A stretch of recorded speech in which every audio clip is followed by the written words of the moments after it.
brought us to this country as a labor force. We built a foundation and they hate us for it. They hate us for it. We built a foundation and they ain't pay us for it. They ain't pay us for it, but they gon' pay for it.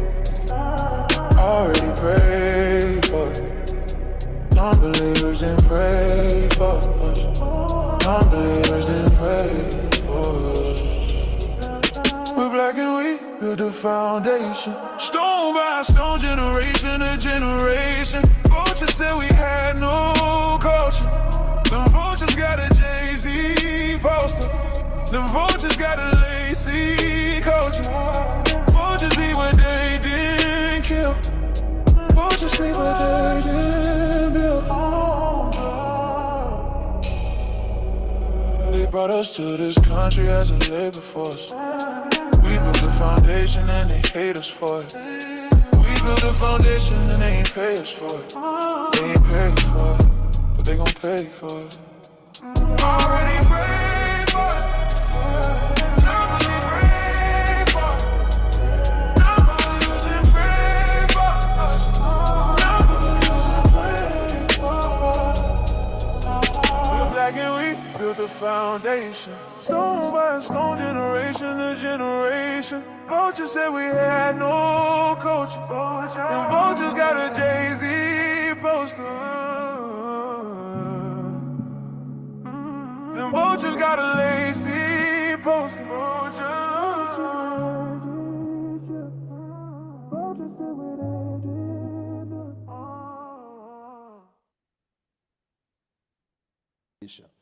Tinubu is one of the foremost politicians in Nigerian history. Tinubu and his people created a militia. Who said those words, Daniel? Tinubu has helped in strengthening democracy in Tinubu Nigeria. and his people created a militia, Daniel. Who said those words? Tinubu brought in leadership skills into governance. Tinubu and his people created a militia. Who said those words? Tinubu and his people never created the militias. That's so why did you say they did on January 22nd, 2023? I never said that. The candidate of All Progressives Congress, Asiwaju Bola Ahmed Tinubu, and his people created a militia. This is the first time in the history of Nigeria we are seeing a political party creating a militant arm leading to election. Does he have a militia that tried to kill you? He doesn't have. I never said he tried to kill me. Stop the cap. I myself have received threats from him and his camp. What? I never said that. There is also this threat to life, and I can tell you that because I myself have received threats from You are deceiving people. You said it was so corrupt, the 2023 election, Tinubu's win. You said that you couldn't eat food for 3 days. I never said that. What? And legitimate complaints were raised all over Nigeria. That part is what threw me off balance. In fact, I became so sick. For the past 3 days, I found it very hard eating food. Tinubu is not just super rich. It's what he does with his wealth. In 2019, 2 armored money trucks, bullion vans, were seen going into his house, coming out of his house. Where did that money go? No. Point. Did you see the money? Or those who reported, did they see money inside the bullion van? Was there no money in the vans? How am I to know? You said it was money in the vans at the time. I never 2023, February. But there is only one person in Nigeria who is alleged to have moved money through bullion vans, and that person is on their ballot as the presidential candidate. On the eve of the presidential elections, 2 cash-laden bullion vans, your words, were seen on the premises, which was ostensibly for vote buying. Your words, January 2022nd, 2023. Have you just disowned everything you've said in order to work for this president? What you just said now, I want to put it on record, on my own honor. That's not what I said. Stop the cap. Consequences of the arrival of Europeans in the New World was the enslavement and the forced migration, or kidnapping actually, of enslaved West and Central Africans. And Central Africans, West, and the forced migration, or kidnapping actually, of enslaved West and Central Africans. A broad cultural, ethnic, and racial identity for people of African descent in the U.S. Okay, so you can get to the U.S. and you be classified as an African American, no matter where you come from, right? Caribbean and Washington. Okay, so you can get to the U.S. and you be classified as an African American, no matter where you come from, right? Caribbean and Washington. I want to interject really quickly, Ankh. This is why when you and I talked, I said, Ankh, you don't think we should throw the term African American away? No, we should throw it away. I said, Ankh, it's not specific to our lineage here in America. It's not specific to our lineage here in America. Anybody that comes over here who's a descendant, who is of African descent, can claim to be an African American. This is why I said I do believe that we should have a name that is specifically for us, that other Black immigrants cannot come into the country and hijack. And I do believe that we should have a name that is specifically for us, that other Black immigrants cannot come into the country and hijack. And you were like, no, African American, they know who's who, and you went through all that. But in your slide, these two bullets talk about exactly what I was arguing on the telephone. But please continue. Did you change your position? No, I didn't. I'm still the same. No, of course not. I'm still there. I'm rolling with Friedman. No, I'm not rolling with I am a proud Black American, a proud African American. So if you're saying that, well, Doc, you will be considered foundational, which I know my lineage is to this country, then so be it. But as I explained to Brother Ankh earlier, I embrace any of those terms. I do embrace FBA. I do embrace ADOS. I do embrace Friedman. Any of those terms that describe the lineage that I just discussed with you, I embrace those terms. I am just as FBA as you, in some way more than most. On the dead homies. So unless these benefits are going to, roughly defined, foundational Black Americans, the descendants of American slaves,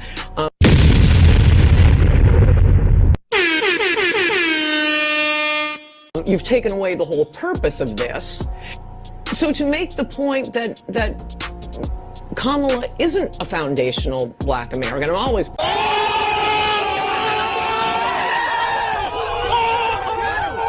But unless these benefits are going to, roughly defined, foundational Black Americans, the descendants of American slaves.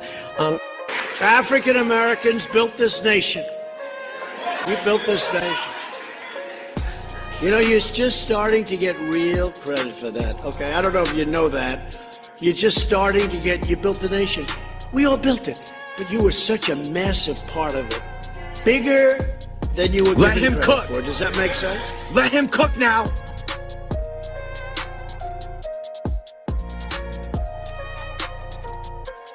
Which is actually quite interesting because I got a call from the Foundational Black American Society here in Florida who reminded me that Byron's mother is Jamaican, he is Panamanian, and they found it quite insulting in their words that he would try to claim victimhood of slavery, not a single descendant of American slaves in his family. I like those foundational guys. They're so good. Tariq Nasheed and all. I mean, I don't agree with everything, but they've got a perspective. If your family's been here 400 years and the descendants of a lot of American slaves, or families have been here 400 years, I don't know. I think that gives, I'll listen to you. Like you've 100%. You've got a point of view that is legitimate, I think. Yeah.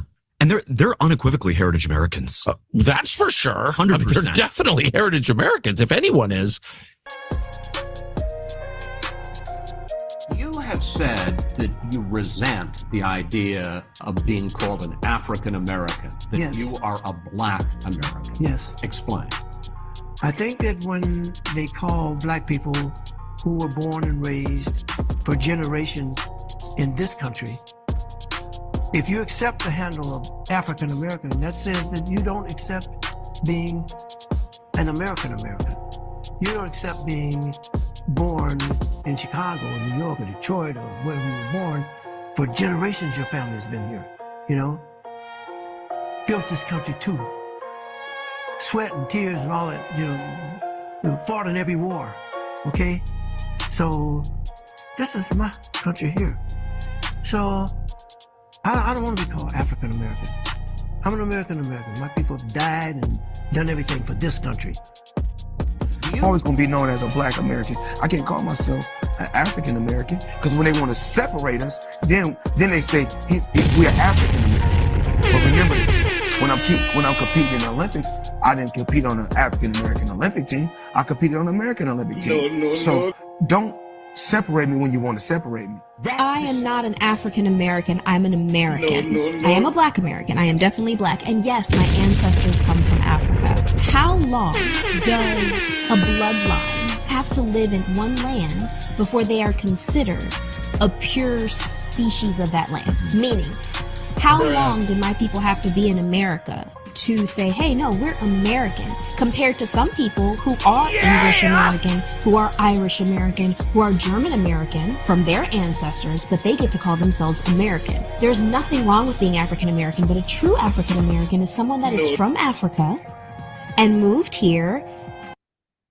generation or second generation, and has a tie to that country that I do not have. One of the first census in Virginia that allowed for Black people to have a name was somebody from my family. So that means Africans don't even fuck with us. Wow. Because they don't. We're not from the motherland. We're from America. So I'd rather say I'm a Black American. So I consider myself a Black American. I don't consider myself African American. And shout out, because Africans don't even fuck with us. Wow. Because they don't. I don't mind the term African American. I don't want to be called African American. Why is that? I'm not African. Very strong.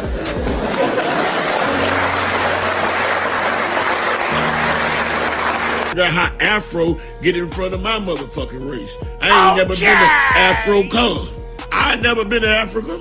Afro or Africa. Never been there. I'm not from Africa. I'm born and raised in Goose, Florida. I was born in Goose, raised in Liberty City, in the Poker Bean Project. Ain't never went to Africa. Ain't thinking about going there. And I heard it's a beautiful place. Yeah. And I know it's the motherland, yes. But not my mother, not her mother, and not her mother's mother. That ain't their land. Black History Month, we're highlighting foundational Black Americans whose ingenuity, innovations, and labor play a critical role in American culture and infrastructure. Next Guest is working to ensure that foundational Black Americans' contributions are known. By author and creator of Foundational Black American Legacy, Teresa Allman. She joins me now. Teresa, hey, thank you so much for your time. But I was curious, what inspired you to make videos spotlighting foundational Black Americans? Bruh.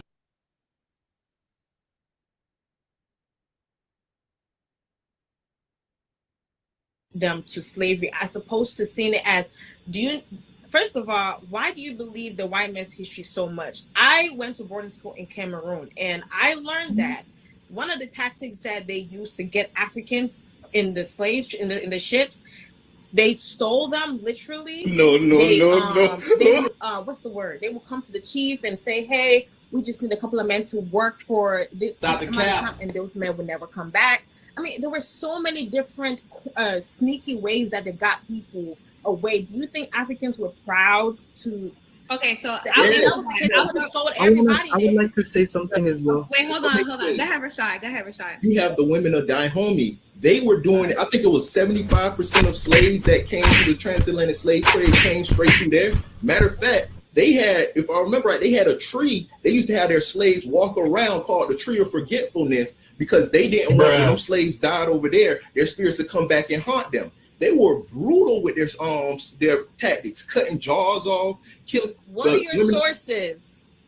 Where is my God! Zora Neale Hurston is one of the greatest. I have never heard that in my life. Okay. They were our brothers that were kidnapped. They were our brothers that were kidnapped. We did not sell our brothers. We never sold them to anybody. We were kidnapped, and they were lied to. Their descendants were lied to that they were sold. No. Number two, none of us were there during the days of slavery. So whatever story they had taught us, we don't sold it, that your brother sold you. I wasn't there, you weren't there, so we don't even know what truth there is. And even if it's the truth, how many years ago have it been? Some of you have forgiven the white man, but you refuse to forgive your brothers who sold you to the white man. I don't believe that story because I wasn't there. Number two, None of us were there during the days of slavery. So whatever story they have taught us, we don't sold it, that your brother sold you. I wasn't there, you weren't there, so we don't even know what truth is. Bruh. And even if it's the truth, how many years Stop the ago cap. have it been? Some of you Slave raiders, who were they?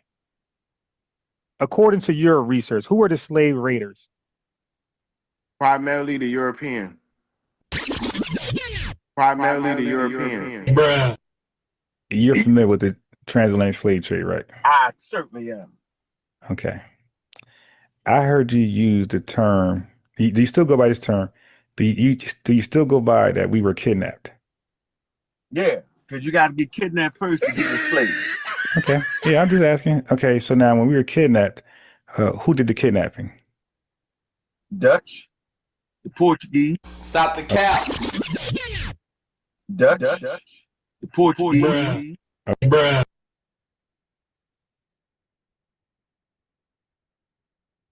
Well, but any race can produce albinos, all right? Can produce what? Albinos. No. Right, you got no. Show me a white albino. You can't.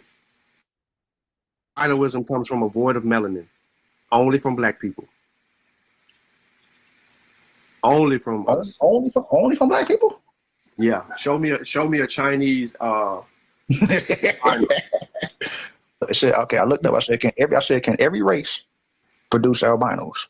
And it says, yes, people from every racial or ethnic background can have albinism. Albinism is a genetic condition, not a race. There you go. I mean, but if it's not a race. No, albino, bro, only black people doing that. Show me a white albino. They're going to say it's hair and eyes, but he's still white. You know what I'm saying? No, I'm for real. Look up white albino. It's a lack of melanin pigment, resulting in very pale skin, all that shit. But I literally typed in. I'm just showing you. I'm just saying what I typed in. I typed in, show me a white albino, and that's what it showed me. I seen a lot of albinos like low key look the same to me. They all look the same to me. I ain't gonna lie to you. Black people? You said what? Because it's a genetic. It's how I say this. It's like genetic differentials that assist in that. But you ain't never seen because I ain't never seen. You ain't never seen a true white albino. The motherfuckers just look white. It's like a motherfucking white person. It said, okay, I looked up. I said, can every race produce albinos? And it says, yes, people from every racial or ethnic background can have albinism. Albinism is a genetic condition, not a race. There you go.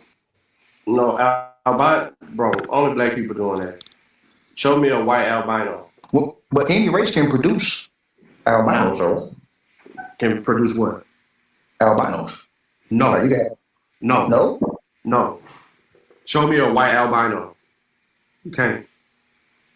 Albinoism comes from a void of melanin. Only from black people. Only from us. Only from black people? Yeah. What's going on with you, brother? All this clout chasing you doing, putting FBA in the title. Your last 15 videos have FBA in the title. What's going on with you, bro? You're jealous of unbiased sports. And here you is clout chasing, FBA Ron, unbiased sports, whatever you want to label this channel, is getting more views than you, and you've been around for fucking 50 years. And you're jealous about it. So you're putting FBA in your title every 15 videos to clout chase. Stop. Let it go. You will never be a conscious community celebrity.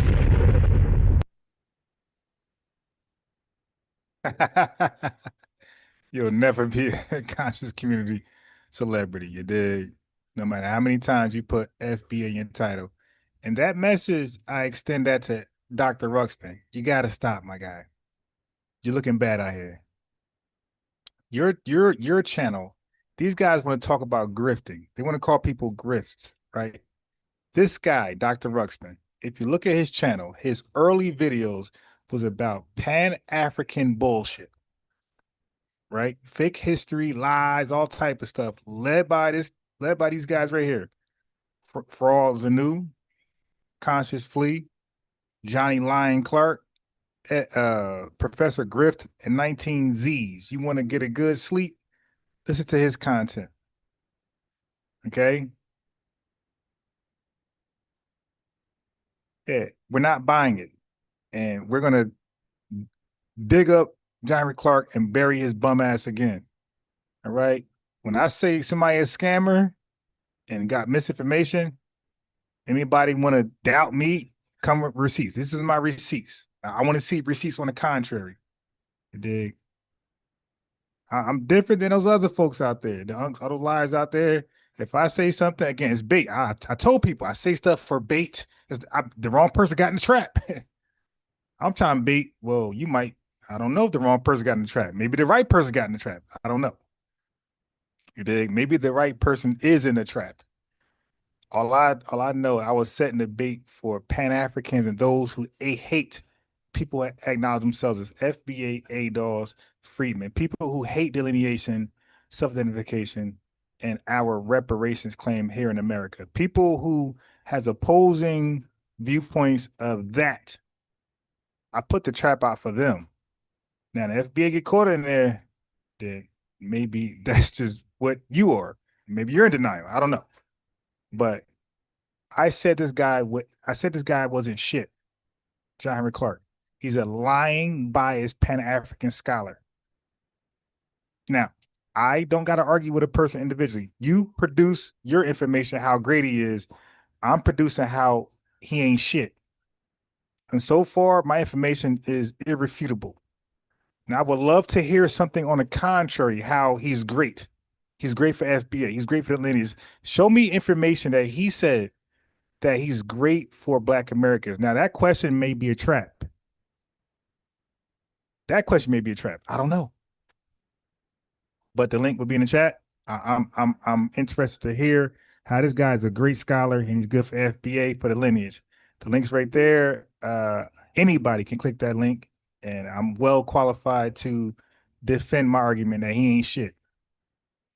And let's start you off with this. Hold on. Let's start you off with this.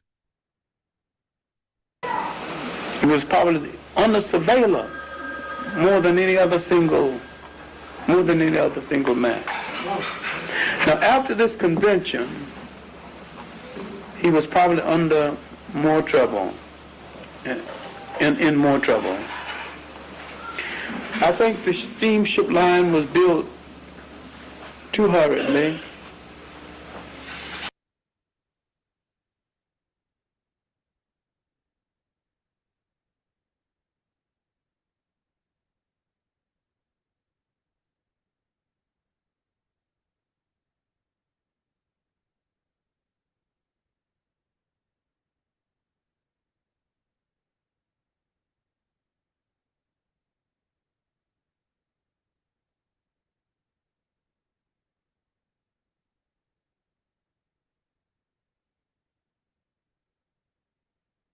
And because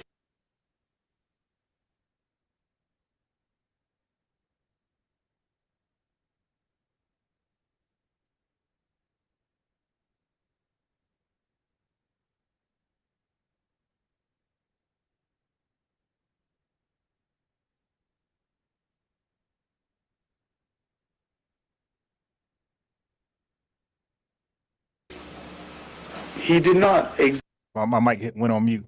So what I said was Marcus Garvey ain't shit. Okay. He was a scammer, and anybody justifying him ain't shit. So that this guy right here justifying him, he ain't shit. examine the ships. Most of the ships were poorly bought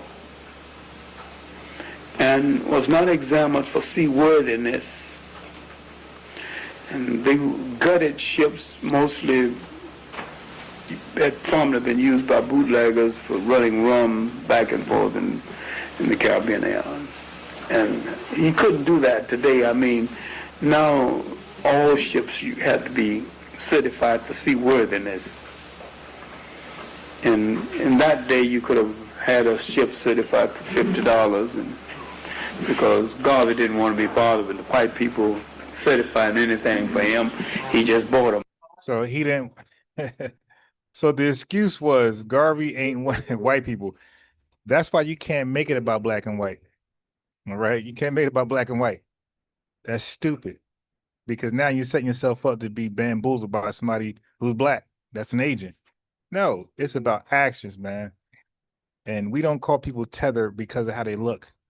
We call people tethers, and we call people white supremacists by their actions. And we say you're on code by your actions. So we judge people by the content of their character. You dig? We're living out Dr. King's, philosophy. So you judge a man by his content and character. That's what we're doing. We're judging men by their content and character. And based on that judgment, you're either a rider on code with the lineage, you dig, or you're a tether or white tea supremacist. And he just bought them and paid the money, and But now a ship have to be certified, and the electronics have to be certified, and whether you like white people or not, a person who with the skills to do that have to do it, whether he's white or not. You see, but that wasn't our mentality at that time. The 1920s, it wasn't about liking white people or hating them. It was about justice, equality, fairness, leaving us the hell alone, letting us flourish and be great. It had nothing to do with not liking white people. But a lot of people who come on this platform, that's their position. That ain't my position. You ask me, do I like white people? I'm like, yo, they don't. It ain't about liking or disliking. It ain't about that. I don't use language that suggests that, because that's bias. That's confirmation bias. You dig? And that's why my name is unbiased. That reflects my actions and ways. I don't judge a whole people based on a handful or even half. I judge people by what they did. I don't make people a monolith. You're not gonna hear me say the cracker, you dig, or all these different terminologies that Pan-Africans use. I don't do that. Okay, so Garvey effed up many ways and more. Many ways and more, and many ways that you can know, because he was funneled by hatred. A. Philip Randolph, all those other guys, they weren't funneled by hatred. They was funneled by what needs to be done for Black Americans to get ahead. Booker T. Washington was not funneled by hatred, or Frederick Douglass, and anybody else great in our lineage, right? They were not funneled. They were not fueled by hatred. They were filled by what needs to happen for us to get ahead better than we were yesterday. And whether you like it or not, that's the way it's done. Yes. Or you don't get the ship. And the person that certifies the ship is responsible if something goes wrong. So therefore, if something goes wrong with the electronics, the person that's certified can be sued. Right. And anybody justifying Clarke, yeah, I'm throwing shots. Anybody justifying Clarke, they got to speak on Clarke's work. And Clarke's work, he talked about Garvey a lot. Just Google John Henrik Clarke and Marcus Garvey. He talked about Marcus Garvey a lot. So if you're saying this guy's a great scholar, he deserves respect, then you got to answer for his Garvey assessment, his Garvey analysis. And I'm that guy. I'm the Garveyologist. I'm that guy.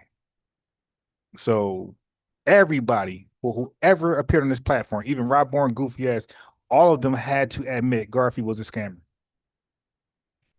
So how come this man conclusion was never Garvey was a scammer? When I got diehard Pan-Africans saying, yeah, okay, yeah, he was a scammer. So speak to your religious leader. You dig? This is your religious leader. All you guys that think this guy has some knowledge, and I didn't get on Ben yet.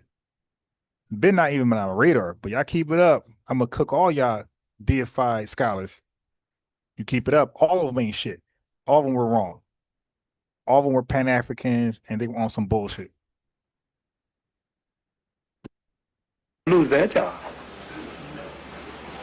Well, anyway, some of the sea captains betrayed Marcus Garvey, and some of them stole money from Marcus Garvey, and several went into real estate with money stolen. Okay, so all this is explaining. He's explaining. He's making up excuses. Bro, stop. When your organization is effed up, when your books are not right in order, yeah, people start to realize that, and they start to think to themselves like, "Hey, man, Marcus Garvey ain't gonna miss this 15 grand, this 500. You dig? Because he's stupid. His books ain't straight." And there's a saying, there's a phrase: "There is no honor amongst thieves." Marcus Garvey was the first thief. He hired thieves. He worked with thieves, and he got victimized by thieves. For Marcus Garvey, and but Marcus Garvey was an honest human being. He really stop the cap. Now, this is your leader. This is your religious leader saying Marcus Garvey was an honest human being. This guy is full of shit. He's an elder, not E-L-D-E-R. He's an elder, L''D-E-R. He's taking L's. All these clowns take L's. 19 Z's, Professor Grift, Constance Flea, Fraud Zenu. They're called elders because they keep taking L's. None of our greats are elders. You dig? They're ancestors. Okay, and these guys are elders because they keep holding the L. Put that link in the chat one time. I'm not letting nobody slide.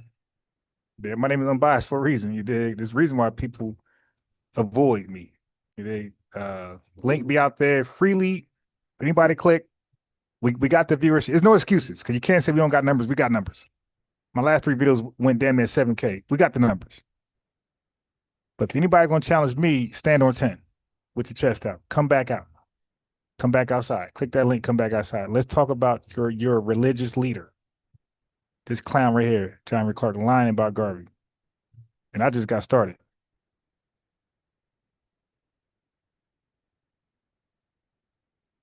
He did not live elaborately. He lived in a very simple apartment, and he was not a family. It doesn't matter how you live after you scam people out of money. Don't care if you're on the streets living in New York or California. Don't care. What we want to know about is the scams. If I'm scammed out of my life savings, I don't care what you did with the money. I'm out of my life savings. This guy is explaining right now. This piece of shit blind bastard is making up excuses. big liver as a person, and I've talked to both of the wives, and that's a separate thing in itself. And all right, so let me stop that right there. Let's go here. But now this is Dr. Ben. All right, you guys want to act like you ready for me? I don't do confirmation bias research, by the way. I always tell you, a lot of times I research something and I want it to agree with me, and a lot of times it doesn't. I just got to drop it. I'm different than y'all. I drop it. I don't say, all right, nah, let me just see if the people know or not. No, once it doesn't agree with me, I realize I'm wrong and I need to go a different direction. Listen to Ben. Since the African believe in the law of opposite, it is necessary that we put male and female so that no one hallow sex discrimination.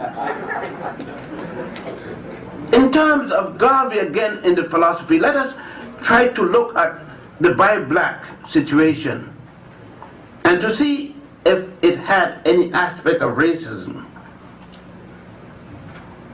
Garvey, in saying by black, he felt, and as he did, where Garvey put his mouth, he equally put his dollars. Okay, this is Ben. This is Dr. Ben. These are y'all historians. So I'm beating up both of these clowns on one live. Retarded, fake scholars.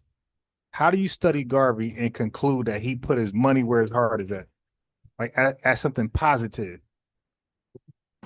Or at least his people's dollars. Garvey built for them economic institution the newspaper, the black.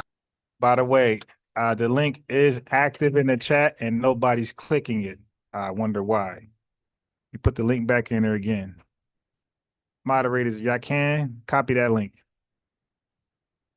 Okay. So anybody think Garvey? Look, I see people. I see you're in the chat. So if you guys don't click that link, then now you're acquiescing that these guys are a piece of shits and they're bullshit scholars. The link's there. Everybody is a debater until it's time to, at least over here, niggas start changing their mind. They go to the link, click it. This is y'all scholars. It ain't my scholars. It ain't my elders. It's y'all elders. Click the link. Let's talk about your elders, the people who you beloved, that you want to compromise the whole lineage because of your personal feelings. I don't do that. So we're different. And we're received. We actually are received different. People sense y'all on some bullshit. Like, fuck, niggas don't fuck with y'all. People rock with me because they sense I'm not on some bullshit. So people gravitate. Okay? But yeah, the lineage ain't wrong. Y'all on internet, nobody listen to y'all. It's because y'all on bullshit.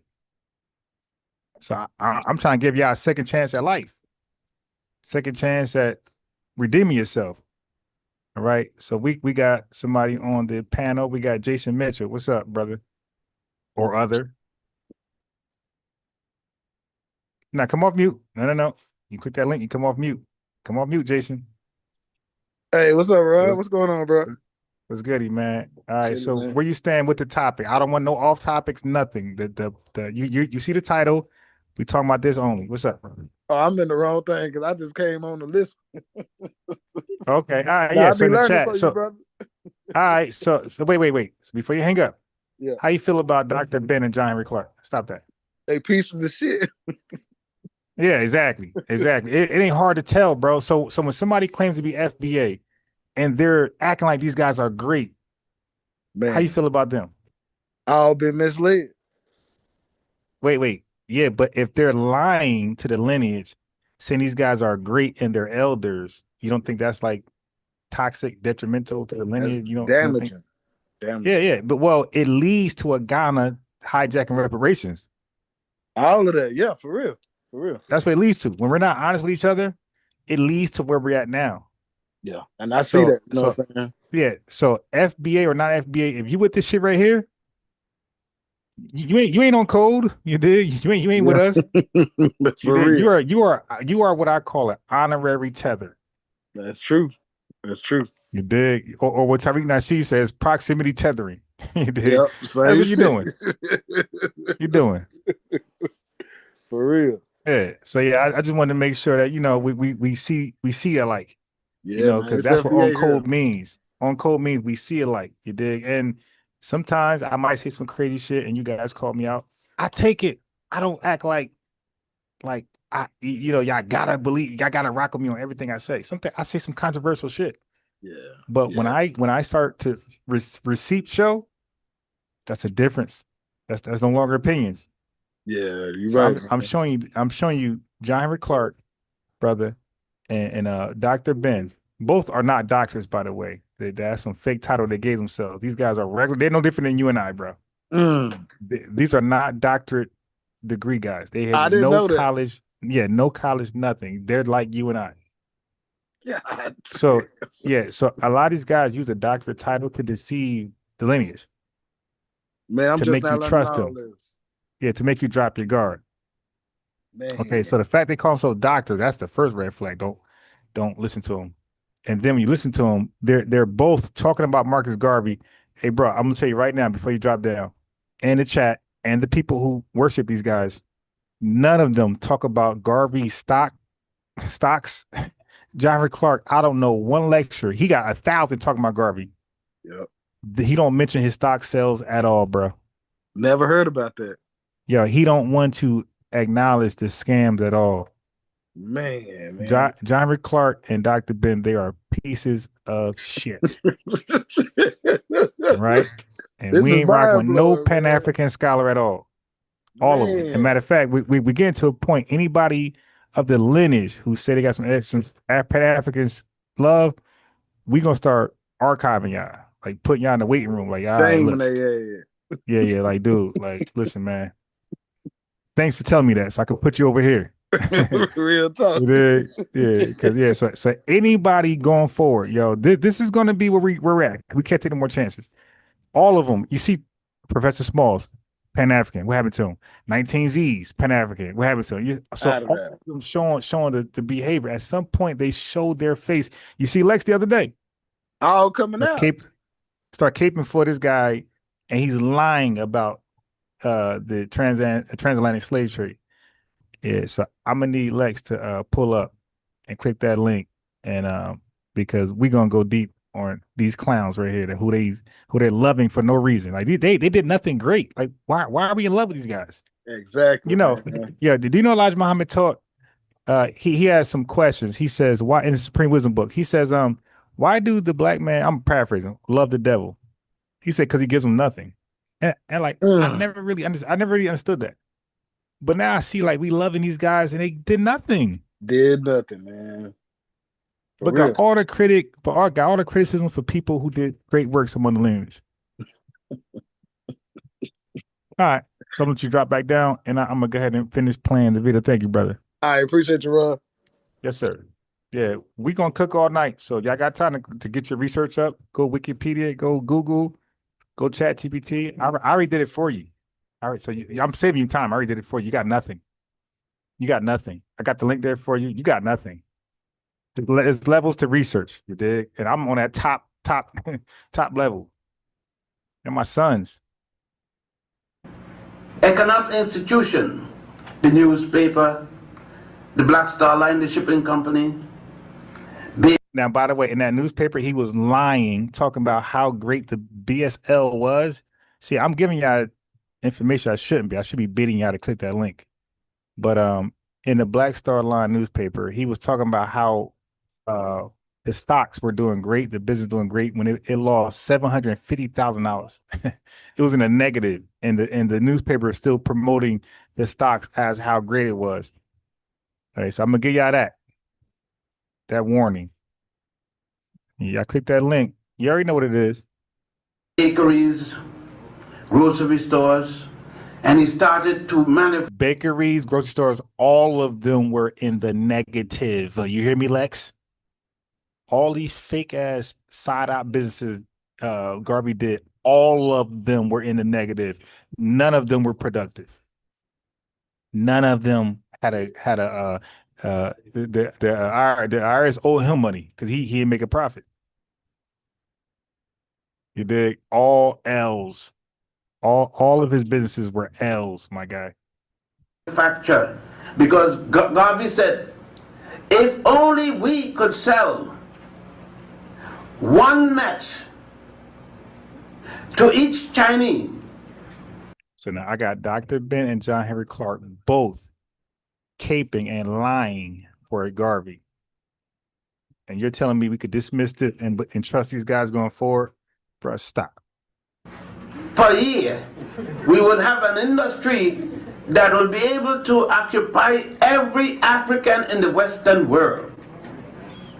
He said our problem isn't being invited to the Rockefellers for dinner.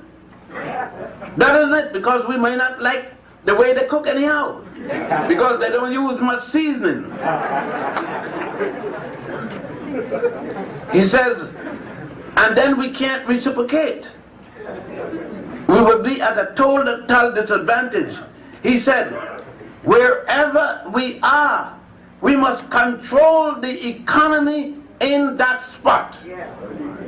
He said, no people begging for a dinner can have dignity or respect. No man who cannot support his wife can be respectful of her. I rather repeat that one. There's a big clamor about black men leaving, and Garvey cited it. Black men leaving their family, and the society saying it is a racial trait in black men. Garvey asked, how come that trait doesn't work in Africa? It's only over here. How come it didn't work in slavery? Garvey said in slavery we fight like hell to establish marriage when the society didn't allow us to marry. We established our own rules. When they say we couldn't go to the church and get married, we then established a rule for marriages.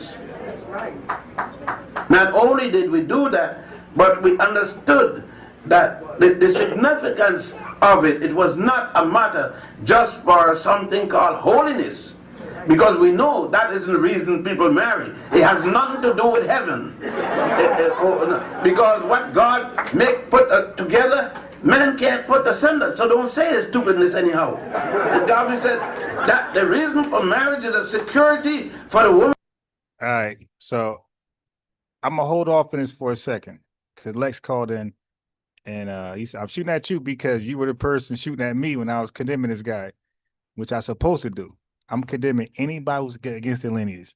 That's my right. That's my life. That's that. Again, I'm a guy who's a defender of the lineage. Hold on. Let me just make it clear for the chat before you start talking. What I do, what purpose I serve online. I have a whole channel before this one was created. It's called FBA Defensive Unit. The reason why I'm not there because with shadow ban, a lot of haters were flagging it. A lot of Pan-Africans are flagging it, unking them. Dr. Mayatna was flagging that channel, so they got shadow banned. Like I went from like way more over here. I had like 500 people over there live watching me to like 30. You dig? So I said, let me just leave that channel alone. I created this channel, by the way, but that was called FBA Defense Unit. So my whole purpose for coming online was to defend the lineage. I was going to do the dirty work for Tariq, Yvette Cornell, everybody who's representing the lineage. I'm gonna take on the scumbags for them so they can keep their head high, don't even acknowledge them. Let me do that. So that was that channel was for, right? But like I said, I got shadow banned. I ain't gonna make the same channel, same name. So I call this one FBA News and Updates, a different, name, different strategy. So anybody that's disrespecting our lineage and propping up people who scammed us, I'm on them. I'm on them. Now, you came on the other day, which I still got right now, by the way. I'm gonna play it a little later. I got the whole video. Nothing edited by me, the whole video, right? At least that section of him talking about slavery, right? So no editing, no excuses, none of that stuff. You said I was wrong and you were condemning me before the public. And I'm like, dude, you might want to be careful because I'm not freestyling. This is something I already know. I researched, I fact checked it with all type of AI tools. And what I know personally, I know he's lying. So I'm not freestyling. I know I never come on here and freestyle. I'm always prepared. I believe in the 5 Ps, proper preparation, prevent poor performances. I'm always prepared. Right. So when people think I'm freestyling, I'm not. That's debate. Debates make you believe that. I'm not freestyling. I'm always, ready to go. And I got receipts. So I came back with the receipts yesterday. Okay. So now I'll let you go. Say what you want to say. Then I'm gonna ask you questions. Go ahead. Okay, listen, bro. You brought up an issue with John Henrik Clarke that we disagreed on. I proved you wrong on that point, and I ain't said nothing since. What was the disagreement? You doing a lot now. Now you done turned into some personal. I'm asking you gonna let me talk? You just said I could talk, bro. Yeah, but you said the vague, Portuguese though. like they didn't use the Portuguese. No, that wasn't transfer. No, see, yeah, but that's wrong. Brother, That wasn't. You gonna let me speak, bro? Because I'm not really trying to. I got you. But hold on though. But I'm not gonna let you do is lie. That was not the Portuguese part was not the disagreement. And you still trying to cause, bro. We ain't got no beef, bro. Now I know that, but hold on. And that was it for me. But now you're taking it to a whole level where it's like every day you mention it, Lex and this shit, and now Lex, you trying to paint me like some Pan-African but you're doing it. But you are, and you're doing it right now. Shiiit doesn't agree with you about John Henrik Clarke, so you ain't doing no dirty work for him. I don't know about that. I don't know about that. But hold on. He quotes John Henrik Clarke all the time. Hold on, bro. You and your ego, bro. Why? All right. He just ranting right now. He just talking. I had to mute him. Wait, hold on. I don't have no beef with you on this. Bro, do your thing. Look, I don't got beef with you either, though. But no, I still that's you. On that one point, and you ain't got. All right, okay. He's at one point. The whole point was about. No, wait, hold And on. you wanted to go on. Hey, Lex, I gotta mute you. I gotta put that guy right now. He's 14. I think you was a little embarrassed and you won't let it go, Okay. bro. Got it. So I Like, heard you bro, out. why you attacking me, bro? Okay, but you're still going. You're asking questions. Let me answer. Okay, let me answer. But I'm just saying, just leave me out of this, bro. Okay, well, I can't because you said something live in front of the chat. So I got to address you live. lied about the Portuguese thing. You Okay, admitted you wait, was hold wrong, on. and that was it But, for me, bro. But you said that. I got you. But you said that 10 times. So now let me respond. Now that was it, and you wanted to keep No. going because your ego was hurt. Okay, cool. All right, now he said what he said. Now I'm gonna go. Bro, leave me out of this, bro. Wait, I hold ain't got on. nothing to do with this shit you Bro, doing. you're saying the same thing over and over I'm and telling over. you to leave. Why you? So okay, cool. For the other day. Wait, bro, I gotta talk now, my guy. You're saying the same thing over. You gonna let me talk or no? Are we gonna talk or are we not gonna talk? Well, my point is because you're. But you said that. But no, you gave your point. I let you get it out. You said what you said. Now it's my turn now. It's my turn now, my guy. It's my turn. See, I don't even want to do this with you, bro. Yeah, I know you don't because all right. So okay, I'm put you back in the weight room. So he don't. Okay, SL, what's up? Because he don't want to talk. Well, SL, are you familiar with our conversation with me and Lex? Yeah. Okay. I am. Now he's trying to make it about the Portuguese, whether Africans hired the Portuguese to go to coast to coast. That was not my point. That was something I questioned. I found it silly that Africans will go to Europe to get white people to settle their disputes. I found that silly. I didn't believe it, but it was true. But that was not the argument. The argument was whether Henrik Clarke was a credible historian or not. That's what he won't let me talk. Okay, right. So now he said he was a Pan-African. That's what he's tied to that emotionally, not me. The whole lie was about him being a scammer and a Pan-African liar. Not about the Portuguese hiring Africans to settle a family. The Africans hiring the Portuguese to settle a family dispute. He's lying. That was something I just couldn't believe. And when he said they did that, I was like, wow, I'm still shocked. But that don't make Africa look good. It make them look bad. Like, why y'all worshiping white people like that? Why y'all think white folks are the judges of the world? You dig? That's some African tether shit right there. So that don't help him out. So he came over here to do nothing. But you see, he hung up. You see, he didn't want to talk because I want him to justify Henrik Clarke being a great historian, and he didn't want to answer to that.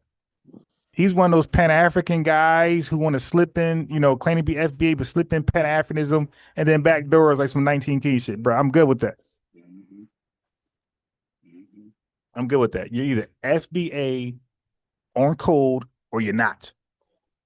But I'm not gonna allow nobody to say the FBA but sneak in Pan-Africanism while they say that. I caught you, my guy. I caught you. Like you got this sick love, this undying love for Henrik Clarke. All right. So before you say some SL, let me just finish with Henrik Clarke.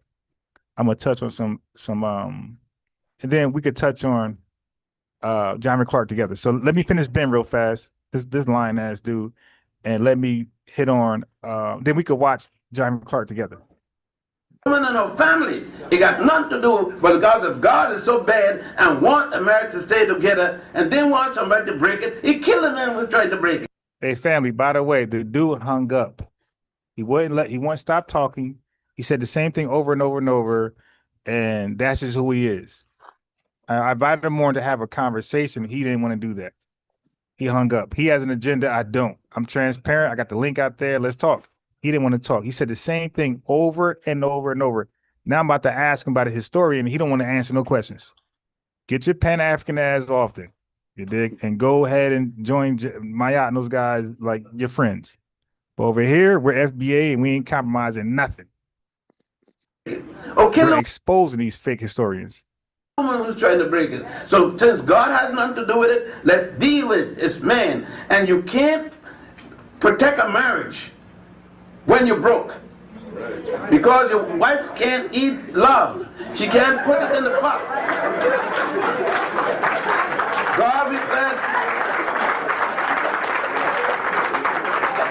Garvey maintained for the African man to have dignity, he must control his economy. If he controls his economy, then he can give to his wife what other men do for their wives.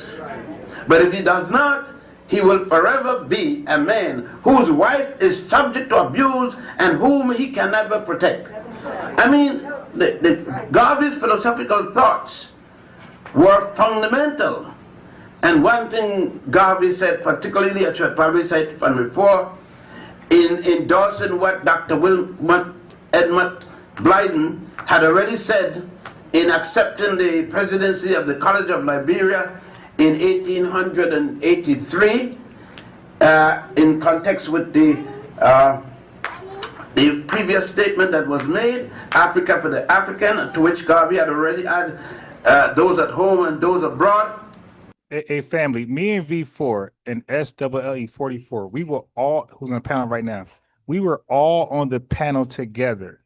If he remembers, we was talking about questions you can ask an FBA cosplayer that makes them reveal their true Pan-African, agenda and views and stuff like that.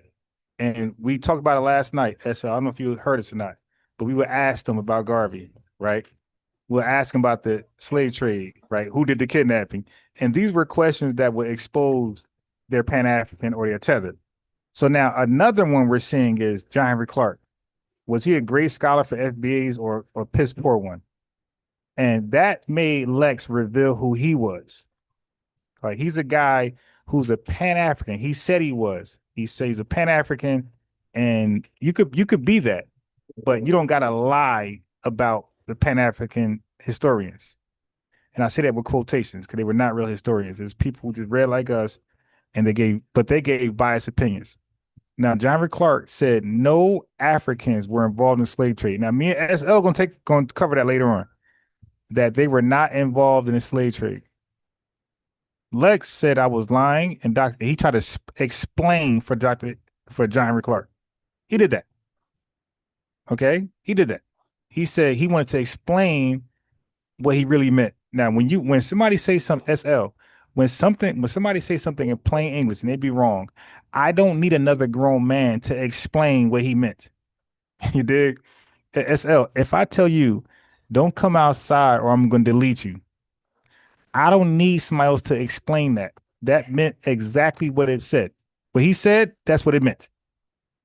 When John Henrik Clarke said that there's no Africans who took part of the slave trade, and you're trying to explain that as a so-called FBA person, you're full of shit.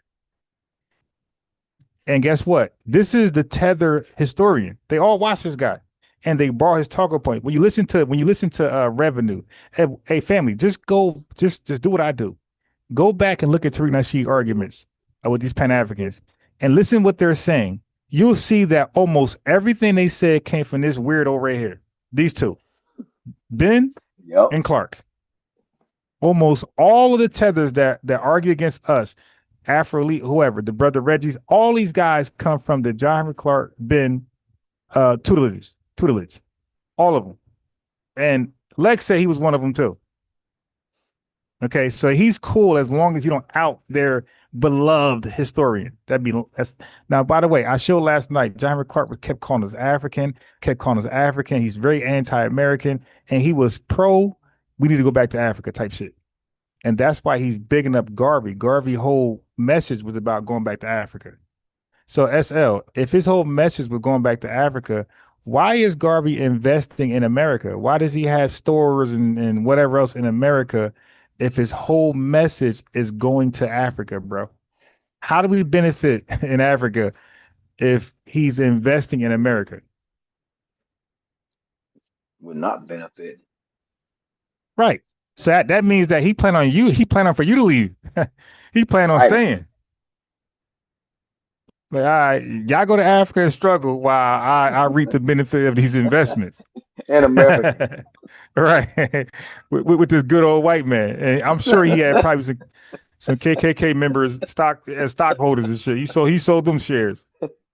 You dig? So John Henrik Clarke, by the way, family, him or Ben, they talk about Garvey all the time. None of them talk about his meeting with the KKK. And they certainly don't talk about those stock sales, those scamming stock sales. They for sure don't talk about that.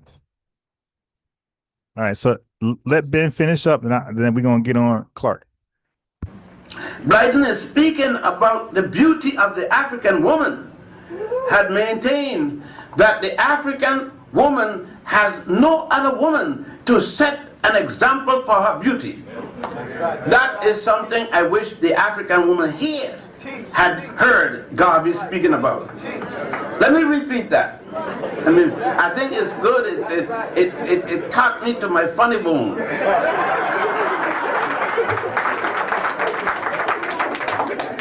Brothers, what Garvey said. And I know most of the sisters do certain things because you aren't looking at her. And she's trying to look like a European because you like to look at Europeans. I remember a few years ago she wanted you to look at her in her African splendor. As Garvey said, at the brat of the Garvey movement, the Grandiosa models in the 60s, they wore the hair natural. You couldn't accept the natural African look. You made her put a name to it, Afro. Now I don't know how you could spell Africa with an O in it, but then being in college you get sophisticated. So for now we spell Africa A-F-R-O-C-A. All right, so family, what they're doing is, because Henrik Clarke did the same thing, they're disrespecting the term Afro-American, by the way. And they're saying Afro-American is the wrong term. It should be African. Now, by the way, everybody knows that the hairstyle Afro was made popular by Black Americans. So these guys are anti-foundation Black Americans and a pro-Africa. So he's trying to disrespect the term Afro. That was an exonym by us over here, trying to identify, trying to delineate back then. And for them, all terminologies, all ethnonyms are horrible if we don't include Africa in it. That's where they're going.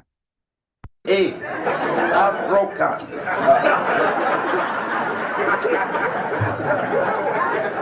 But Garvey maintained it, just like the other day I heard Bo Derek gave us the cornrow. I don't know if Bo... Now, I know I'm 69. I know Bo Derek isn't 69. Now, I know I saw my mother when I was knee-high to a grasshopper, cornrowing her own hair, cornrowing my sister hair, and she would have cornrowed my daddy hair, but he didn't go for no pageantry. He said no. ASL. So also what I found, bro. You listen to this guy. You got to meet your background, SL. You meet your background. Get an echo. And she would have cornrowed my daddy hair, but he didn't go. I got you. I got you. He said no. ASL. So also what I found, I got to meet you. I got to listen to this guy. You got to meet your background, SL. Meet your background. Get an echo. And she would have cornrowed my daddy hair, but he didn't go. I got you. I got you. He said no. All right, let me unmute you. All right, unmute. Shit, that might have been me. That might not have been me. Yeah, that wasn't me. Was that you? That was me, right? No. Yeah. Hey, that was me. My fault. Yeah, that was me. Right. Okay. So, bro, when I watch these guys, because I really watch them, I'm not like Lex, who just big up people and they don't watch their work. When I watch Henrik Clarke and Ben SL, when they give lectures, it's like really not even informational. It's like comedy. Especially Henrik Clarke. That same thing. Especially Clarke. They just talk to get you to laugh. Like it's it's like entertainment. It's like no education at all. Right. I'm like, so like these guys are hyped up. Like, yo, they're not even teaching. And like I said, it's mainly Clarke, but as you see right now, they're more interested in trying to get you to laugh than learn. Now look, to get you to laugh, you gotta wonder why something. If he's talking about Garvey, and we know he's very controversial, at the very least, why are we laughing about a guy who scammed Black Americans? Why are we laughing? And yo, you see, he's never gonna talk about the KKK.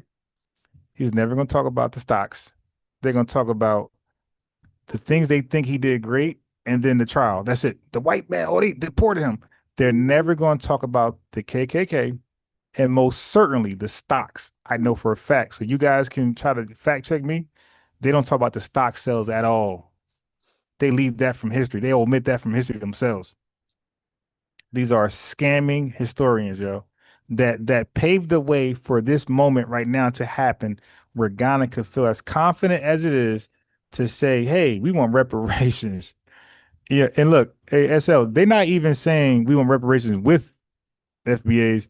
They're saying we want reparations outside of them. Like, give us something, the hell with them. Give us something for ourselves. So, like, they said, the hell with Tether and Orn. They said, nah, just give us something, man. Screw them. They'll find their own way. Screw the whole diaspora, by the way. They'll find their own way. Give us something. And they want something based on their bad deal. All right. So, we're talking about Garvey. I don't know if he checked out, but he's not really saying much more. But what we're not hearing is about the stock sales, and we're not hearing about the meeting with the KKK. We need them to explain that. But God, in no other own physical shape, and then Garvey went down to remind us, why are we the way we are? And Garvey said, if we had narrow nose and all that heat in Africa, we'll suffocate. For the heat to get out the brain. And it's a fact. If we had this thick lips, thin lips in Africa, we could not, in all that heat, kiss conveniently. If you girls who have never been kissed by a thick lip, you have never been kissed before. Are we learning about Garvey, or is this the Comedy Central? Is this the Apollo? Like what are we doing right now? The Dave Chappelle show? Like, yo, talk about Garvey, my guy. I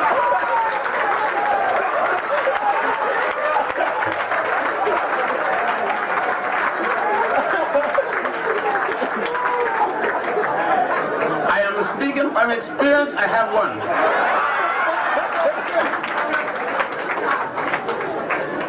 And Garvey spoke of the hair.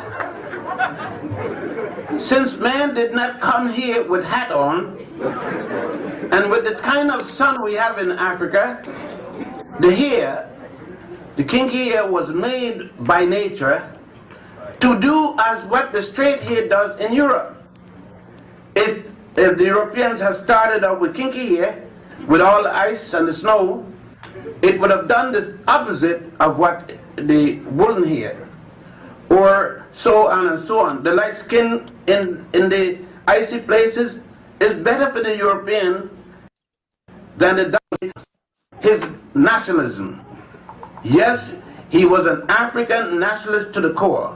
He lived it, he slept it, and he died for it. But Marcus, and winding down, Marcus Messiah Garvey was especially conscious of one thing: the African man and his African woman. It is something we need to read a little more. If not Garvey, somebody else. Garvey's devotion to a wife. Stop the cap. Certainly some people made a lot of dissension with the first wife and caused Garvey to... All right, so that was pretty much it. He really didn't say much. Like, you learn nothing. You learn absolutely nothing from who they call Dr. Ben, their elder. And like I said, if they're elder in any sense, it's an L. They're losers. They failed you. They got an L. They're elders, L apostrophe D-E-R-S. They failed you.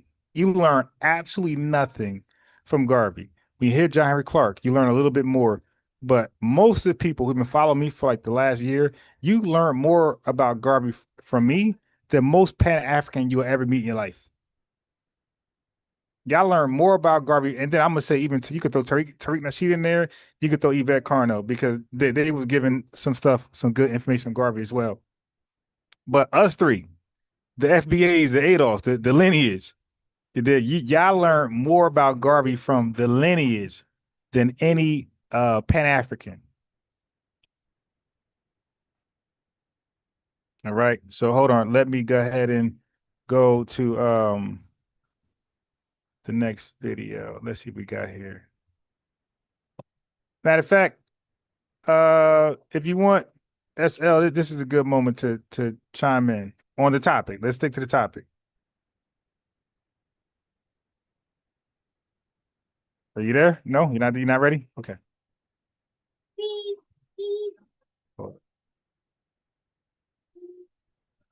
Can you hear me, bro? Can you hear me now? Yeah. Okay. Oh, yeah. Look. I gotta tell you, we thank you for this, bro. Because I'm gonna tell you right now, this is a historical epic takedown that you're doing of these two, which is so needed. Because see, all this clownish behavior that they're doing, like Dr. Clarke and Ben, it's like a joke. You know that one comedian you were saying comedian like Dave Chappelle. No, you know the dude named Country Wayne. That's who really he remind me of. Like a dude that just don't care. I'm just gonna start doing. I'm gonna be a comedian even though I'm not funny. And I got a lot of people that's listening to me, that's supposed to be important. So I'm just didn't the rapper T.I. go to comedy? He's not a T.I. comedian either. Yeah. Yeah. T.I. and what's the dude name? Charleston White.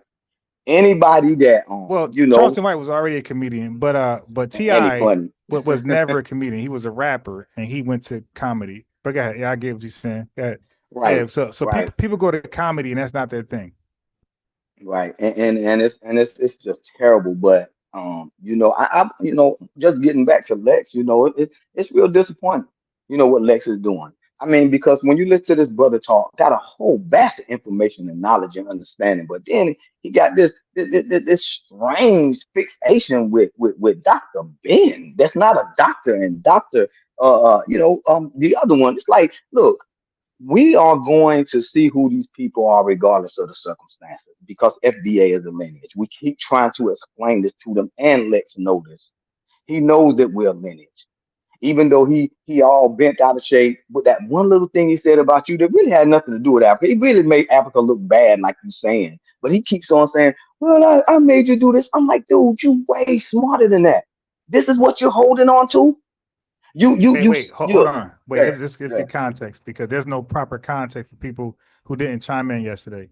Okay. So we were talking about, me and Lex were going over Henrik Clarke lying about Africans not participating in the slave trade. And by the way, I'm going to run that back.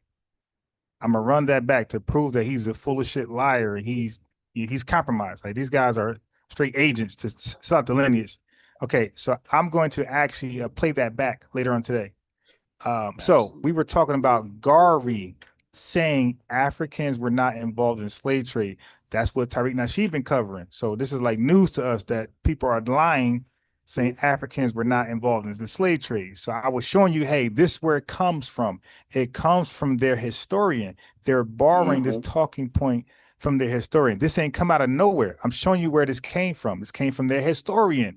Lex was like, "Oh, you disrespecting the elder." I said, "Bro, that's not disrespect. When you when you talk about what they said, and it's a lie, that's not disrespect. That's exactly what he said, and that's a lie."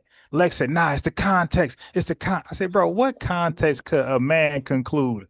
A historian, not just a man, a historian out of all people. What context can a historian conclude that Africans were not involved in slave trade? What context can promote that type of assessment?" So I'm like, dude, if this is your leader, my guy, just say it. Just say it. But to sit here and act like I'm tripping, you're bugging. And then I said, SL, and why would the Africans inquire or solicit the Portuguese to be their Uber driver to transport Africans across the coast? I didn't believe that. I didn't believe that Africans would look across the world to say those Europeans. Now, keep in mind, this is the 1600s. That means I already told Lex.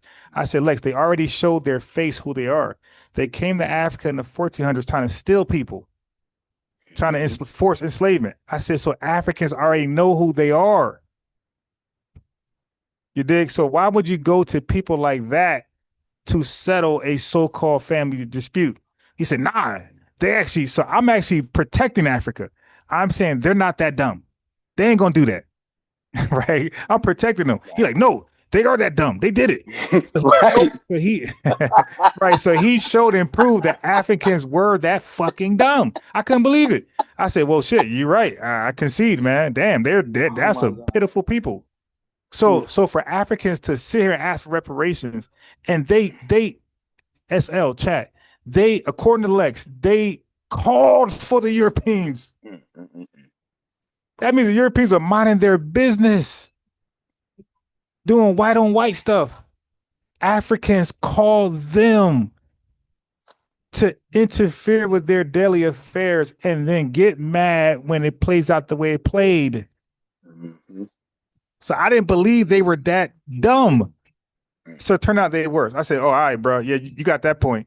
I said, you're right about that. So he took that as that was the entire debate, which shows his true character, a piece of shit lie. This is why he's a vagabond. Like, he's a guy that go platform to platform to platform to platform to platform. I don't do that. I'm here only. You dig? I'm not. And if I'm on the platform, it's FBA business. I ain't talking about shit he talking about. Okay, so he tried to pretend that was the entire argument. Like, that's not my argument. My argument was that John Henrik Clarke is a piece of shit historian who's caping for Africa and setting the stage up for where we are today. He's the reason for all these tethers and Pan-African lies about how they were victimized by the African. And I'm saying, nah, he's lying. So for him to reduce it to that, and we got the whole thing documented, recorded. And again, I'm gonna play it later. It's embarrassing to take that route. You dig? One thing about me, SL, everybody can admit, I'm FBA 10 toes. I got no Pan-African bone in me at all. You dig? And by the way, I'm calling out their top scholars. I called out Lord Jamar. I called out Professor Small before it was cool. I called out Anton Daniels before it was cool. And people was getting on me when I got on Lord Jamar. Oh, cause they loved him. I'm like, but shit. When I got on Professor Small, people got on me. And now everybody is on board all of a sudden. And look, I'm the first to expose Dr. Mayat too. So family, I'm the first to expose a lot of these guys. Now I'm the first to publicly expose John Henrik Clarke. And I'm saying from this day forward, you're going to start to see FBA channels they're going to look back at this guy and confirm what I said. And they're going to start to say he ain't shit. Okay? That's what's going to happen. Absolutely. And you're right. All right. So you could finish, but I want to add that context. It was never about the Portuguese solely being the Uber driver for the Pan-Africans. It was more so about why would he lie and say Africans were not part of the slave trade? As we know, a lot of tethers and Pan-Africans argue. But go ahead. Right. And Lex actually several times agreed with you, but went back to that, which is what we're seeing when they really coming after us. And which is why we need to have these platforms in the way that you're taking down their super scholars up here joking, thinking that you look, bro, they keep on dealing with FBA like they're watching TV, bro. They think that we're dealing with these movies and stuff that they saw and all these ideas that they've been given over the years in the 90s and in the 80s and stuff when that Africa stuff was coming around, thinking that stuff is like real. Now here they top scholars. These are the people that they are promoting, that they're trying to protect, that you're literally just stomping in the ground. And look, and it's embarrassing, right? Because these people be at these HBCUs, these people be in politics, these people be at your grocery store. They CEOs and stuff running around talking about that they're Pan-African. When you see these people up here actually trying to be a comedian on TV talking about somebody having a hair cornrow, but won't say nothing about the KKK meeting with Marcus Garvey, disqualifying themselves immediately because we're not having, like, our lineage is seeing through this. These people are anti-FBA, period. For some reason, they trying to plug us in with Africa when they know Africa's failing. We have been rehabilitating Africa for about 200 years, constantly trying to rehabilitate Africa, sending them aid, and they're taking everything. They're over here in Selma. Now look, they're in Selma because they call themselves African when they want to. They want to be Somalian when they want to. They want to be all. They want to be their country when they want to. But then they don't even look at John Henry Clarke or none of those guys as their star. They don't look at them like that. These people thinking about their tribes over there. They don't care nothing about no John Henry Clarke like Lex them do. Lex them over here playing, man. You know you're in the lineage. What kind of game is this, bro?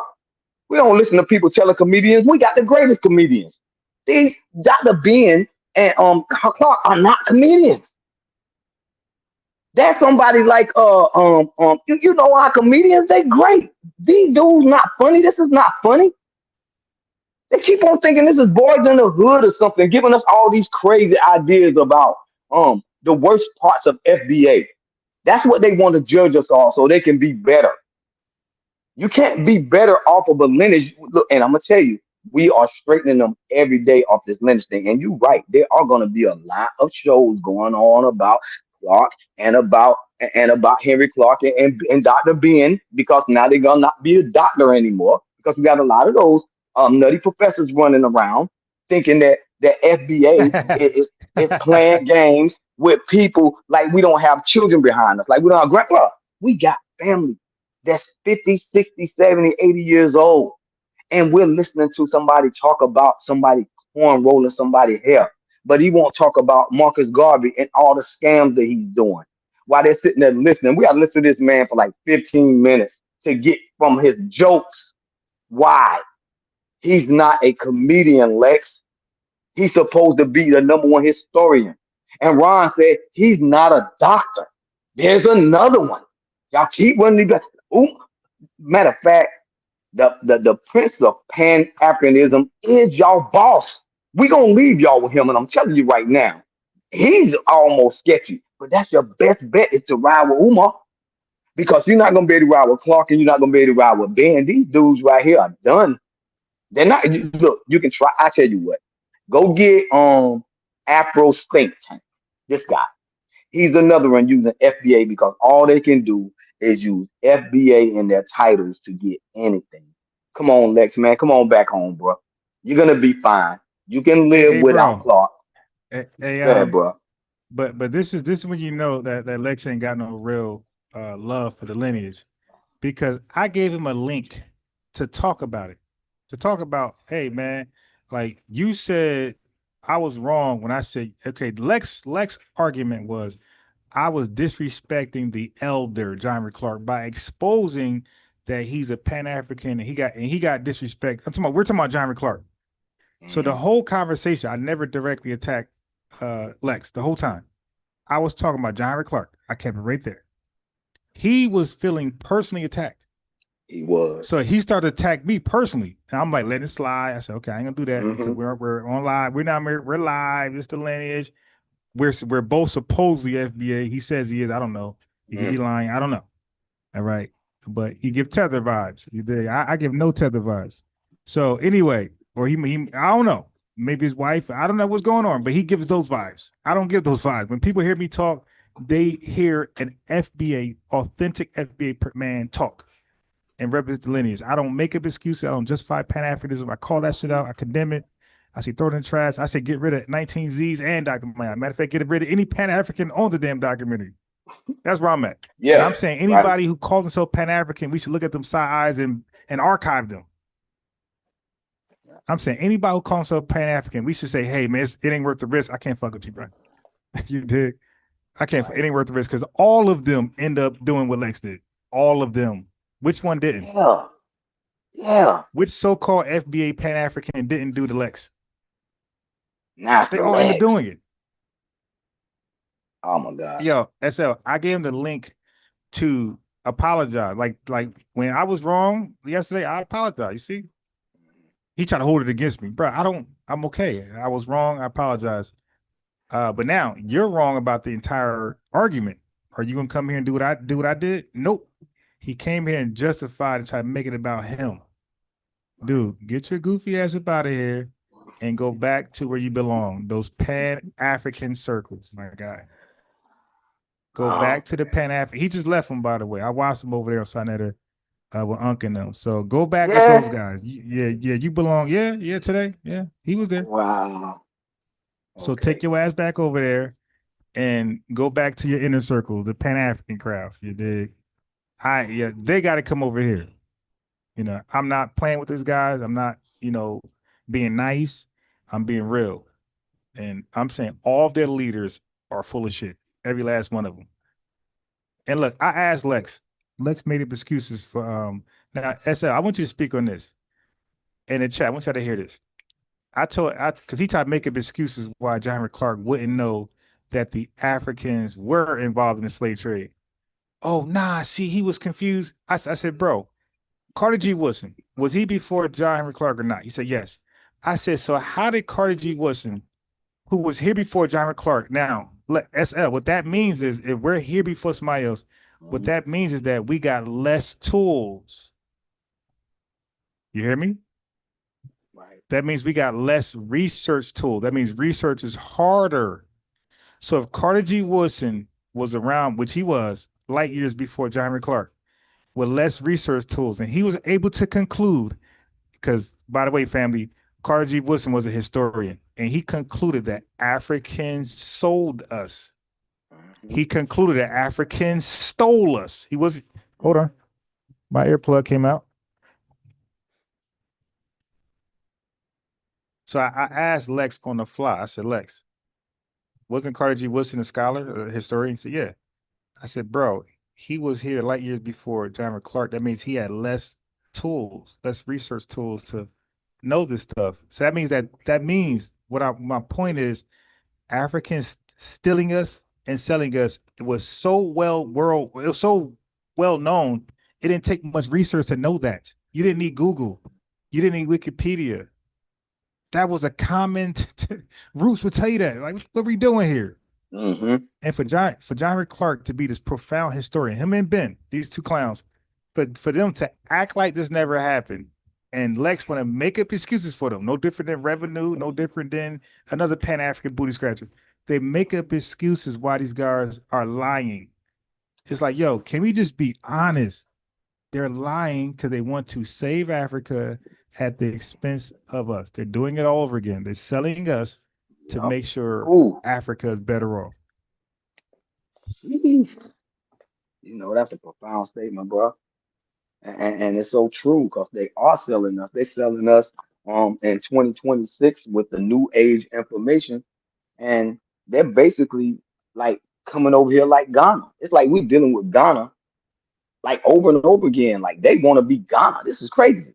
It's like you people want to be in America, selling us out. Like we do not point out selling out. Like I keep telling people, we make songs about that. We make movies about that. We deal with each other all the time. There was a plantation thing that we was on that they called something called a sellout. We got things called house this and that, right?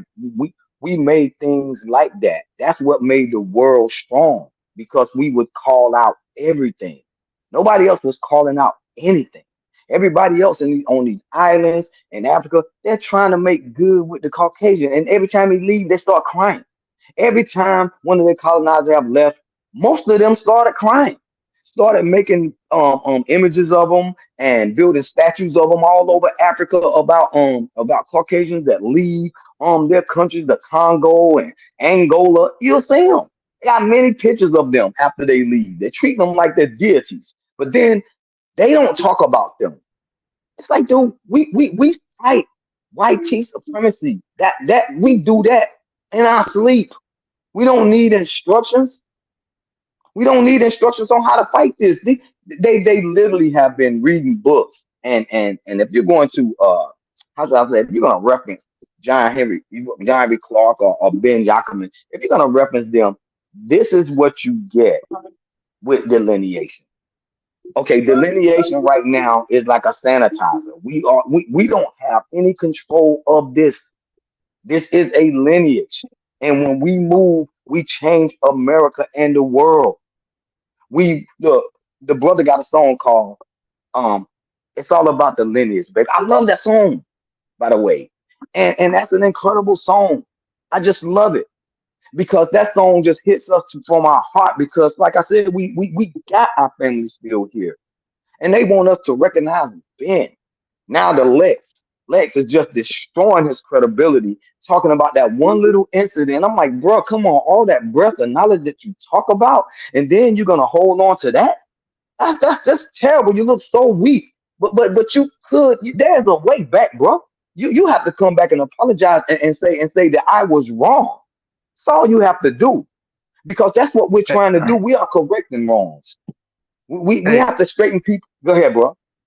I just want to say, man, if we're on code and we're having this conversation, and let's say if SL said, "Hey, man, the Scottish did so and so," I'm like, "You sure?" No, I think it was the goddamn French.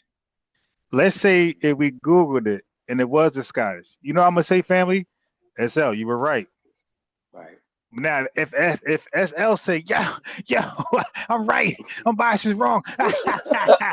Yeah, dude, that means Right. something wrong with your ass. That means something wrong with you, not something wrong with me.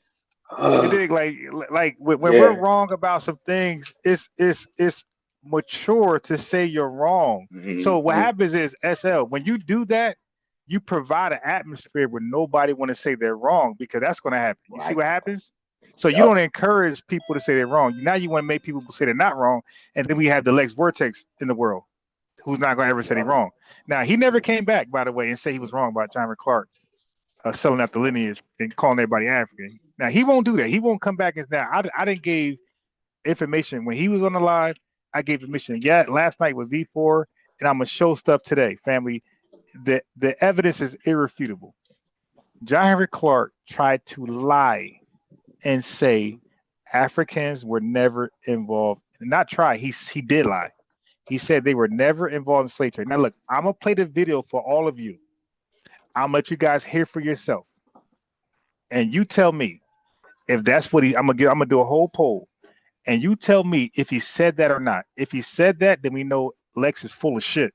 Stay away from him. If he didn't say that, I'm full of shit. You dig? So I'm gonna play it in full context once I drop my son off. But yeah, I don't have an agenda. So SL, what you seen just now was a man with an agenda who wants to come in FBA spaces, talk to FBA talk, but really have something else they really want to talk about. Now, if y'all could think, when he normally calls in, he talks about FBA a little bit, and then he shifts the conversation to something else. Okay, now I've been peeping it. I've been saying nothing, right? But he goes to the look. Now, be honest. Just be honest. Have you ever heard him talk about the jab? The jab. Have I ever heard him? Yeah. Talk about what now? The jab? The G8B. Do you know the nickname? The jab. The jab. No. Okay, right. You're not there. All right. So chat. Y'all heard him come on here and talk about the jab, and I gotta always stop them. Like, hey man, stop talking about that. You'll get my channel shadow banned, deleted. You can't talk about that online. I keep telling them over and over and over. I got you. But they keep talking about it. That's called an agenda. We do like what's the we are so far. Hey bro, we are so far removed from that's an old. That's gone, bro. That's history. Yeah. This is that was 2019. We're in 2026, bro. Ain't nobody talking about that no more. Oh, that's everybody that moved. Right. So when he keeps coming on here, he keep bringing him, not just him, IBM. When they come on here, they start talking about what they try to use this platform. We're all at. They use this platform for what they want to talk about. That's off code. It's like, bro, we're talking about the lineage over here, man. Right. Yeah, we're not talking about this stuff you talk about on Sonetta or whoever else channel, bro. Like, leave that for them. We don't do that over here. Like, stick to the prompt. You think the prompt is your man? You think Henrik Clarke? Oh yeah, he don't want to talk about him. Yeah, that's the prompt. The prompt ain't the jab. The prompt is Henrik Clarke. Is he a thorough researcher that we should trust, or is he another Pan-African shithole liar? Put those back. You dig? And as we already shown, he's a shithole liar. It absolutely is. And matter of fact, let me do it right now. Let me unpack. I was packing up to leave. Let me do that right now. Because I'm not gonna make it in time anyway. So I got you here, bro. And I want you to be honest as possible, right? No cheerleading. Give me what you truly believe. And I'm gonna put a poll for the chat. Okay, so again, this is based on what we truly believe, not right. Okay. So let me log back in with my laptop. Yeah, I was trying to get this one guy, man. This one guy who's a big FBA hater. All of his videos is hate FBA, man. Listen, SL. Like he's a Lex Vortex type of guy. I was trying to get him orange so badly, bro. I was like playing dumb, acting like, no, brother, just hear me out. Like, so I'm not saying like he's safe. He just might. He's a clout chaser, and clout chasers are always easy to reel in.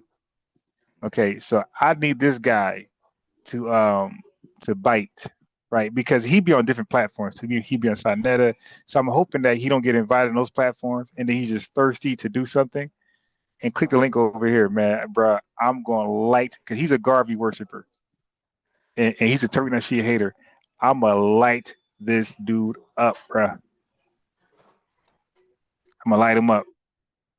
So I hope like hell that he get desperate. Nobody invites him on their panel, and he just say, "All right, man, send the link." I'm gonna cook this dude. And by the way, like he's like a featured guest on other channels. So this would be a big win for the lineage because that means we'll be burying somebody who's like kind of respect a little, who's kind of respect a little bit. Yeah, another one. And if y'all remember Pan-African James, he was one that we stole the credibility of. Like they thought he was smart. He was funny. Lex was part of the trio of cooking him. Like he was there. He was cooking him too. Right. Yeah, but again, when people got their own personal agendas and it's more than just FBA, then you can't do that with that. Like, look, hey, y'all all over here, right? We talk FBA talk all day long. I don't try to sell y'all stock, crypto. I don't try to sell y'all, you dig, or use it for commercial. No, I just talk FBA lineage all day long. I don't have no second agenda. All right, let me redirect these people over here. I got everybody listening. Okay, let me sell this this phone. You dig? No, let me sell this what's that thing called? The prize picks, some old prize pick, everybody. You vote for your basketball player. Nah, we don't do that. We don't do that. All right, so let me switch back over to the laptop. All right, let's cook on John Henrik Clarke for a second.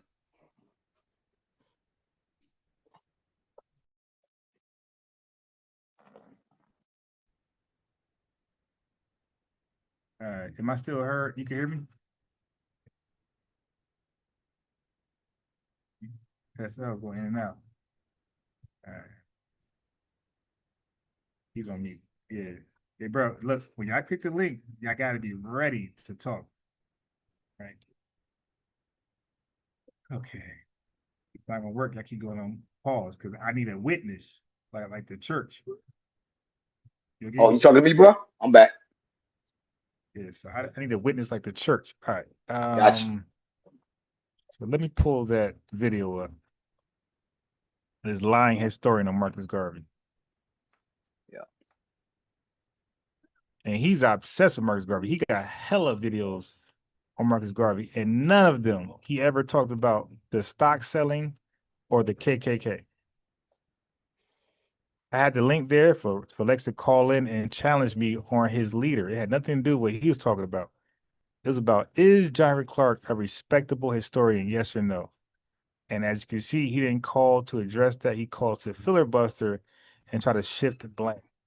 That doesn't work, my guy. We're a smart lineage. And I'm going to cook your hero right now. Okay. All right. So we're going to play Lex Vortex Hero and get him up out of here. Send him back to irrelevancy. Okay. Hold on. I'm gonna click that button. Let me share my screen. And then I'm going to play back my conversation. Matter of fact, I should play back the conversation first with Lex. You gotta get the full context of what we were talking about, what we were arguing about. So it won't be he said, she, it won't be he said, she said.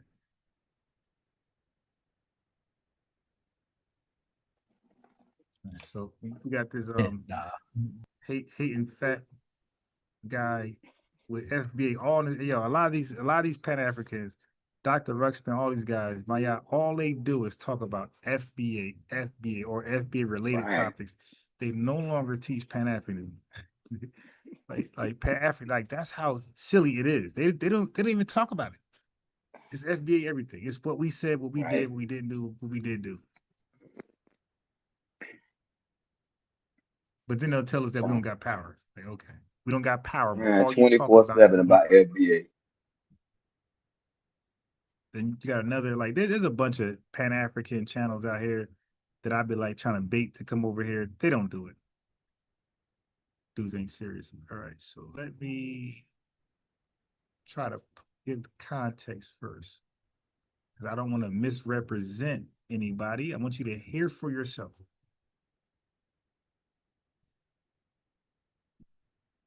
I want you to hear for yourself the conversation that I and Lex was having about John Henrik Clarke. So, because he's going to probably make 1,000 videos trying to change the narrative, but that's not going to work after this right here.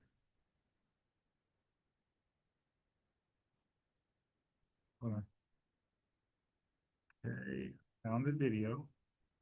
And let me pinpoint exactly where the issue happened. Keep in mind, we are supposed to both be FBA. Okay. All right.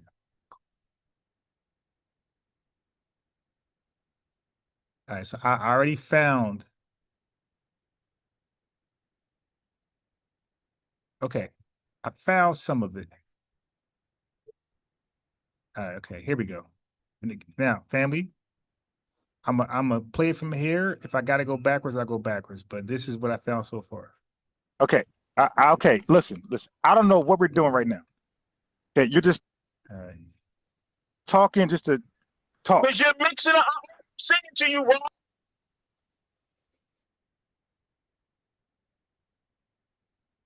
I think the wrong. Hold on, I can't hear myself. I think the wrong headset picked it up. 1 second, let me check my Bluetooth. Which I got my earbuds and I got my headset. I can't hear, so my earbuds must have picked up. 1 second. Okay. Oh shit.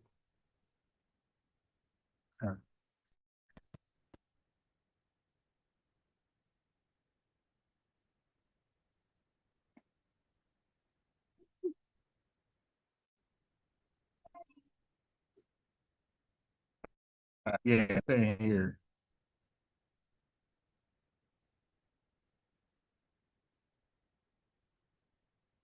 FBA all day, every day. Yes, sir. If you're new here, you're FBA. Try to make that known in chat, and I'll peek. Somehow, okay. Somehow, who you think is the federal agent? Myself or the other guy who was misrepresenting FBA, justifying Pan-Africanism? Let me know. Okay, that might be a burner account of his. 5-minute head start. Okay, so let us know who is the federal agent. All right, no federal agent will work like me. My channel is about debunking, okay, and providing correct information. So, all right, so let me all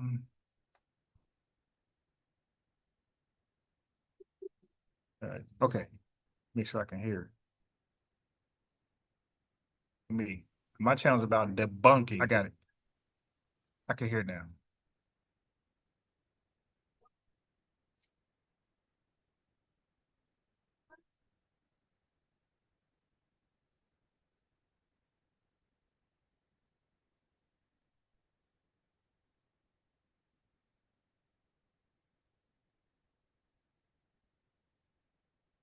Yeah, these guys, yeah, one guy is playing some FBA stuff with our title of Pan-African, and literally only one person is watching.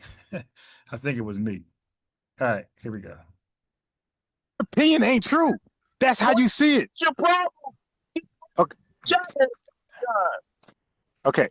Okay. Listen. I don't know what we're doing right now. Okay, you're just talking just to talk. Because you're mixing up. I'm saying to you, Ron, is you ain't gotta be so disrespectful about Hey, bro. But that's your person. Hey, bro. Listen to what Hey, I'm saying, no. bro. Hey, bro. But you're lying. No. Hey, yo. Hey, bro. Okay. Hey, listen, Like Lex. some preacher. Lex. Hey, Lex. I'm trying to have a conversation, my guy, but you're dominating. I don't want to mute you.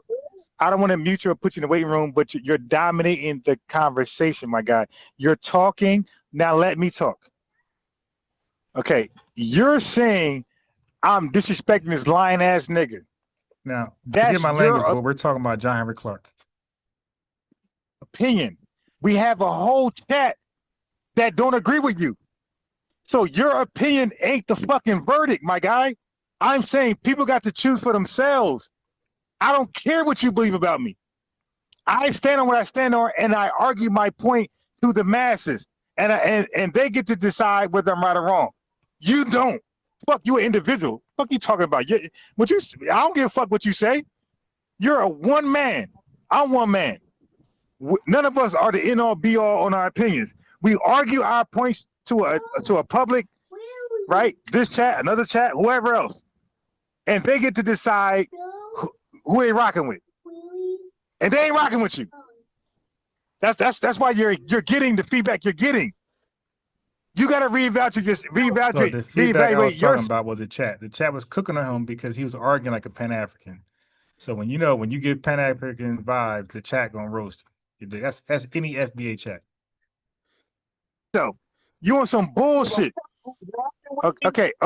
Yeah, but no. Okay, so then why? Okay, so shit, bro. Okay, so okay. Hey, bro. But listen. Because of who I like, and they ain't but nobody. But I'm okay. No, I'm okay with that. That don't. Dude, you can love who you love. I'm never going to say, Lex, don't love John Henrik Clarke. This shit is getting cultish to me over here, bro. Okay, You know what? So I'm gonna back it up a little bit. All right. So because this is like the end of it. But you see already, I'm saying, bro, I'm not telling you can't love John Henrik Clarke. Y'all heard me say that. Like the fact that I'm exposing this guy, he took that personal as I'm taking away somebody he loves away from him by giving the truth about this guy. So basically, I should just let him lie to the lineage because to preserve Lex views. You dig? Okay. So I'm gonna go back a little further.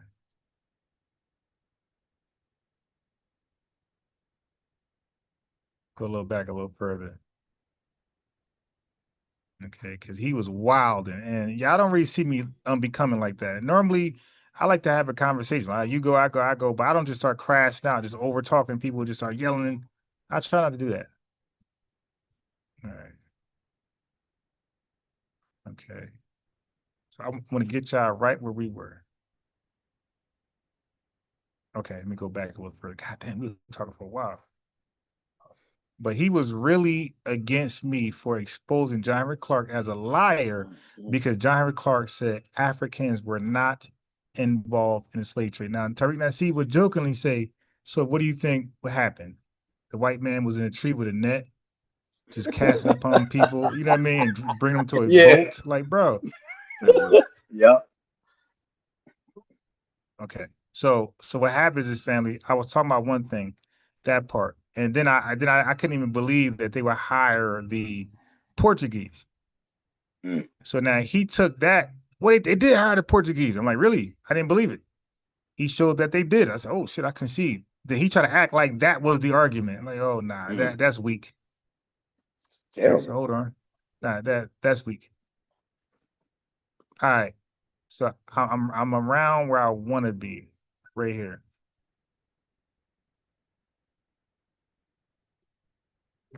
Okay. because remember, his main thing was John Henrik Clarke. He's trying to explain why John Henrik Clarke said Africans were not involved in the slave trade. That was his main contention.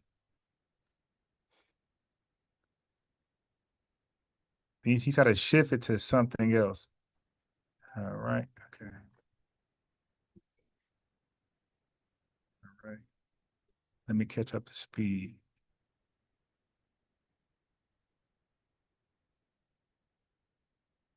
All right.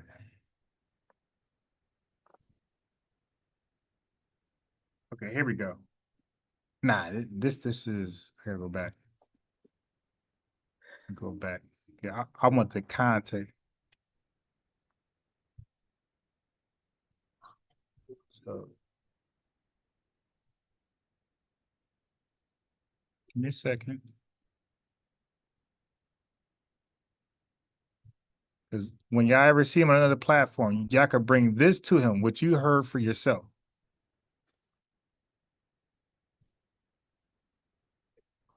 And I find that highly disrespectful for somebody to deny Africa's role in the slave trade or deny anybody's role in the slave trade. I find that highly disrespectful to act like people were not involved, like we're crazy. Because you have a lot of Africans right now saying they were not involved in the slave trade. And I'm arguing it started with John Henrik Clarke or historians like him, because he's a historian. So they're gonna say, well, damn, your historian said we were not involved. You know, what you arguing with us for? Shit.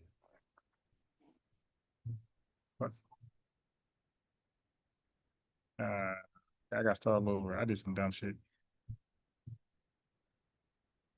Damn. Yeah, I'm still doing dumb shit.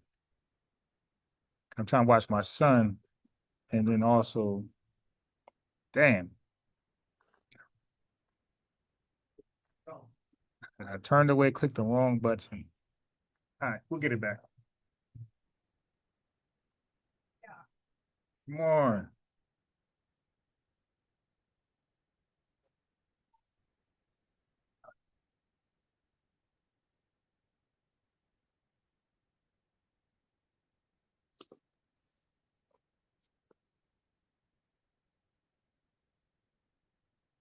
I want to get where he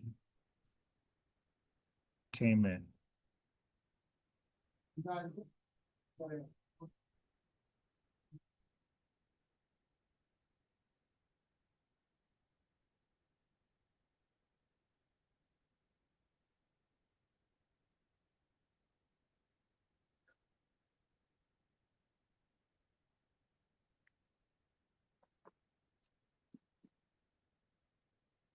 Okay, this might be around here. This might be the early part. This might be good. Let's see. Bias, put it like that, but I don't think that we can say he you know, that I gotta hit you with this. away from his. All right, so this is when we had cooler heads. So right now we're just talking right now. So we're not arguing, we're not debating. It didn't get ugly just yet. From his scholarship though, like, hey, bro, that's not the first mistake. That's not the first mistake one of our he great did, bro. scholars. Well, you know, okay. So, family, you see where we at right now. I'm gonna back up. So he's trying to say, just because he said that doesn't mean he's a bad scholar. So I'm like, bro, I don't agree with that. All right, I went back a little further. I said that's each person to have that conversation individually. I don't know everybody the money. That's Tariq. All right, look, let me explain who I am. My name is Unbiased Ron. I chose Unbiased for a reason. I realized early in my life, I don't choose sides. I go with the person who's right. I recall having friends, and there's some people over there, and you know, my friends end up being wrong, and I said, nah, my friend scholar, and they're making huge. That's not a small mistake. That's not a misread or a slippage, you know, the tongue. That dude said Africans were not involved at all in the slave trade because they didn't own a ship. That's like the dumbest. Alex, you can come off mute. That is the dumbest. I had to mute him because he kept talking. So now I'm explaining. You hear the context. The context ain't about the Portuguese being hired. Okay. The argument is about John Henrik Clarke saying Africans were not involved. See, Lex, we got replay here. You can't lie, my guy. This shit I ever heard in my life from a historian. They were not involved because they didn't have a ship. They were never supposed to have a ship. Yeah, So I you think can yeah, go ahead. I think John Henry Clarke was strategist some way. I think. Okay, so now family, his justification, SL, you just heard him. Strategist. His justification for John Henrik Clarke to deny Africa's role in the slave trade was that he was a strategist. This was his strategy. This dude is a piece of shit, man. Okay, let's go. I think he was very anti-European civilization and very, at this point in time, pro-African civilization. And I think it's kind of like, I don't think that's what he was that he was saying, that they had absolutely no involvement in that. I think. You see that, family? He is explaining. Now, listen to him talk. I'm gonna play the video, and you're gonna see he's full of shit. So stop. So he's saying that he don't believe John Henrik Clarke and what he said, right? He's explaining for a dead guy. I think he was trying to exonerate. He was biased, put it like that. But I don't think that we can say that I gotta hit you with this. Away from his scholarship, though. Like, hey, bro, he's that's still not one the of first our, mistake. That's not the first still mistake one of our he great did, bro. scholars. Well, okay, so now this cheerleader, this weird guy, Lex, is talking about how great of a scholar he is, in spite of saying something like that. Africans had no involvement in the slave trade. This cheerleader, this meat rider, this glazer is, oh my God, he's still a great scholar.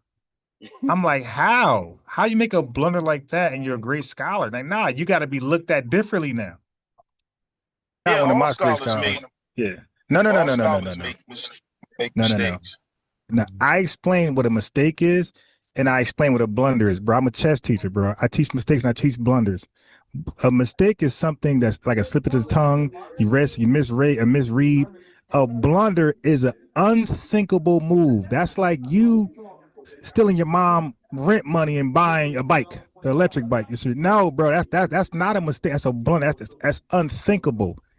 He said Africans were not involved in the slave trade alone, and that statement is the reason why Unc and a whole. Listen, I got mad tabs up here. Let me expand my. It wasn't just him, though. That's what I'm saying. Like, it was. What I'm trying to say. So now, SL, what he's going to do right now, chat, he's going to blame shift. He's going to blame spread. So now he's saying it wasn't just him, bro. We're only talking about just him. He's the thumbnail, my guy. As a TikTok YNs would say, stick to the prompt, right? We're not talking about everybody else. We're talking about this guy. We're talking about this guy. All right, so people click the link. I'm not gonna let all y'all click the link at one time. I'm gonna talk to y'all one by one. Cause I know people like to group up, click up to like speak against me. Okay, so yeah, you got to be a stand on your own. You don't need a whole group to talk to me.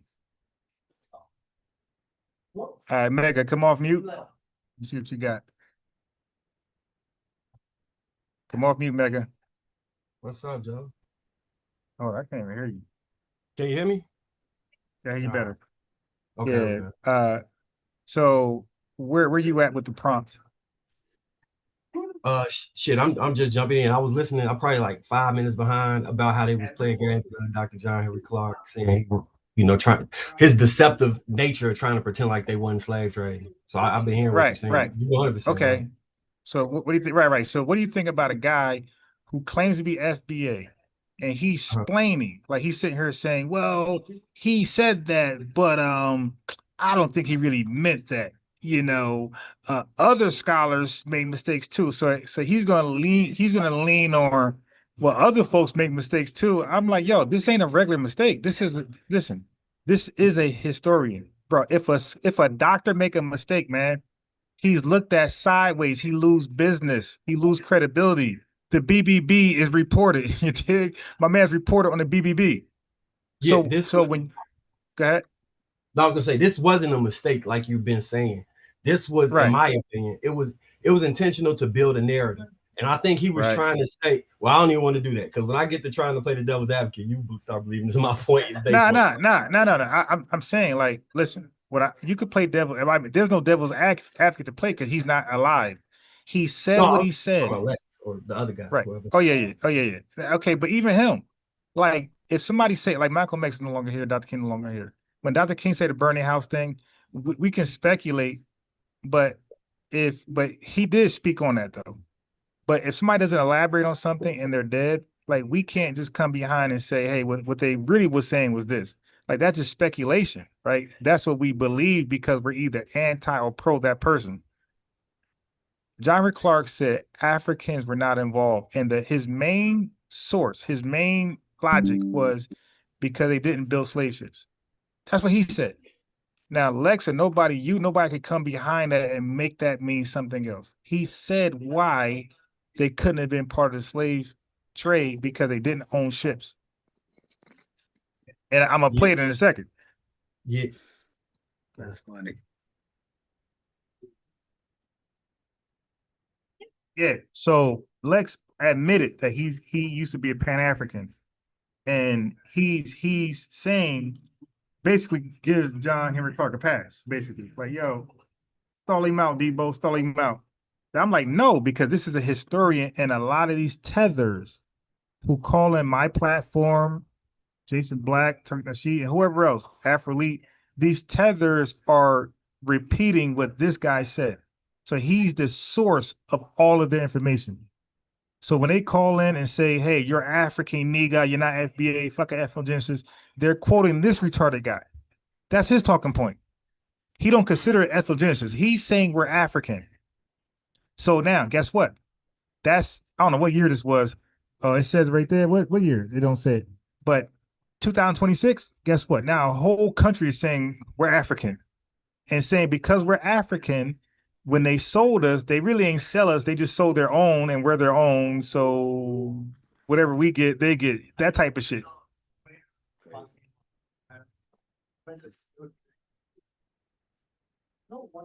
And we're saying that's not going to happen. No. I'm going to play a little bit more of the conversation for more context so you guys can hear exactly his position. He came over here and lied. You guys can clearly say what you guys can clearly hear what the debate is what it was, what the contention was. It was about John Henrik Clarke saying Africans were not involved in slave trade, not Africans hiring the Portuguese, like he tried to lie and do just now. Got you. I got what you're saying. I ain't say it was only him. I'm saying he's part of the reason why there's a Ghanaian president right now saying what he's saying. I'm saying it started somewhere, and they passed that baton to it got to where we are now. So, and then you had the unks and the Mayats and everybody else, Brother Reggie's pushing this. So whether he started or not doesn't matter. He was pushing that baton. So I can't condemn Brother Reggie, Dr. Mayat, and Unk, and when they just got it from him. Like, I got to get everybody. I'm doing a RICO. They didn't get it from him, though. What I'm saying is, okay, at that point, he's lying. The cap. Like, how do you know that, my guy? Like, they all defer to this guy. Yo, the intro of their videos is John Henrik Clarke. So they didn't get it from him. So at this point, SL chat, he's just lying. Is that Megadon right there? Yeah, at this point, he's just lying. He's covering the person he loves and worships at this point. And that's not gonna work over here. Because I don't worship nobody. You're wrong. Like I said, Yvette could be wrong, Tariq could be wrong, SL could be wrong. And when they wrong, they wrong. I'm wrong. Right? Nobody's protected. Wrong is wrong. But what you're not gonna do is start to act like being wrong is cool. And we need to like let that slide. It's not gonna happen. That's not how we grow as a nation, as an ethnic group. It's not. We grow with being correct, not incorrect. I agree with you, but that was the sentiment. Like, none of the scholars and our people were not holding Africans accountable because remember, we're in a kind of a renaissance where, you know, mindset is changing, but I can take you to Barashango, John Henrik Clarke, John G. Jackson, and these are all great scholars, but they were pro-Africa. And even we as a people That makes them never biased, held. right? Yeah, that's what I'm saying. Okay, Let's right, check right. me So, out. Just right. check So, me out what I'm how's saying. that different than white people then? Like, that's the same shit. White people revise history, whitewash history to make themselves look better and everybody look worse. No, And check these me out guys what I'm come and do the saying. opposite. Yeah. We would have to dismiss all of our scholars and our whole history for the past 100 years. That's what I'm saying. Everybody was kind of in that mindset. Like, Hey, bro, that's a name me, Pan-African mindset. Hey, family. So now he's going to bring up miscellaneous scholars. We're just talking about John Henrik Clarke and the mistake he made, the blunder he made, not a mistake, the intentional lie he made. We're just talking about him. And this guy is talking about other people. It's like, dude, why are you dry snitching? We're only talking about John Henrik Clarke, my guy. That's it. Nobody else. Why are we talking about phantom scholars now? That I'm like confused. Said right. We got it. Everybody who was that's right. Yeah, I'm okay with that. I'm okay with dismissing everybody who was into that save Africa and condemn the world and disrespect Black Americans. Yeah, garbage, trash we ain't can, got no scholars recycle bin. left, and we have no scholarship in Black America. You see what I'm saying? Like, Okay, you hear that, right? He's saying if I take down these lying scholars, then we're not gonna have no more scholars to refer to. This is his logic. He believes the only scholars that's around are Pan-African scholars that be lying.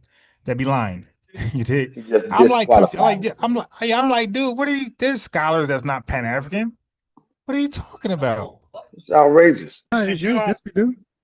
George Washington is a great person amongst European white Americans, bro. Even though he owned slaves, they don't even talk about it. They talk Andrew Jackson. Hold on. My screen froze. Hold on. Oh my God. All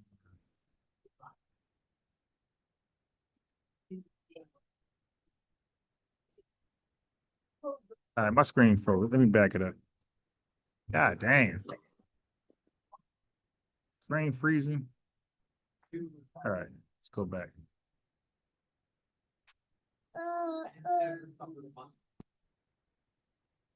And then we'll play the footage. And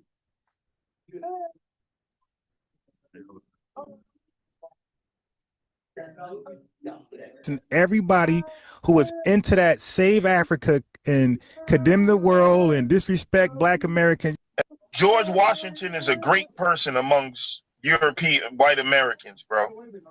Even though he owned slaves, they don't even talk about it. They talk Andrew Jackson. You know what I'm saying? Like, he was a terrible person. But Europeans don't throw him away. Only thing What that guy do with John Henrik Clarke, man? This is sad, man. He's going out bad right now. This is what you feel me, family. The conversation was about John Henrik Clarke, not about what he tried to make it about. You look bad, bro. Now you can't come back because you try to shape a narrative and you lie before everybody. Now we're hearing it for ourselves. The conversation was about John Henrik Clarke and his poor scholarship, not about a small argument. Yeah, see, you're not invited back over here. Go back to the Pan-African circles, my guy. Go back home. I'm saying the dangers of this is you really will be gutting everything that, you know what I'm saying, our past scholars, teachers have laid down because they were all, so it's like you're discrediting like all of the scholarship and history. We can just say at this point in time. So family, by me pointing out John Henrik Clarke is a liar, now all of a sudden I'm discrediting all scholars. Like, yeah, what are we talking about? Yep. Pan-Africanism was the leading mindset of everybody. So everybody was trying to kind of exonerate Africa. I mean, even Elijah Muhammad never condemned Africa like that. Okay, so now we're going to Elijah Muhammad, man. We went from John Henrik Clarke to George Washington to Abraham Lincoln to aliens on Mars to Elijah Muhammad. Like, where we going next, my guy? Where we going next? All because I pointed out the guy. Oh yeah, Paul Robeson. Yeah, all because I pointed out the guy. Jack Johnson. My You see what God. I'm saying? He said the white man came. He said John Hawkins came, the Elijah devil. Muhammad wouldn't allow nobody to. Elijah Muhammad didn't allow Africans in the mosque, and he didn't allow no member to wear any African medallions, garments, nothing. No, understand what I'm I saying. say But Hotep. where did he say that Africans sold us? Well, he didn't really speak much of Africa, but when he did speak of it, he did. But this is all I'm refer saying, to it. Ron. Check. Right, but hold on. Check me But he out, did Ron, because refer I to don't as disagree with you. Right, but hold on I'm a just saying second. you're Let me respond to a little You're bit. very hard-line. You know what I mean? Hold on. Let me respond a little bit what you said already before it's too much and I can't remember everything. All right. So we got Carter G. Woodson. Carter G. Woodson, you would agree he's a scholar, right? Yeah. Okay. Carter G. Woodson disagreed with everybody you talking about. He taught the real history. He taught Africans enslaved us, sold us, and white folks bought us. It's real simple, and he's before John Henrik Clarke. As a matter of fact, he had to go read real books. He had no internet, no Google. He had nothing. Whatever John Henrik Clarke had access to, the tools of that time. He had none of that, and he was still able, with less tools, less everything. He was able to figure out very easily that Africans sold us and white folks bought us. He already taught that. He taught that. He actually taught that. He has articles that I got. He taught that. So I'm not giving nobody a pass that came after him and taught something different. Everybody got to be held accountable. History ain't nice. And we look at history, everybody John remember. Henry Clarke is just a garbage scholar. He's just garbage. Yes, because you have to have scholarship we can trust. I say family. Now you see that? You see how calm the conversation originated? Okay, the origins of it. He's asking me, so is he a garbage scholar? I'm like, so this is my opinion. This is one man out of 43 million opinion about this guy. I'm like, yes, based upon what I know, yes, he's a garbage scholar. You're asking me my opinion? Yes, he's garbage. We should not listen to this guy. Nothing he got going on. I don't mind a mistake. Okay, some people made mistakes, and history, science, technology had condemned it or overruled it. We don't blame them for having not. Listen, what I'm saying. I don't fault nobody for not having the tools. Okay. I can't fault a prison guy to have a conclusion he don't have. We have. You know, he's not going to come to the same conclusion as us. But if you're in the free world in 2026, you have chat. This is why I condemn people come on my panel who be grossly wrong. Like, yo, you could just Google that shit before you click that link, bro. I'm not going to give nobody a pass that right now that has access to Google, Wikipedia, Grok, Gemini, ChatGPT. There's no excuse to be that stupid today. And I'm saying what these guys did was purposely. They went and lied. And I'm not excusing no liars. The white man a liar, and so are these guys. I'm not excusing nobody. I don't do that. I have a standard, and that standard is for everybody, including myself and you. So when people hold me accountable for something I did, I got to own up to it. I ain't going to say, give me a pass. I'm your brother. I'm going to say, yeah, that was wrong. Yeah, I no longer think like that. I'm over here now. So I hold everybody to the same standard. I'm not, you know what's funny? I was actually wrong later in the conversation and admitted just like that. And he's trying to hold that against me. Go ahead.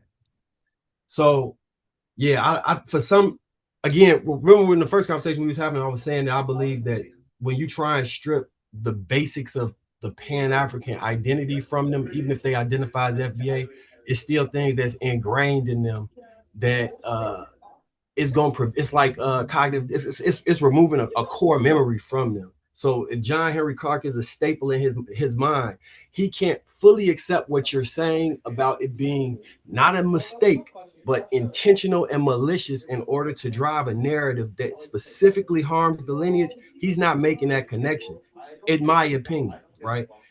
It appears as if he's trying to say he was just fighting against white supremacy and trying to push a pro-African narrative at the time, and he's trying to give him a pass for that, but that's not what's happening. Again, I don't believe that. I don't agree with him. I do not agree with him. I'm just saying, I think that's the connection he's trying to make erroneously because he has Pan-African foundation, right? And he wants to cape for any scholar and try and use at that time what they were doing as a justification for why it's correct. And that ignores why forcing the African label and having us be this pro-Africa is very detrimental to us, in my opinion. Okay, right. So what I'm saying, because Lex get on other individuals personally that he has a personal, intimate relationship with as far as debating. He gets on them, he picks with them, and he holds them to a different standard than the standard he's holding John Henrik Clarke to. And what I'm demonstrating, Lex, we're different. I don't do that. I hold every human being, white, black, African, tethered, to the same standard. I'm not going to get behind an FBA liar. I won't get behind a white T liar either. You dig? I want the truth, and we deserve the truth. So when it comes to us, it's about just the truth. That's it. So I'm saying, Lex, man, what you're saying is just a bunch of excuses, my guy. I don't care about what you're talking about. The fact is, he lied when he said Africans were not involved in the slave trade, my guy. You're going to different areas I don't care about. All right?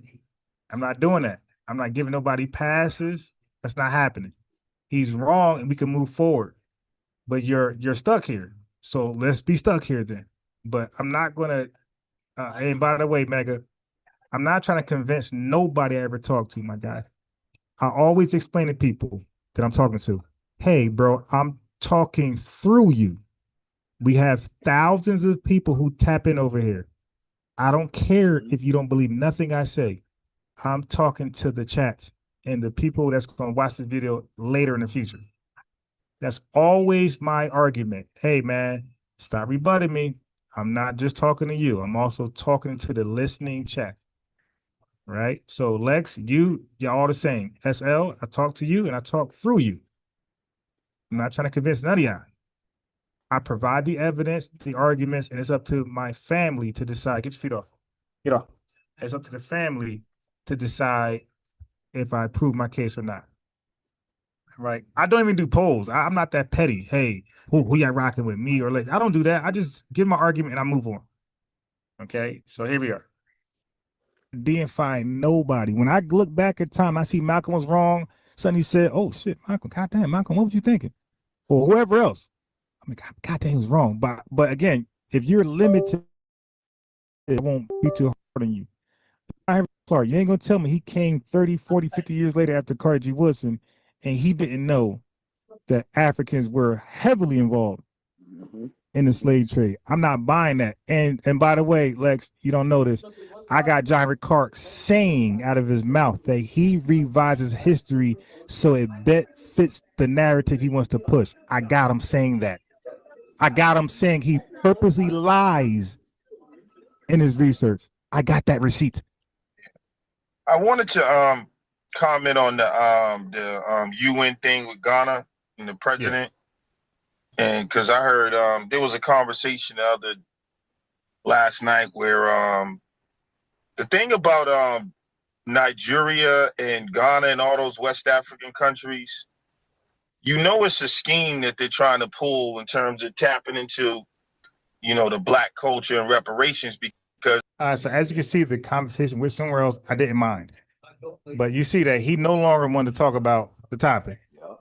He shifted the conversation and I went with him, SL, Mega, to like, because I'm proving that it's not that big to me. Like, I don't need to like prove something to you, my guy. It's not personal. You dig? So wherever you want to bring the convo right now for us to be cooler heads, I'm okay with that. You feel me? Because I'm like, all right, well, let's just, you know, we got to get back to where we got to get back to eventually. So I'm okay with him changing the subject, but I'm definitely going to bring it back to the subject. Because first of all, they already received reparations from the United States and aid. I bet you if we was to add up all the aid that the United States gave, but on top of that, the only people they would have, they should be going directly after. All right, so I'm gonna get back to the conversation because he, you know, in my mind, we call that running. Like, he don't want to hold John Henrik Clarke responsible for his lies. He changed the subject so we could have cooler heads. I'm okay with that. All right. So now I did bring it back. Who is from? Give me the truth. because I'm gonna grow and do something with that truth. I can get that back, recycle, get that back to my people, and we could do something great with that truth. But with that lie, ain't nothing gonna happen. Because all lies get exposed. And I'm not gonna have us repeat some stupid shit. And then we all now Africans were not involved in the slave trade. It was you white people. You need, let's join Ghana. Give us reparations. Henry Louis Gates too, because he likes to cherry pick, and some of our people love to. Which one, Junior? Yeah, Henry Junior? Louis Gates Jr. Yeah. Okay, stop right there, right there. I got him too lying. I'm a real researcher, bro. I got receipts. When I say something, I prove it. I got him lying too. Go ahead. Yeah, and when Henry Louis Gates, the way he likes to lie, he lies for white people and trying to defend. And it's not supposed to be in those people. And so he's trying to, get away from his leader being held accountable. And I'm not letting up. I want us to be okay. So now we're reviewing the video now. Okay, so now we're playing the video. Trade and One more time. The African was not in the slave trade. Do you believe Africans were not in the slave trade? Well, in the context he's talking about, there wasn't, but we're not gonna say they didn't participate. No. He never said they didn't participate. Hey, bro, listen, you're doing semantics. Participate means I'm involved. If I participate in selling cookies, I'm selling cookies, right?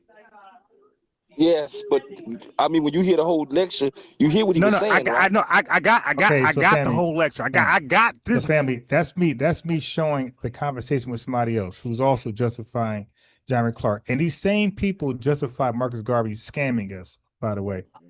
Same people. Oh. Do we need to play more, my guy? Play more So about is it- to say what? We already went over that before, bro. You can't do that. Because you can't stop it right there because he. Okay, cool. Because he. I'll play it out to get the whole context right here. African was in the slave trade. To take these Africans from one part of Africa and another. Now the European is interpreting this as meaning the African was in the slave trade.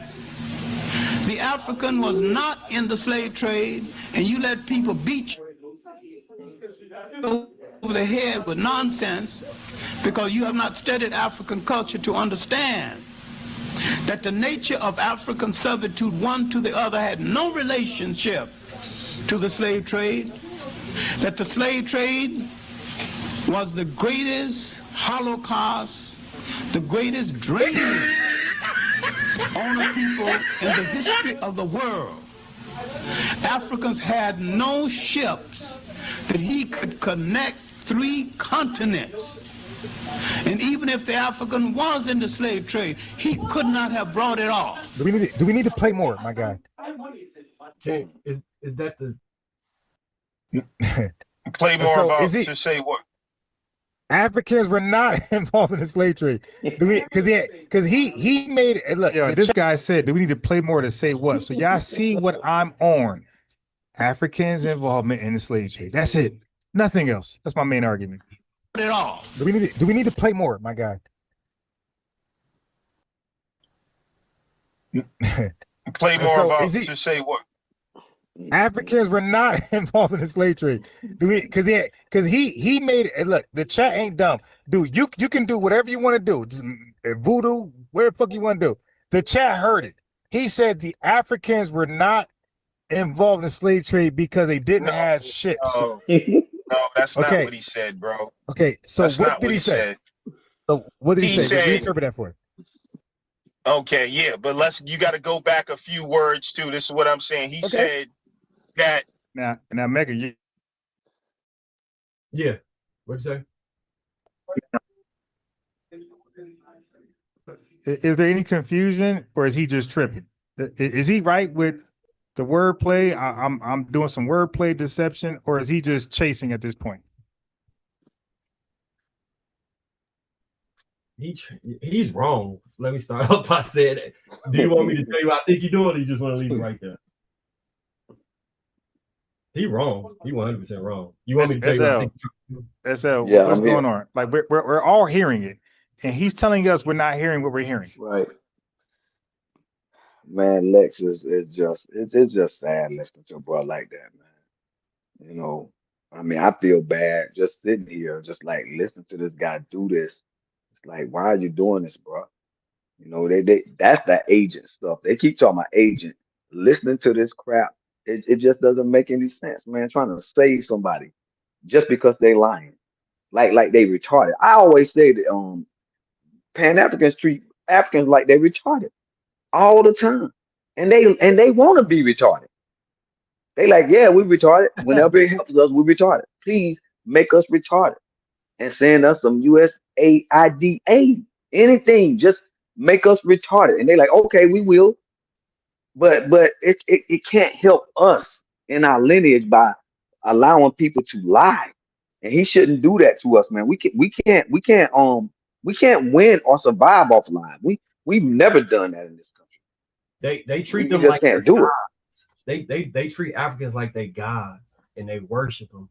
But then at the same time, it's the weirdest thing because they also treat them like they innocent babies and they can never be maliciously harmed. It's crazy. Right. It's not. And yo, do you know that's exactly what John Henrik Clarke said?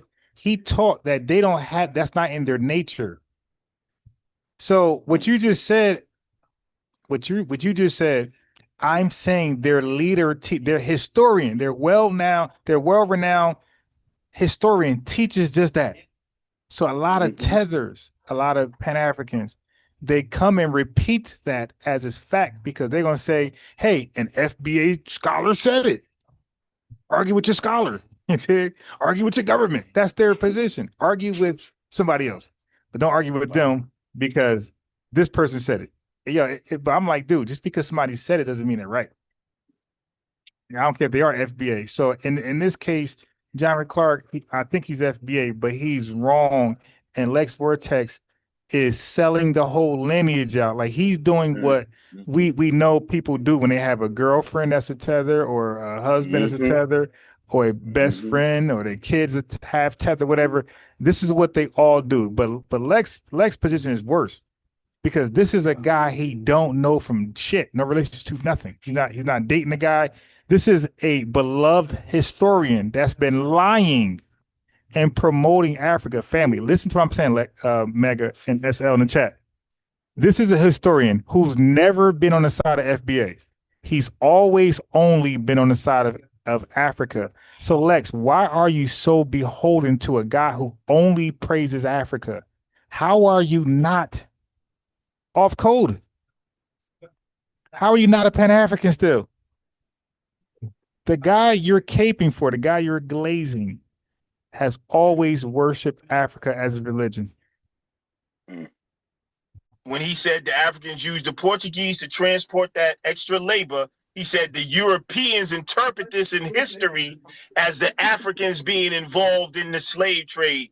And what he's talking about is hold on, Ron. What he's talking about is the totality of the slave trade. Wait. In terms of see, okay, this is stupid. He's not bro. saying. I'm sorry. Hey, bro, let me ask you. We're African. Okay. So now this is where I went to this is where, now listen, now you see why I finally talk about the Portuguese being hired. This was not my original position, right? He cleverly took it somewhere else, and I fell for the bait. Is involved in the slave trade. Did they kidnap niggas and some to Europeans? Yes. Okay. What point did he acknowledge that in this bullshit he's talking about? Okay, so right now you see now it's turning. Now, as you can see, I'm starting to get pissed off now. Cause like, dude, why are we still talking about this, my guy? We heard the guy say what he said. He said Africans were not involved. You're saying he ain't say that. We're hearing it. We're playing it back over and over and over. So yes, now family, my button's starting to be pushed. Yes, I'm losing it. Now bro, you gotta stop, my guy. But he does further down the road when he says to be fair. Hey, bro, you Stop the cap. You gotta stop, bro. You can't. Okay, bro. I mean, Hey, what are we Ron, doing I'm gonna here? be real with you, bro. Ron, Yeah. You a good you're losing this. You're losing this argument. I'm gonna tell you you that's are why you're okay. getting hype. Let's look at the chat. Let's look at the chat. All right. So I'm gonna end it right there because now this is where it went left. I'm going crazy. Now I'm gonna play it for everybody live. The entire 10-minute conversation of this guy lying about, as a historian, the transatlantic slave trade. All right. Here we are. Okay, let's get what I'm saying. You're taking clips. No, wrong one. Can I ask a question real quick? In East Africa, the Arabs have already. Question? Who got the question? That's me. What exactly is he trying to say? You're losing the argument based off of? Because okay, no. So no, that was a side topic. So I didn't believe that the Africans like reached out to the Portuguese. I didn't know that they reached out to the Portuguese to be their Uber driver. You did, because I thought that was so dumb. I said, why would you rely on the people who was just there 200 years earlier trying to kidnap you? Why would you call them back over to be an Uber driver? You take for you. So I didn't think Africans would be that stupid and desperate, and I was wrong. They were. So I'm like, oh shit, all right, well, whatever. So he's trying to use that to say, yeah. He was happy, made him retarded again. Yeah, so he's trying to use that, like, see, you were wrong about that. I'm like, yeah, I was wrong about that. I'm okay. I'm wrong about some things that's stupid. I'm trying to give Africa more credibility. Like, they wouldn't do that, and they did do it. So I'm like, oh damn, they worse than I thought. So they're worse than I thought. So now when I talk about watch this. This don't work well for Lex. When I talk to the revenues and the tethers of the world, I'm gonna bring up this. I'm gonna say, why did the Africans reach back out to the Europeans who earlier tried to kidnap them to get them back to Africa to do stuff for them when they know that's their ops, and then complain later about the ops kicking their ass later? Like, dude, you invited your problem to your homeland, bro. Those Europeans were minding their business, trying to figure out life, and you invited them back over there. So then they come back over there and see what you got going on. You're like, okay, oh yeah. They sent a kite back home. Like, yo, we got him. We got him. That's what happened. Disgrace Islam. They had started a slave trade 600 years before the European. And this slave trade, after they lost Spain, preying on nations in Africa, had drained Africa of so much time and energy and resources and organization, the Africans now could not mount an offense against Europe. Okay, so you heard this guy. So now he's lying right there.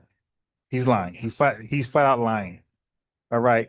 A lot of historians, they document that it generally focused on different demographics.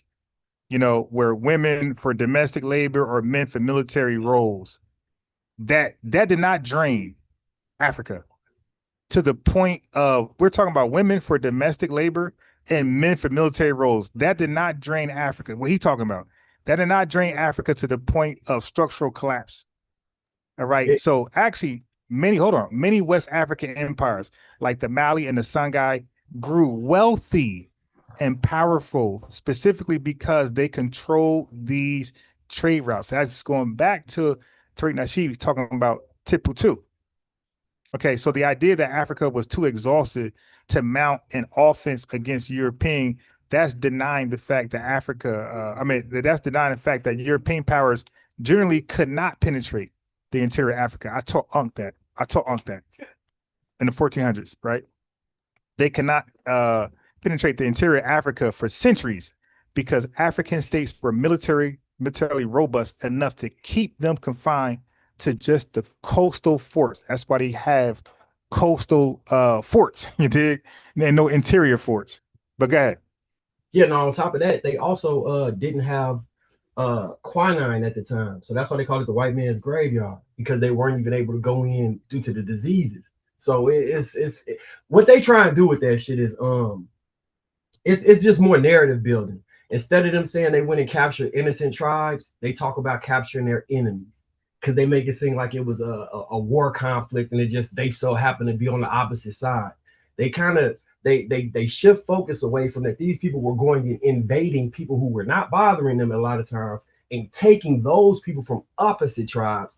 But then when you say like when you was having our conversation about Queen Azinga and the other guy that you was initially talking to about this, he was saying that she was right for doing it because what the fuck did he say? Right. Ah, shit. You know the point I'm making. Please make it funny. I just drew a blank. You know, I got ADHD. Sometimes my memory be bad. But you know what I'm talking about, right? Yeah.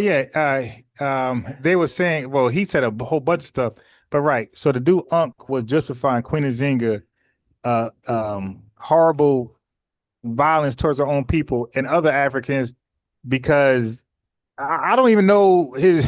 He said they weren't her people. That's what it was. Right. He said they weren't her people, and in order to take care of her people, it was okay for her to do whatever she wanted to another group of people. Wait, but stop then right there. Hold on. Wait, hold on. Stop right there. You said that he said that it was okay to do that because they were not her people, right? Right. Okay, right now, are you the people of Queen Azinga? Me? Yeah. Nigga, no, I'm Foundation of Black America. I'm not no African. Right. No, but they will call you African. That's my whole point, my guy. That they would talk two sides of their mouth. Right. At one point, they'll say we're all African. We're the same people. And then to justify wicked actions in Africa, they'll say that ain't their people. So we like, yo, which is it? Hey, I was confused. Are we those people or are we not? Right. I 100% agree with that. 100. But yeah, this shit is so deceptive, bro. At the end of the day, they can't keep this shit up. Because when you have to review what you're saying and then hold it against what reality is, it's like, bro, you can't keep lying. It's very easy. You can just type in African involvement in the slave trade, and that shit has detail. Hey, bro, but that's the thing though. They're not banking their lying on that. They know you can. They're banking it on people who just gonna take their word for granted. Like so many people took Ben's word for granted, Henrik Clarke word for granted. They're hoping you keep the tradition. Just keep believing liars that you like. Incredible. They know you can. They know you can easily debunk them on all the tools today, but they're hoping you just trust them. And so many people are just trusting them, and they're not. I'm sorry. Looking to AI. Go ahead. I heard them make an argument like 2 days ago about that the Africans didn't interact in the Arabic slave trade, so the sub-Saharan slave trade. So then they tried to make that seem like they. Yeah. I mean, that's just retarded. But I think Henrik Clarke did the same thing. So don't get ahead. Okay. I want to play. Look, this is a 10-minute video. We're 35 seconds in, and it's 9 o'clock p.m. and I'm out here with my son. So let me just play because this is gonna be a minute. So let me get this video out the way. We can talk about whatever you want afterwards. But it's only 35 seconds, a 10-minute video. So and he's gonna touch on that too. So I'm trying right now. The goal is to debunk all of his points one by one, and we just debunked the 600-year. Sub-Saharan, the trans-Saharan Indian Ocean slave trade, where he claimed that Africa was so drained that they couldn't resist Europeans. What they keep trying to do is make up excuses why Africans partnered with Europeans to sell us. He keeps trying to justify it. That's why I say he's not even seen as a historian amongst real historians because of all of his errors in his research and his bias. It's so clear. Now we see. But by the way, this is Lex Prophet. The enemies the Arabs that we had installed in Spain and the Mediterranean, because the military arm was African, turning on us. Now this is bigger than my skimpy explanation because every ally we ever had has turned on us when it was his or her convenient to do so, left or right, and there is no exception. Now the Arabs have turned on the Africans, moved down from North Africa and destroyed the great nation states in inner Africa. Now they would increase the slave trade along the coast of West Africa, the Portuguese and the Spaniards. Africa is in a bind now. East Africa is controlled by Arab slave traders. North Africa is controlled by Africans and Arabs returning from the conquest of Spain now that they've lost Spain. West Africa is arguing among themselves because they can't settle their family dispute. They will make a mistake by inviting the Portuguese to arbitrate their family dispute. That part, Mega, I did not believe that they would do. I didn't believe they were that dumb. That's the part that Lex had fact checked me on. It turned out they were that dumb. So he tried to act like that was the entire argument now. You were wrong already. I'm like, okay, so Clarke was wrong about Africa's involvement in slave trade, and you're giving him a pass, right? A complete liar. I'm over here. I didn't believe they're that dumb. So I got an honest mistake that I'm saying I'm wrong. I'm like, nah, you're right. Yeah, I'm wrong. They are that dumb. You dig? And he's like holding me. No, you were wrong, bro. That doesn't work over here, my guy. My guy, we research over here, and sometimes we're wrong. The research agrees with us. Sometimes it doesn't. See, it's not about it agreeing with you or disagreeing. It's about how do you handle being wrong after you're wrong. That shows the character. So that's why I say Dr. Martin Luther King said, "You judge a man by his content, his contents of his character." I'm a man who can admit when I'm wrong on a live. You can't, and neither can your leader right here. Right? So that's why people rock with me and not you. I can say, yeah, I was wrong, bro, on that small point, but the big point, John Henrik is wrong. Both of y'all wrong.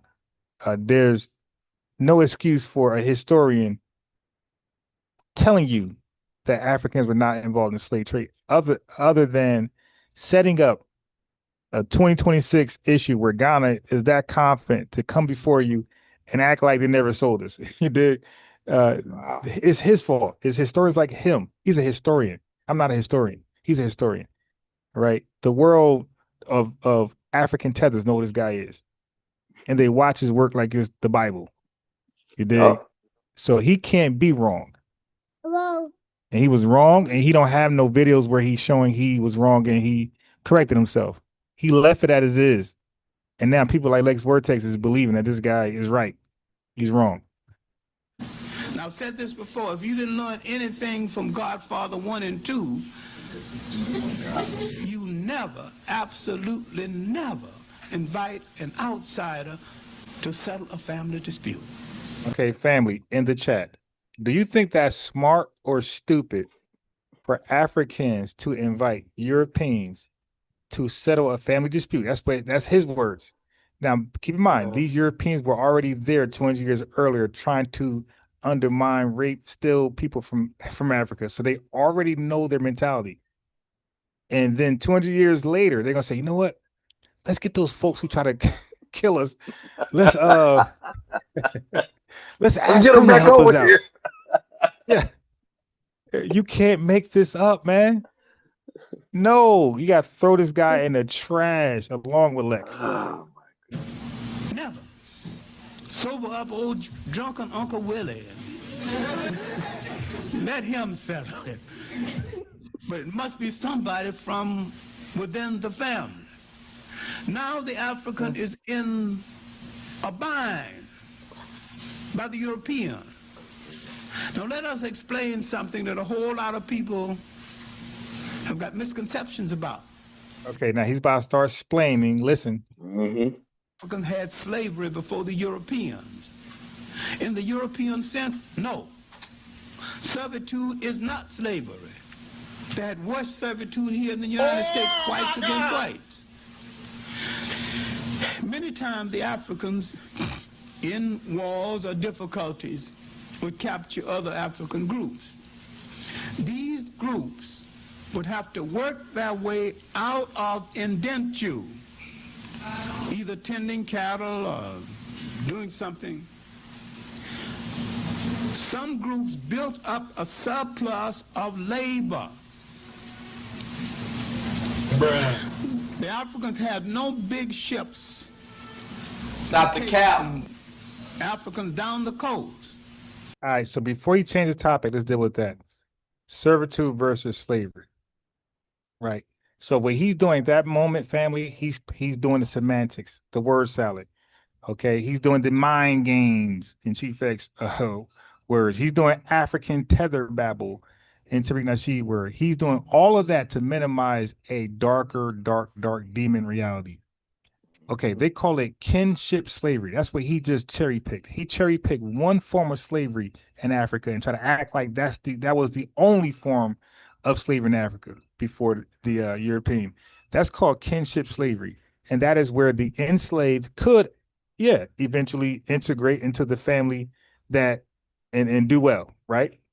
But then you have chattel slavery. Chattel slavery is where people were treated as portable, sellable property, and it was also present. It was also present in Africa before and during the European arrival. Chattel slavery was there before the European and during. This guy's a piece of shit lying historian. By the 17th and 18th centuries, internal African markets for enslaved people became heavily commercialized to meet European demand. Large-scale military states like Dahomey and the Asante Empire transformed their entire economies around the capture and sell, the kidnapping, the taking, all the language they're using of human beings. So to call that a family dispute is just disrespectful. Okay, and he's clearly minimizing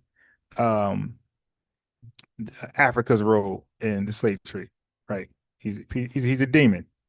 But Lex says, "Oh no, we got to protect this guy." So he knew up a surplus of labor. The Africans had no big ships to take from Africans down the coast.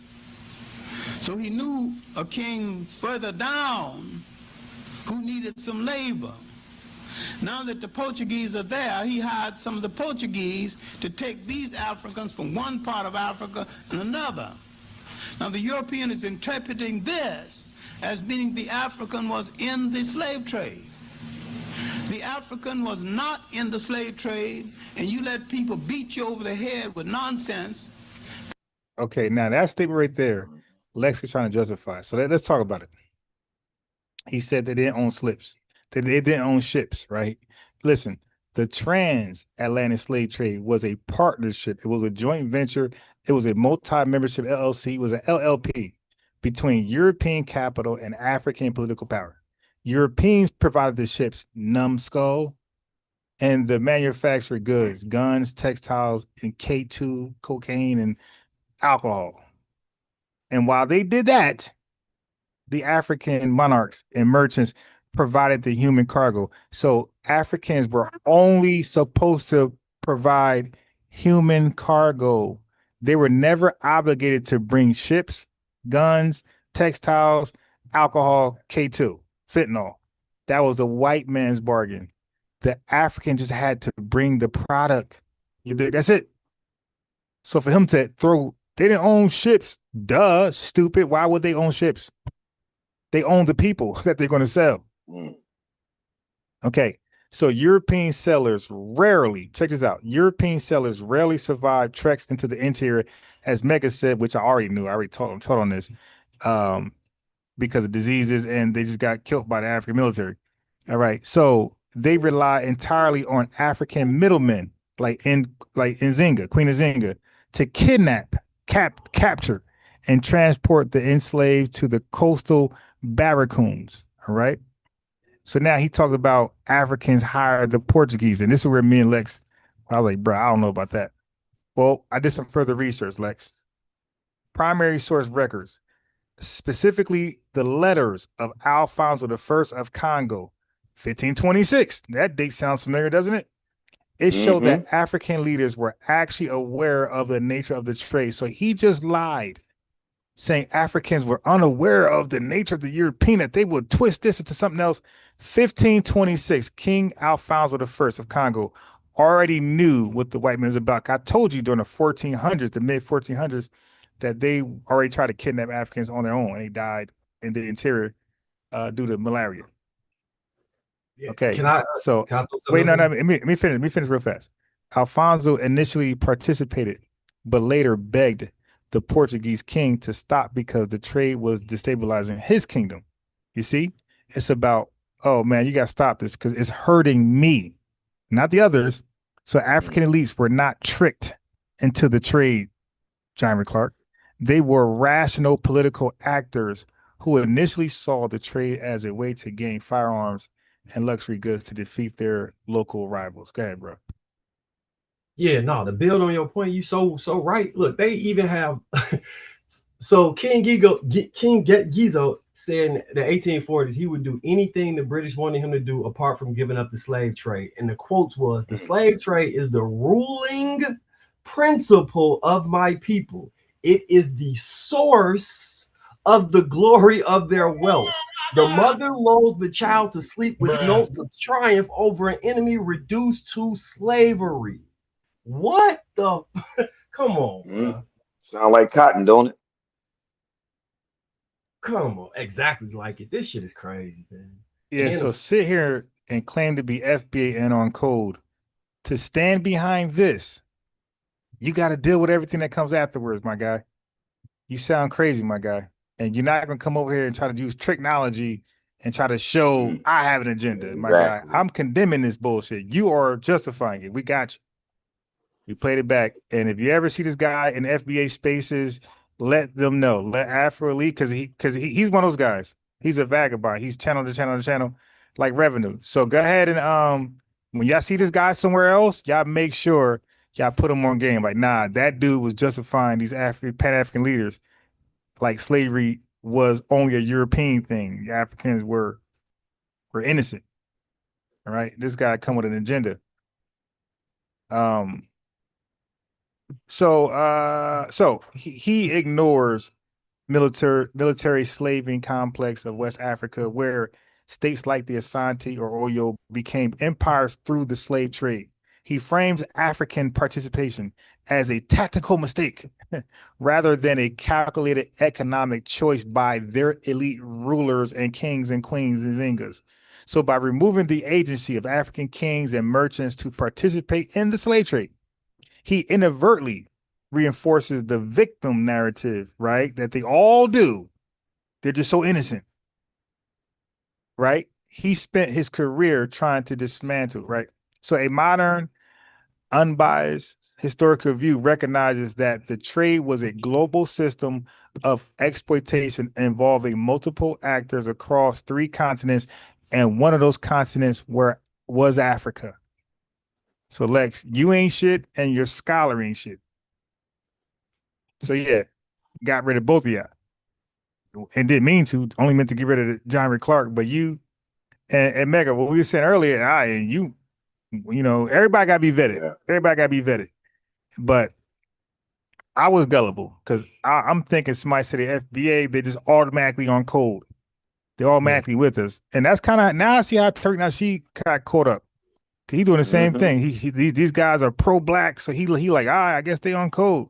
And these 19 snoozes and Dr. Syrup Bottle Mayat, yeah, they're deceptive and dangerous.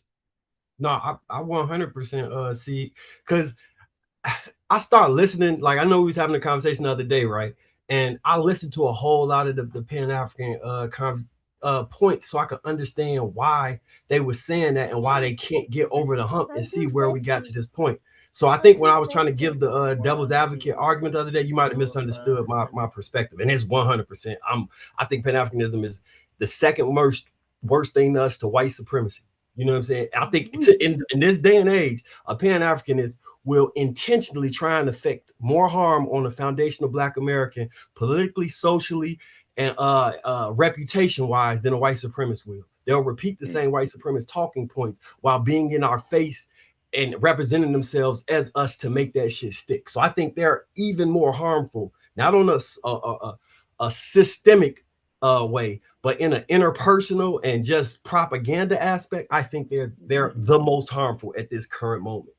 And I don't know, maybe the first conversation that didn't come off, but I could understand how you could get to that point, because where you don't really see how the Pan-African, or somebody could sneak that Pan-African shit in, because some people have dueling allegiances where they're trying to share the idea of what it is to be a Pan-African with the truth, but some of that shit just kind of stuck to their side. They can't quite get it all off because they like, well, we all Africans, and an African can't sell another African into the slave trade. So fuck it. It was just the white man. Let's just still go with that. Right.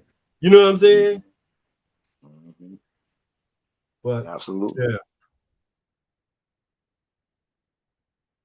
Absolutely. Yeah, and it's nasty work, and it's getting worse. But go ahead, bro. So let me just invite Andre on. So I invited Andre to the platform because he thinks we're disrespecting John Henrik Clarke, and I might have had some harsh words, but it's really indirect. They're really directed at Lex.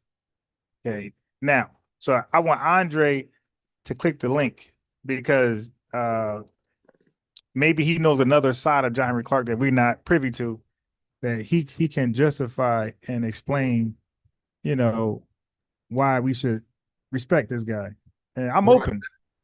Rock, can I ask you a question? And the thing is, wait, one last thing. The thing is, like, people be selecting, doing a poll thing, and I just sometimes wish the people who take the negative side call in and explain why they are going against the grain. Like, hey, explain, like, what's up?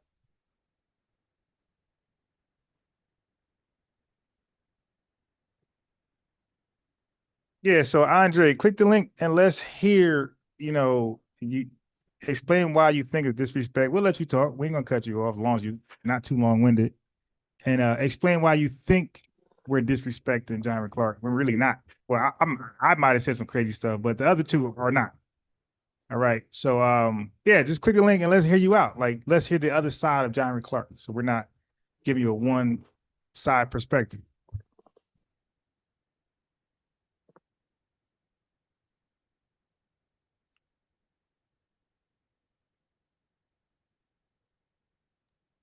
You got SL. It's on you, I think it was. Oh, okay. Yeah. I wish the brother would click the link because we like to hear it. Because I mean, Clarke has, he got so much stuff out there speaking on Africa and supposed to be the champion for Pan-Africanism for all these years. So I'm sure he got something to say about him. But I mean, if he's saying something, about talking about when the pyramids were, developed or something like that right there, then we probably could, probably have some discernment what he's saying. But this stuff about Africa didn't have anything to do with the slave trade. It's absolutely, it's insane. We're not having it. We're not having people talking like that no more in 2026. If you want to hold up John Henrik Clarke for things like that, then we really don't have no interest in helping you do nothing. Now, you can say that he is wrong and he is demonstrably wrong, and it's terrible for us. Now, we just had Meg come up here and just tell us, how these people got these blind spots for Africa, like Africa is some sort of Wakanda out there. Africa is not Wakanda. It is 54 countries that are over there literally battling each other every day, and they still doing some of the things they were doing during the slave trade then. Now, if you can't even recognize what they're doing over there right now, then, of course, you got major problems in 2026 when they got major problems in 2026. You won't even look at the things they're doing now. You cannot help us being in denial, having your head in the sand, talking about Pan-Africanism is good when you don't know what it is. Nobody really knows what this Pan-Africanism is, period. FBA now in the delineation is now giving them more attention than they ever got, and they don't want it. You should want it. You should want attention on you, on where you stand. And like Lex to come on here and do that to himself. He didn't have to do that, but he's trying to hold up Clarke. Why you want to hold up someone that is falling at your feet? You don't need him anymore. Now, if you got something you want to say about Clarke, about some other historical things that he's saying, then fine. But right now, delineation is going to the heart of Africa, selling them.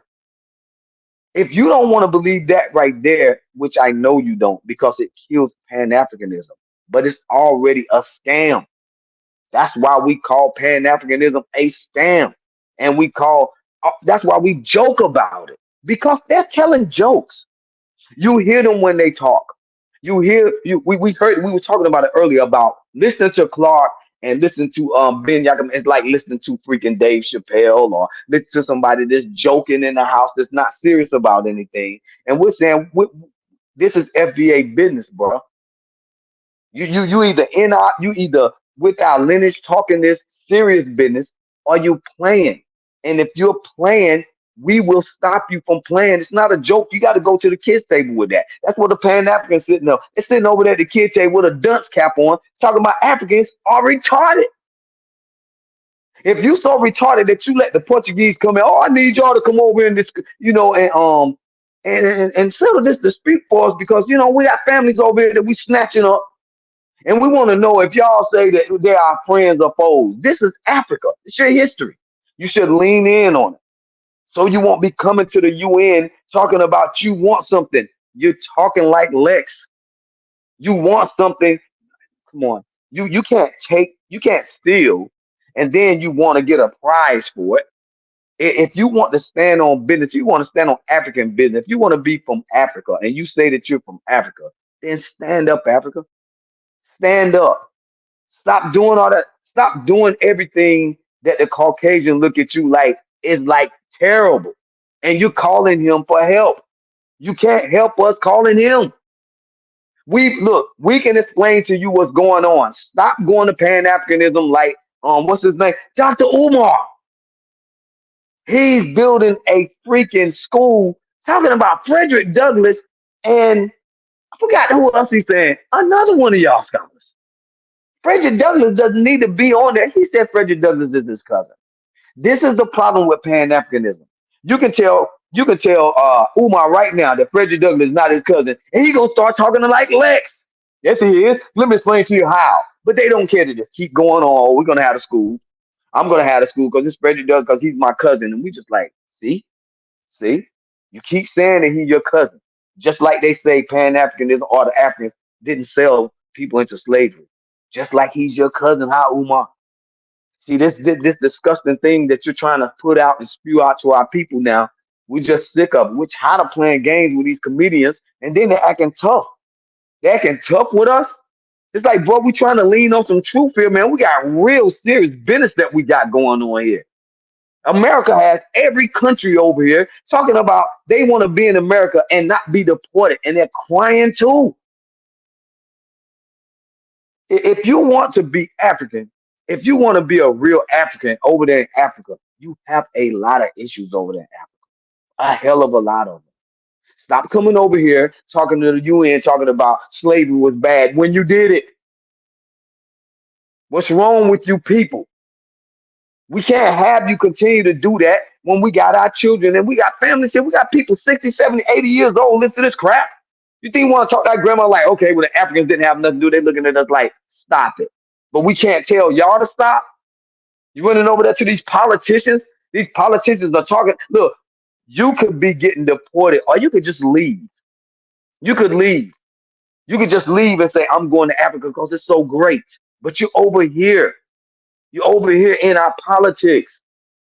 We don't need you in our politics if you cannot say that Africa has something to do with it. Like just something. We just saying something. Y'all saying nothing. Nothing. Because the Portuguese said that to us. And so now that the Portuguese said it, it's their problem. And the Portuguese, can you imagine Portuguese people right now listening to them? They was having this same discussion with them in the 1400s. They were like, watch how dumb they are. We can literally try to snatch them up, leave, and they'll call us 200 years later. And we can come down there, and now they're going to be like, can you imagine a Portuguese person right now sitting back? Because Portuguese, they still here, people. There's a place called Portugal. They actually live here. They're actually alive. They got those same records about you idiots. And you're sitting around here coming to the UN, and they're voting for you to get reparations. Portugal, they're like, yeah, give it to them. Because it's a game to them, too. They said Africans are retarded. All you have to do is wave something shiny in front of them. Look, they got more shiny objects in their ground and resources and stuff than anybody. But if you're a Caucasian and you give them something shiny, they be like, forget all of they freaking whatever they got. They're like, let me get that. They won't even dig their own stuff, yo. They'll take it from a Caucasian, start ringing a little bit. Hey, can I have it, please? Like, yo, you got it in your own ground. But don't let them let the Portuguese start ringing the bell. They'll be over there like, hey, you think we can get that? They'll be like, yeah, go over there and dig it up, and I'll come over there and get it. You have to stand up, Africa. You can't keep looking at FBA trying to take. You can't destiny swap with us. No matter how much them politicians, the Democrats or those Republicans keep telling you. But we're not in a party. We are the foundation of America, man. We don't understand these arguments that y'all having with us. The CIA is y'all. I mean, boy, is literally dismantling John Henrik Clarke in 2026. This is insane. You got your freaking number one foremost historian being stumped. He's lying. And you got FBA sitting down with our legs crossed, sitting down looking at this, just looking at you getting destroyed. And Pan-African's like, well, what are we gonna do? We need somebody to help us with this. Call Portuguese. Maybe they'll help the Pan-Africans because they like coming down. You know, they like bro said that they are, Uber 2026 Uber. Look, you got a problem? Call the Portuguese, Africa. Call them in 2026 to come give you some help about the FBA is bullying you because we won't believe you. We're not supposed to believe anything that we hear. You got all the stuff to say about us. They call us slaves and everything. It's like, y'all call us slaves, y'all call us narcotics, cotton pickers. But yet and still you want to come over here and ask America for help. You're not asking Portugal. Portugal actually voted for you to get them. This is insane. Why are you not in Portuguese right now asking them for it? Ghana, what you coming over here for? You got a country over there basically waiting on you to come over there asking, but they know you're so weak that you need to gang up like Queen Hazinga. So you need the UN to help you. Some people don't got no freaking power, yo. These people ain't got no power over the United States. None. Absolutely nothing. Matter of fact, they don't have no power over no country. They just suggest stuff and bring some, like Dave Chappelle, some vaccine or some oil or something like that right there to rub on your head after somebody done knocked you upside the head over there in one of those tribes. Y'all over there leaving all these babies, man. What's up with Africa leaving all these babies running all over the world, yo? You won't even stay home. Constantly having all these kids over there talking, Africa's gonna be young and it's the youngest place. Yeah, you are young because you having all these babies that you don't want. That's not a smart thing because you producing babies. Oh, Africa's gonna be the next place to go because they're the youngest people, man. That is the dumbest stuff I ever heard. That have a whole lot of kids that you cannot take care of, and then run and leave them, and then get 5 and 6 wives and move over to America. You can't tell us anything. You need to just listen sometime and start arguing with us about our lineage. Our lineage is not something you can just understand. It's something that you're born with. This is our country. We're not explaining that to y'all anymore. We want y'all to understand that we have look, Ron is way, way better than look here. This is crazy. I guarantee you in a lot of spaces right now, they're looking at Dr. Ben being destroyed like this right now in a lab right now, trying to get something to do something about it. But FBA is so powerful, yo. Look, we're so powerful. When one of our brothers do something, all the rest of them start doing it. That's what that real code is because it runs through our veins. They got to understand 1776, 1426, from the beginning, we've been here. They keep trying to tell us something. It's like we don't listen to what y'all are saying. We don't need to listen to that stuff. We don't go to Africa trying to explain to them, what time that y'all get up and may do some ritual. We're not concerned. But y'all concerned with hip hop, y'all concerned with rap, y'all concerned with R&B, y'all want that too. It's like we can't go nowhere and find somebody like James Brown in 1400 or 1960 for that matter. You don't have anything like that. You people are listening to China right now and Russia right now. China and Russia was the main two that voted with you over there in the UN. They're literally laughing at Africa. Africa is like, man, look, how terrible can you be to have Vladimir Putin and Xi Jinping come on, give them reparations. Give it to them because they know this is a joke. They know the UN has no power. This ain't nothing but playing games with our president over here. So he can just go ahead, like he gonna say, yeah, I'm gonna do it with you. Why? Why would we respect Ghana president ever again? I mean, come on, man. You should have stayed home. You don't come over here asking for some reparations. I want it for all the people. No, don't get it for all the people, yo, because you sold them. When you gonna get some money up? The minute we start asking Africa for money, like Dennis Sterling have made several legal paperwork to send to Africa. He want money from them bad.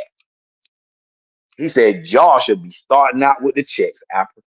And that's what they don't want. They don't want America's politicians to start turning on Africa. So he's running to the UN, hoping that these politicians will understand. Because you know, all of them on the tape, they like, what's that guy, 19 Z's or whatever he is. He over there with some coffee beans and stuff. This dude ain't doing nothing really. He's an influencer. He doesn't have any power over us. I don't care how many what you call those subscribers. You might have 1 million subscribers, but you only got about like 25 riders. That's all you got. You can have 15 million subscribers. You ain't got number 12 riders, bro. They can't see us because you got 50 million freaking subscribers. You know, yeah, you got that, but look what we got. We got one voice that will take you down, get you thrown off of a documentary, son. Easy work. Anybody else?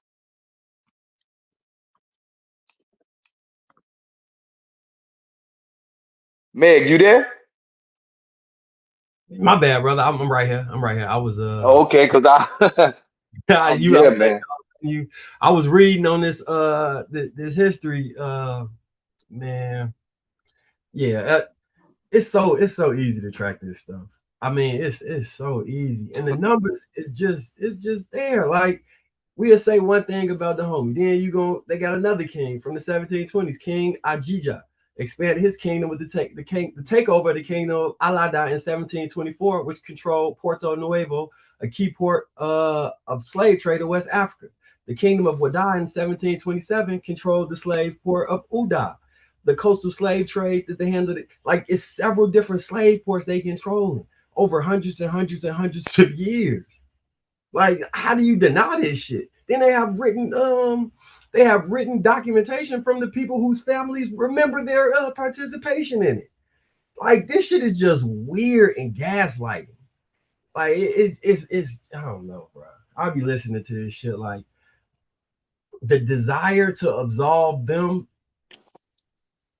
it stems from them believing that they're still African or that they are African. Because they always make this weird ass argument where they say Africans sold Africans. So no one Africans aren't responsible because those are the other Africans that sold people, then they got sold over here. So your ancestors was the sellers of slaves too. You're like, wait, what? Yeah. You heard them say that silly shit? Where they'll say that they sold you, then they got sold. Brother, say that again. They'll say that they sold you into slavery.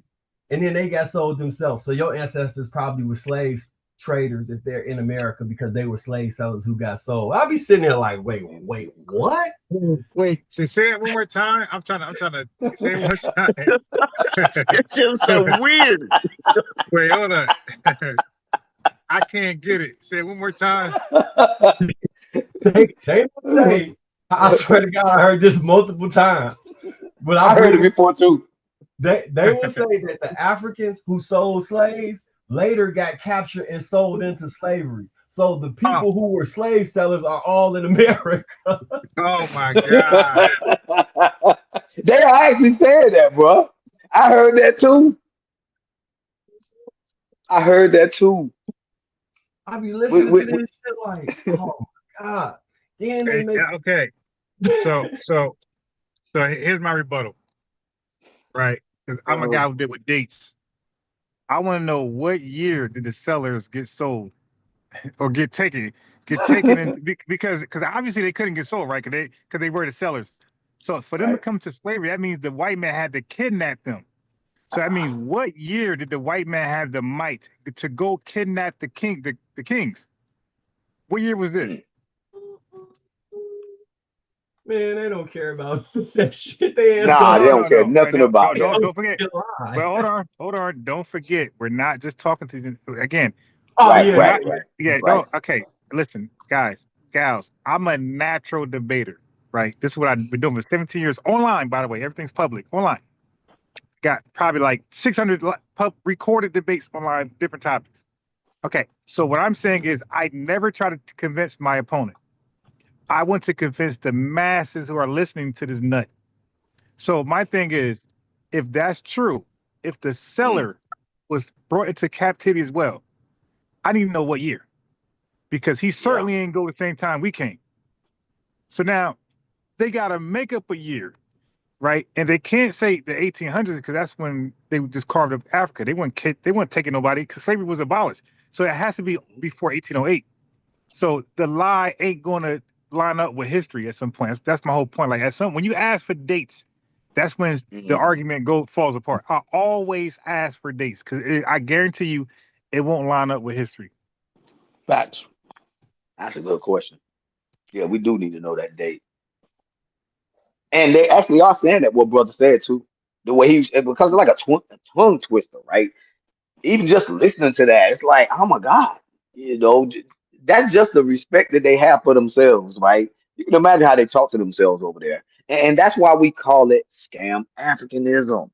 And they just hate that. It's like, this is why. Look at this conversation that we had that is so serious about their top scholars. We up here joking about them with serious business because they're telling jokes. It's like, that's listen, pathetic. This is their top scholars we're clowning. That's crazy. I got a question about top scholars. I got a question. Do you guys think that Pan-Africans have a serious self-esteem problem as it relates to being American? I think so. Yes, I think so. To be that rooted in a belief that just a little bit of research will show you the falsehood in it. To be that committed to it, I had to ask myself. I said, "Is this about them? They have an issue with being Americans?" I took a guess at this whole thing because I listened to a lot of because I'm trying to figure out how to cure our people of Pan-Africanism. This shit needs to move right, like root it out. And what I don't start think to that kind of believe is this. So in their mind, the white man is the devil that created Black Americans.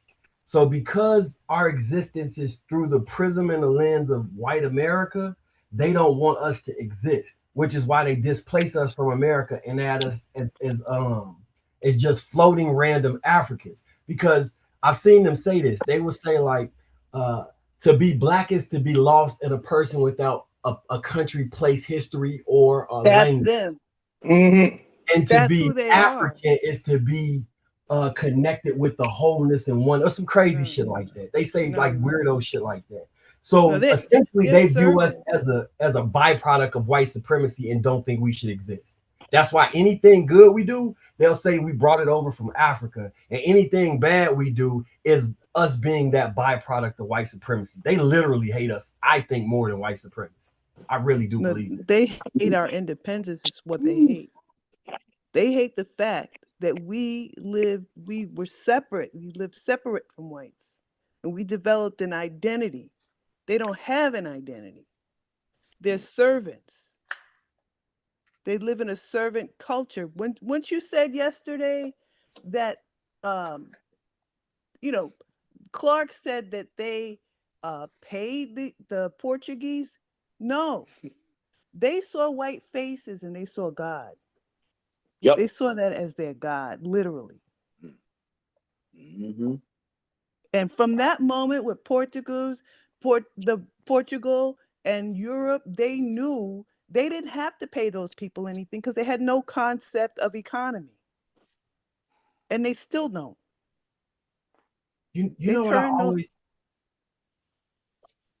Go ahead. No, I was gonna say, you know what I always found funny about Pan-African? And I never got like a real good answer to this question. So if they believe that we're an offshoot of white supremacy and that we want to be close to whiteness by being Black Americans, why don't they ever have smoke for people who leave their country and then voluntarily study the Pledge of Allegiance to America? Y'all ever wonder that? Like, you have to They know they study can't and ask. belong. Yeah, you have to study and ask permission and thank the white T man at the immigration office to become a natural or you know, to gain citizenship. But they never have any smoke for those people. They like that's literally signing up for white supremacy according to your ideology. But How where is would that? they be without those people, though? I don't know. Somebody take a crack at that one, because that just always throws me I'm off. just saying, what do they have? What they say about us is who they are.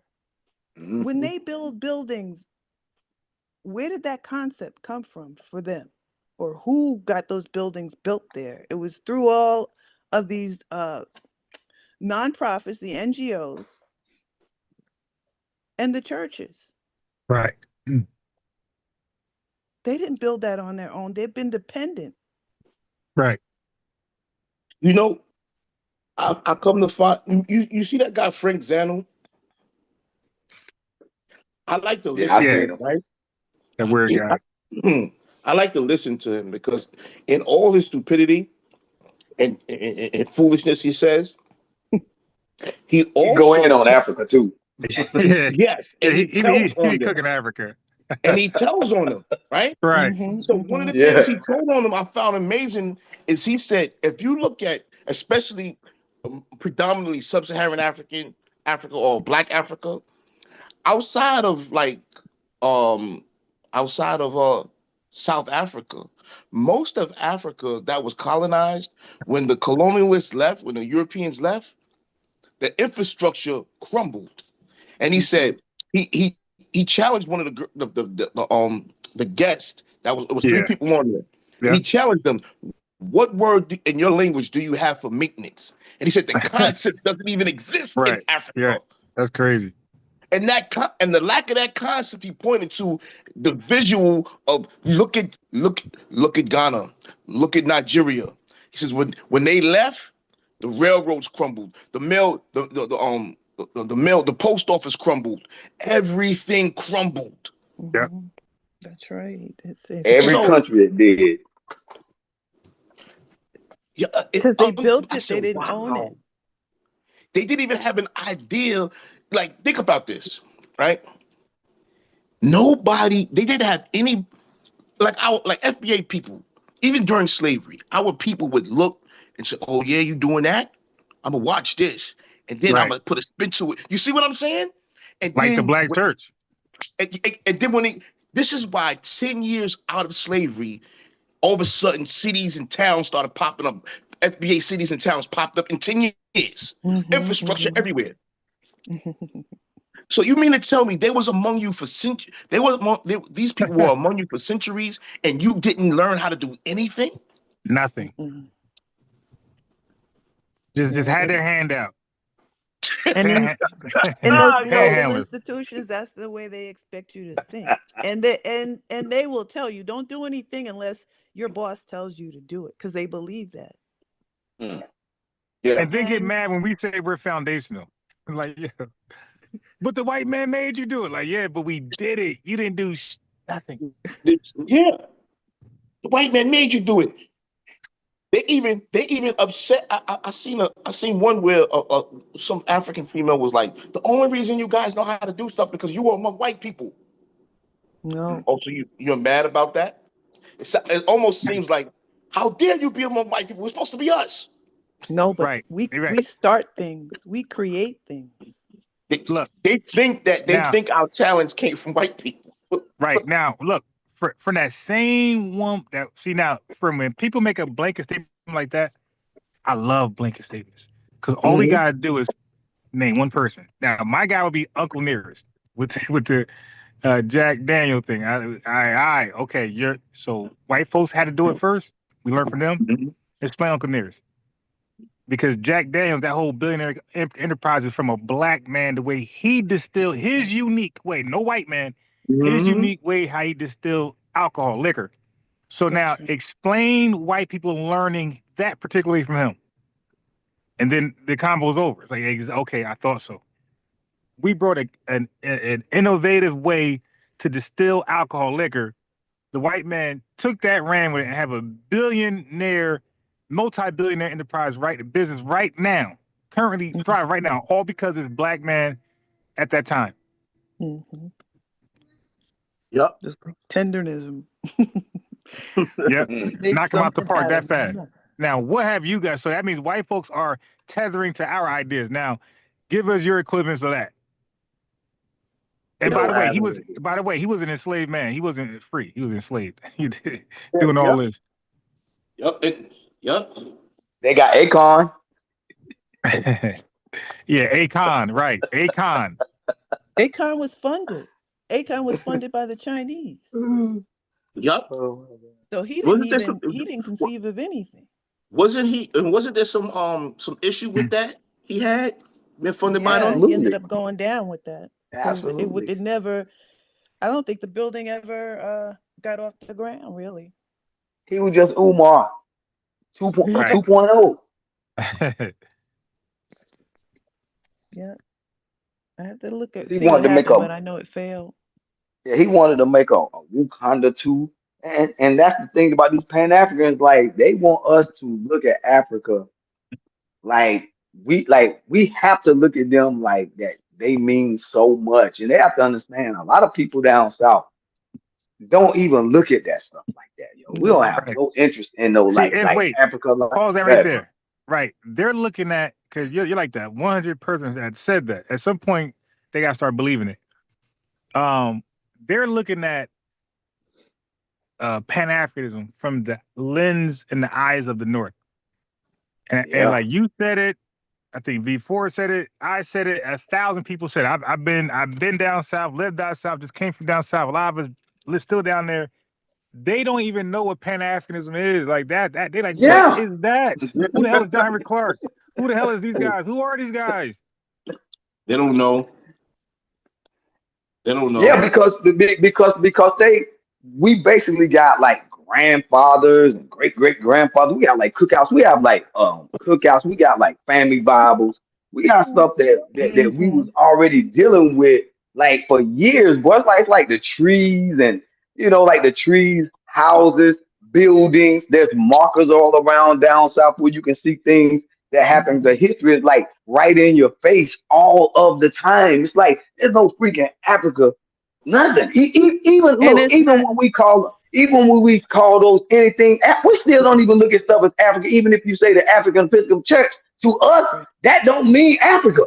It's just to us. It's just like you just wanted to name it that. You know what I'm saying? And it's not history though. It's our lives. It's like each generation's life. We know my great grandmother raised me. She was born in 1901. She knew her great grandmother.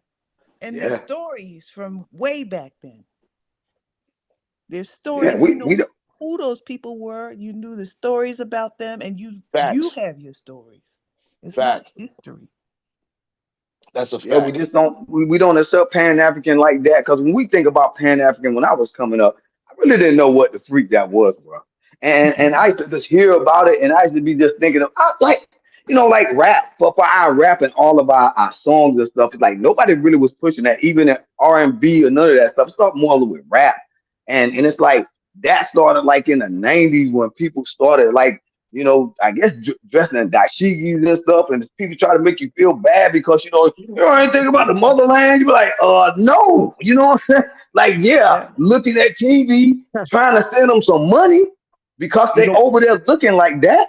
But other than that, it wasn't like what they were trying to tell you. They were like, okay, well, you got to go to the pyramids and all that stuff. And you listen to stuff like 15, 20 minutes, and you're in an argument with somebody about they love Africa, about to get slapped. But if you go up top, then they really into it. You're like, oh my God. You know what I'm saying? Like your cousin came down there with all this stuff on. You look at them like, you all right? Look, your grandmother like the 5%ers.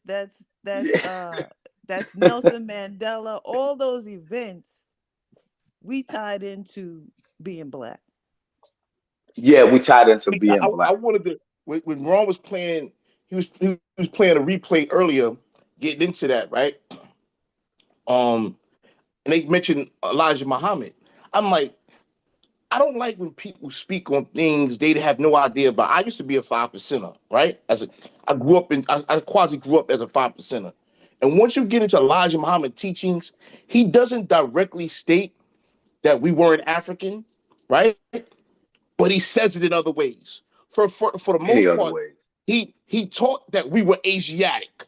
This is facts. He didn't teach us we were Africans. He said we were the Asiatic black man. Mm-hmm. I'm not saying that's correct, but that teaching takes you away from being African. And he also taught that Africans were damn savages. Yup. And bro, not to cut you off real quick, let me throw this in so you can finish that. And then he said Asiatic, and he was saying Asiatic is an Asia because he said Asia only means vast land, meaning that the black man is all over the land. And he was referencing, yes, and he was referencing the black man in America when he said we are Asiatic. Absolutely. So he disconnected us. No, I'm not gonna say that. That's the wrong choice of word. There was in his teachings, there's no connection between us and Africa. Nope. At all. Africans were savages. And he taught Africa was the wilderness. Mm-hmm. That's right. It's a fact. Something else, like listen, man. Listen. When the brother said that if you take away John Henrik Clarke and these guys, we won't have any what he said? What's the word he used? Scholars. We won't have any scholars. What about Carter G. Woodson? What about W.E.B. Du Bois? What about Frederick Douglass? They all taught that we were American. But John Henry Clarke gave them something to do while they were doing nothing. Oh my God. Because those people, they never worked, number one. Facts. They were in another world. And I remember this. I remember when people left, when at kids from like 13 or 14, they kind of separated off and they went into their little institutional culture. Mm-hmm. And they didn't plan on working. Mm.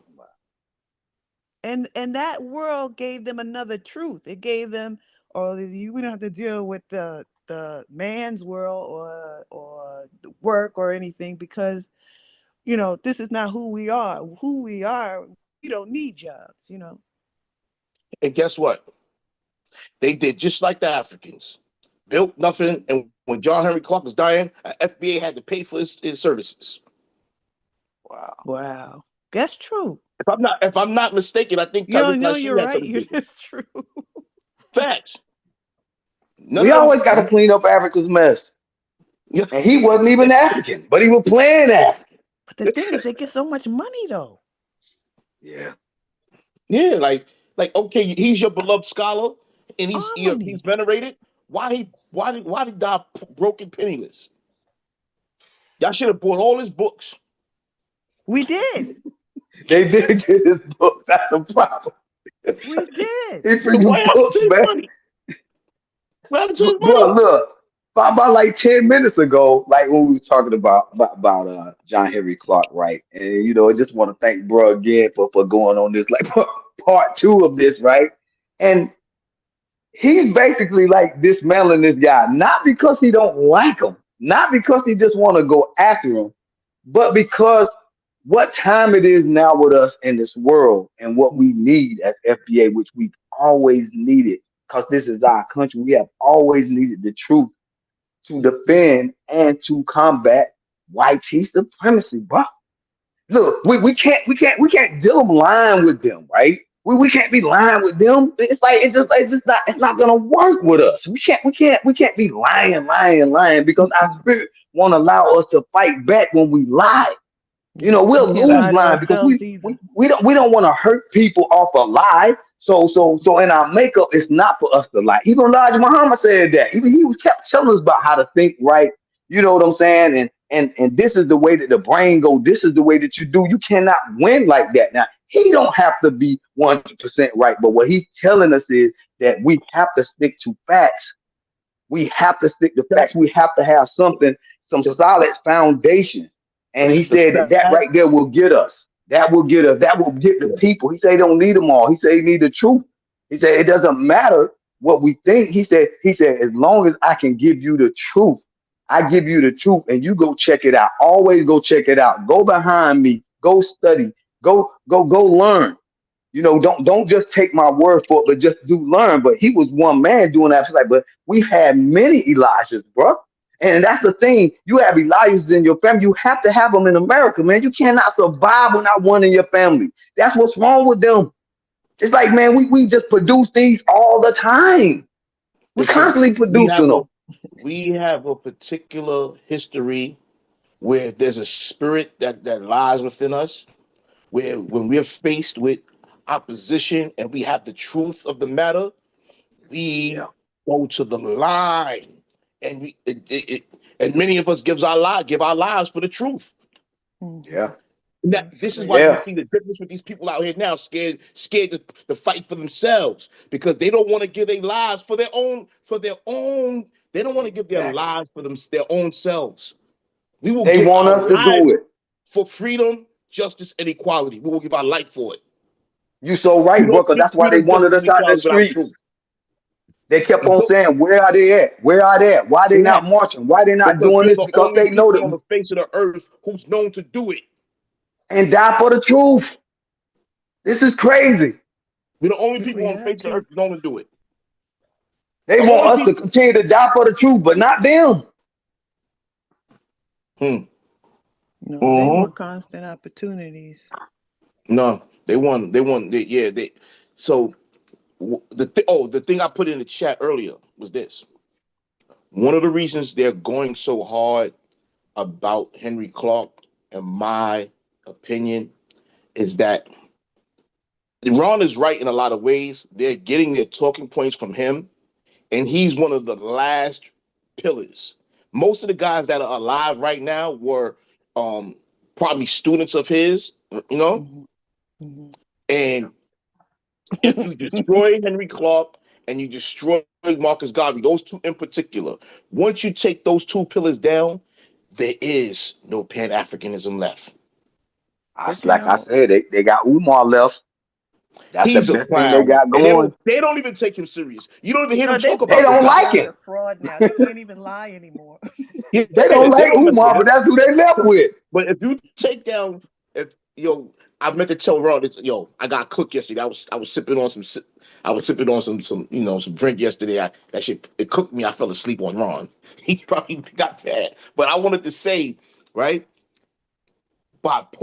Ron is going through John Henrik Clarke's stuff with a fine-tooth comb, and when you start pointing out his lies, his ineptitude, his missteps, you're literally destroying Pan-Africanism. Yeah. In I'm real like, time. Ron don't even understand, bro. You're the DC sniper on him right now. But it just amazes They me looking how everywhere like they don't know where yet, but they really do.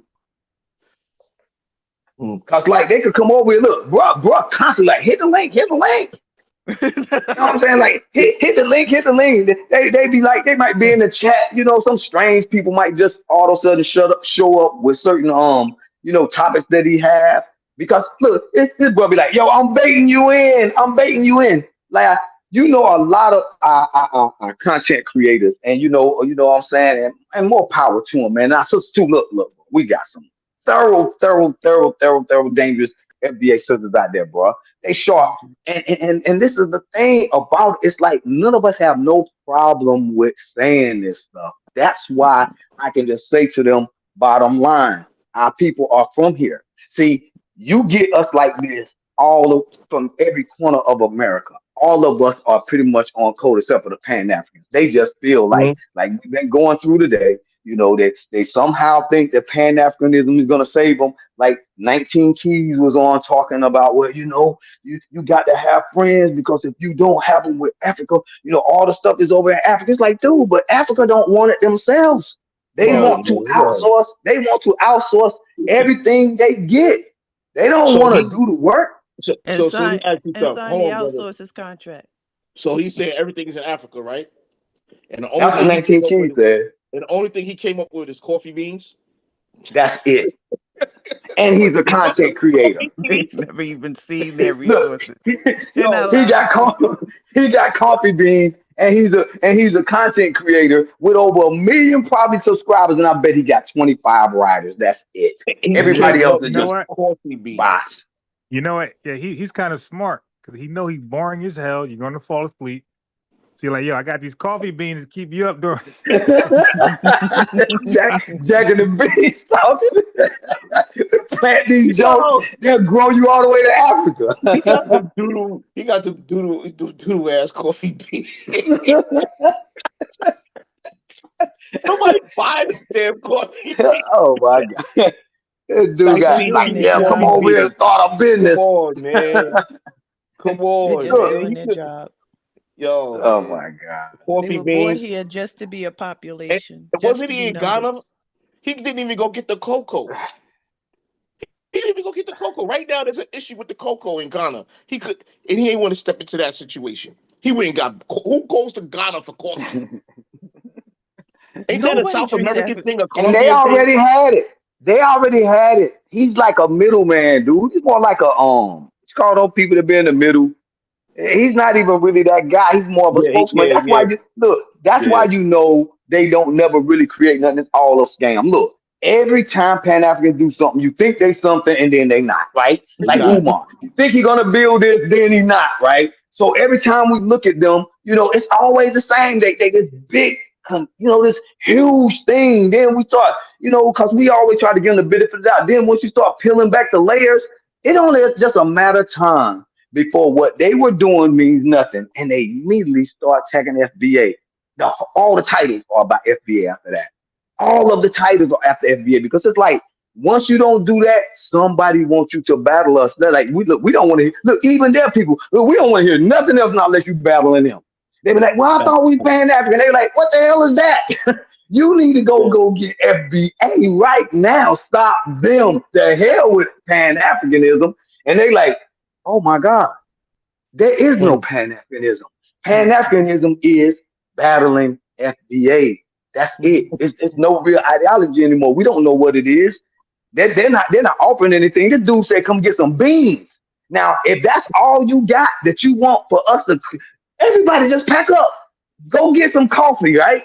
You go start a business over there with some coffee because this guy right here that's more what you want to call it he has more celebrity and everything, which he's been doing this stuff for a long time anyway. It's not his first time going to Africa. This dude right here is a grifter, bottom line. He's in every freaking what you want to call it. I think he was down with the nation to a certain degree. He's wearing that thing, and Bruce spoke on that the other day about what he's doing. Man, look at that dude situation that we've never been able to do. Look, bro, when we left the plantation, we couldn't be dual. Somebody had to stay and we had to leave. And when we left, we knew what time it was. And people know when we leave, they're coming after us and they never gonna stop. And it's like these people don't understand. We don't run from our own country. There is no place to go. Nope. Stop thinking that we're going to Africa, bro, where y'all don't got nothing for us. Look, if you go to Africa, they're gonna force you to not even really get a job. You got to bring a job. Look, you got to be producing a job, or you got to be bringing something to there because they don't want you taking from their population of people working. So they don't want you to work. You have to come over there to add value to Africa. You send 10 people over there. If you don't got no money already, man, good luck over there in Africa. You're going to be in some big trouble.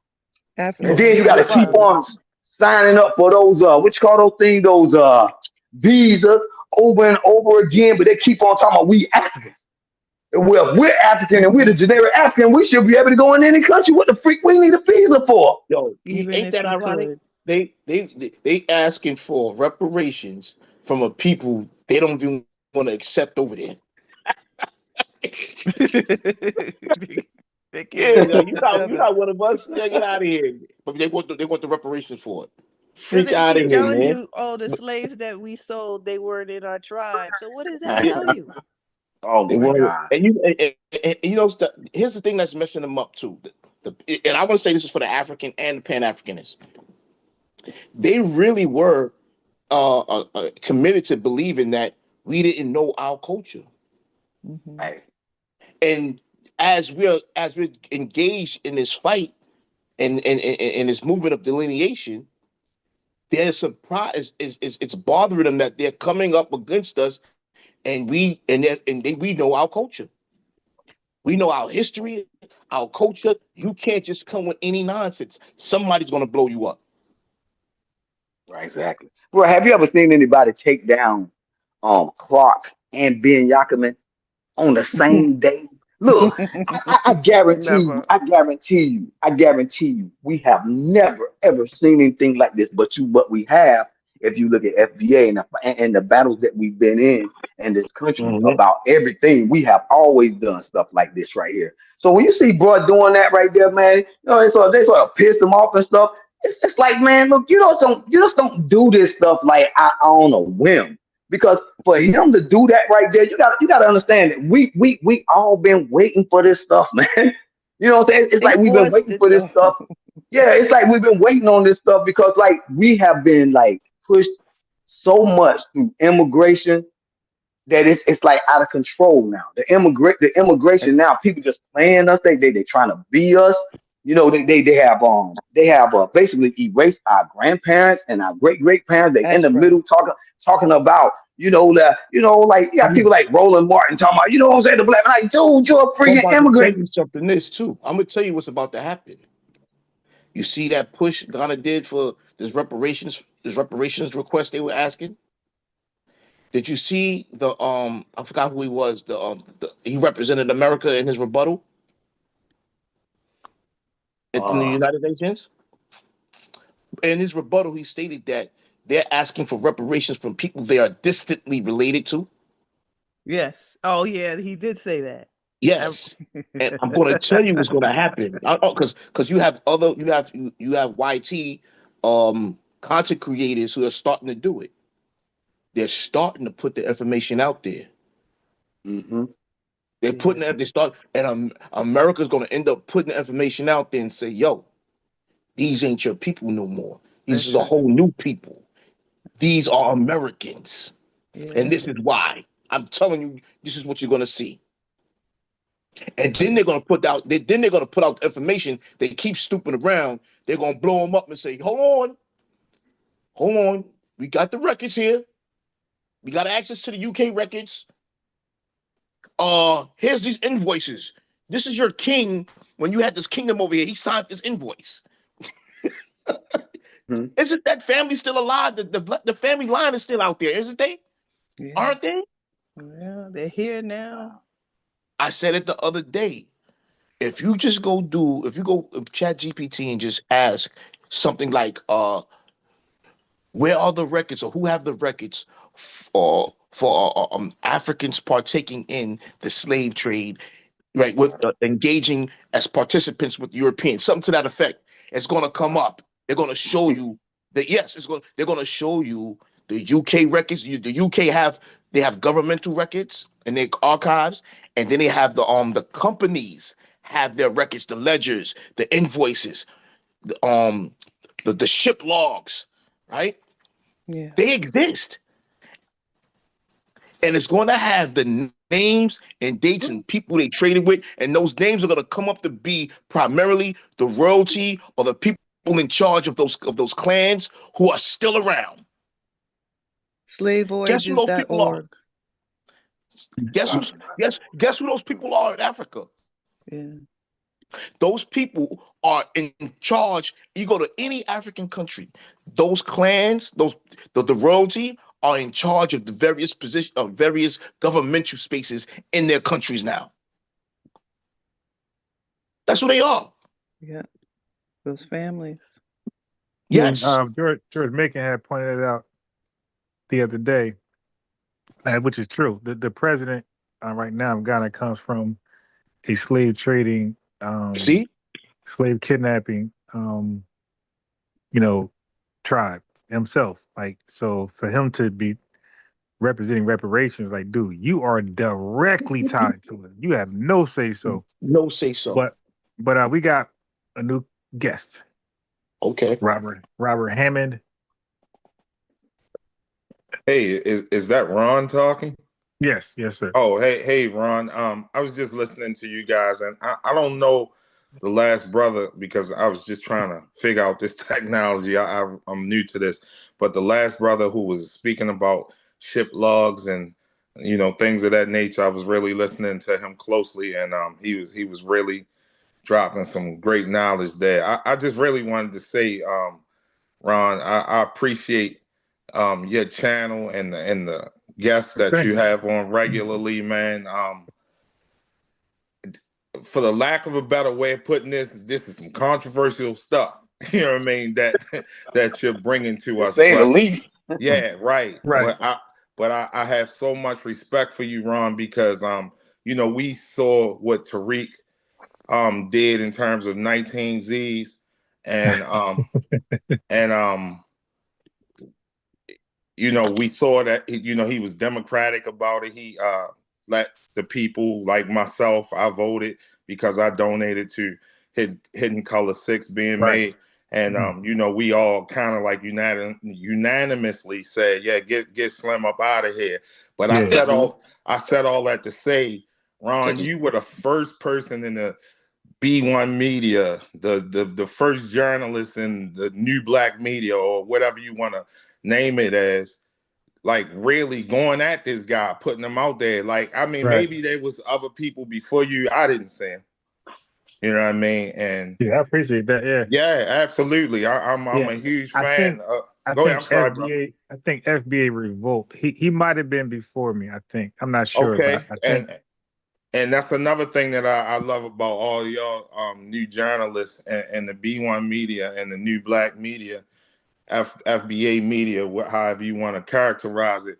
Y'all be giving each other love, like what you just did about FBA Revolt. It's like none of y'all trying to hog attention, or y'all just trying to get to the truth on behalf of our people, man.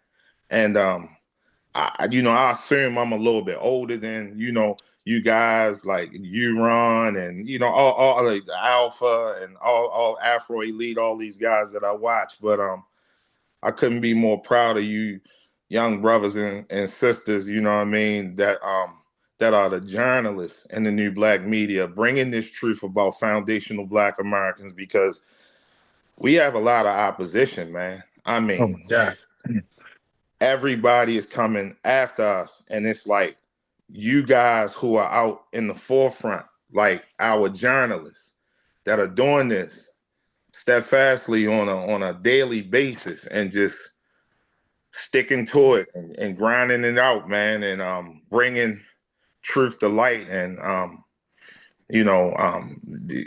being top flight journalists on the behalf of our lineage, man.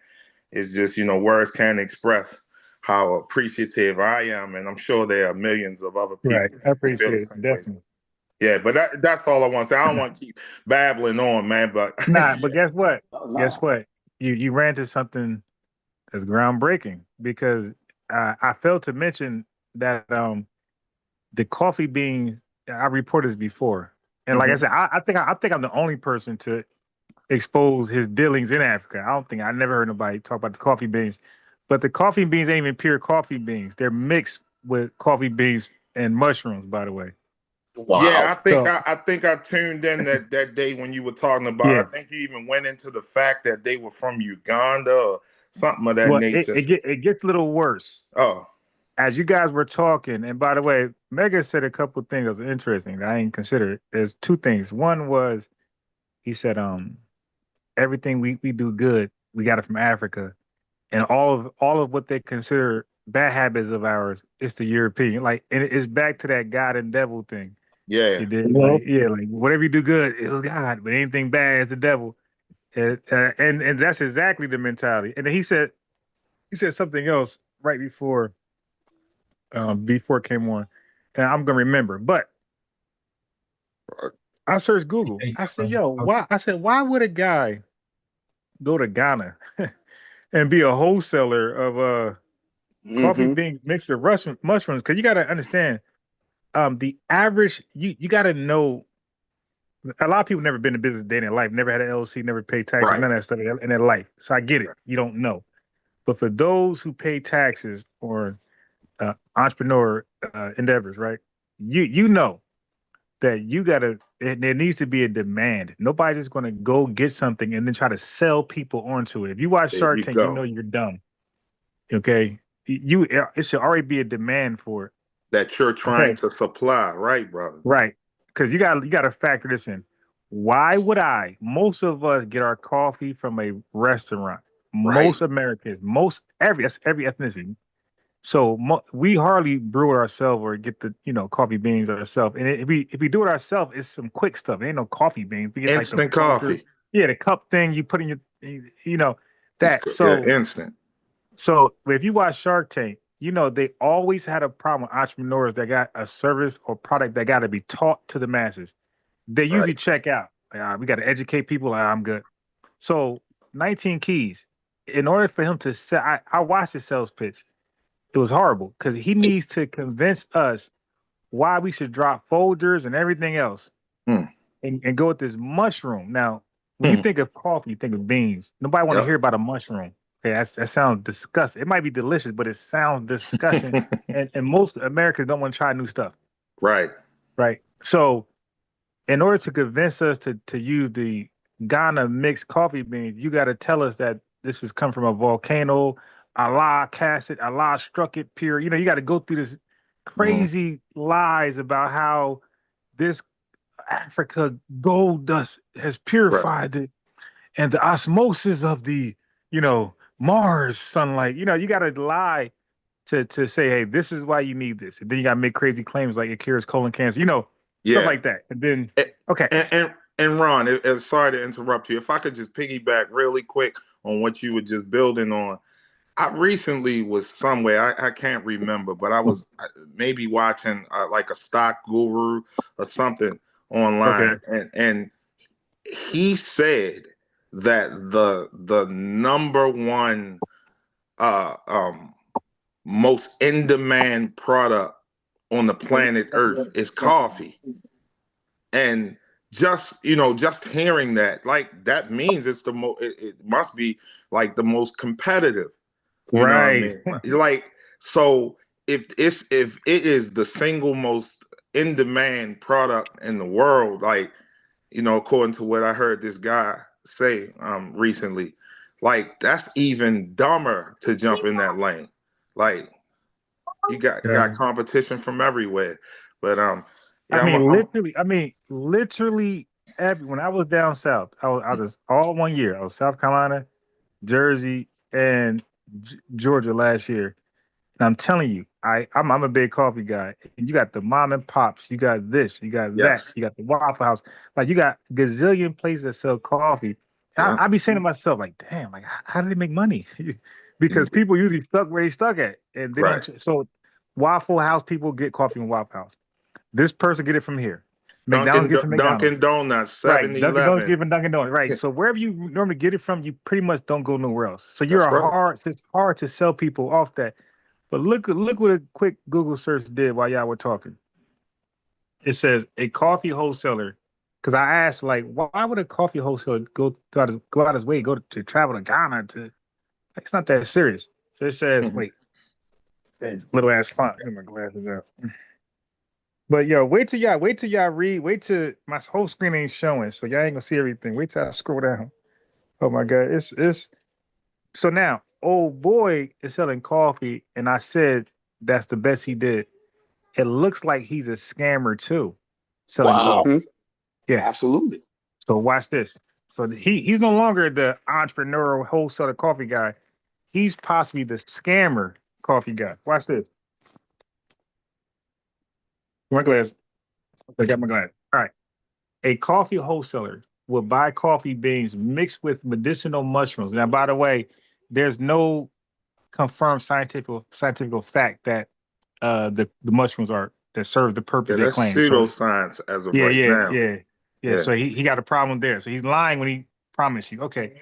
So it says a coffee wholesaler who will buy coffee beans mixed with medicinal mushrooms such as lion's mane or chaga, and that's where he got chaga, to sell a high demand, trendy product marketed for health benefits like improved focus, immunity, and reduced caffeine jitters. It is generally a real fast growing functional beverage market rather than a scam, though it is awfully overhyped, right? It says reason for the purchase. That means him, the wholesaler. It says high trend. Consumers are seeking functional foods that provide energy without the anxiety or crash of pure caffeine. Market growth. Mushroom coffee is seen as a new chapter in coffee culture, offering a gentler morning lift. Let me tell you this. I'm a coffee drinker. I had people tell me about mushrooms all the time. It sounds great. I never in my life tried it. So that lets you know how hard that is.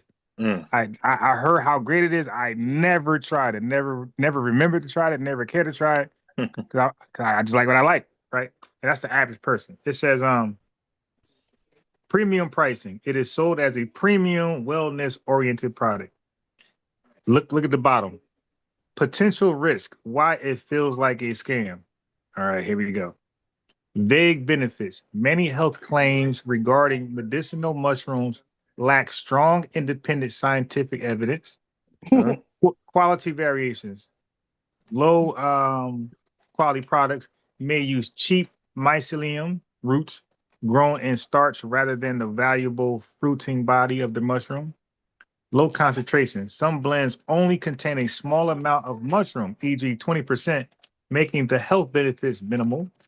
Taste issues. Some blends can taste earthy. And by the way, when they say earthy, that means dirt. Mud Yeah, exactly.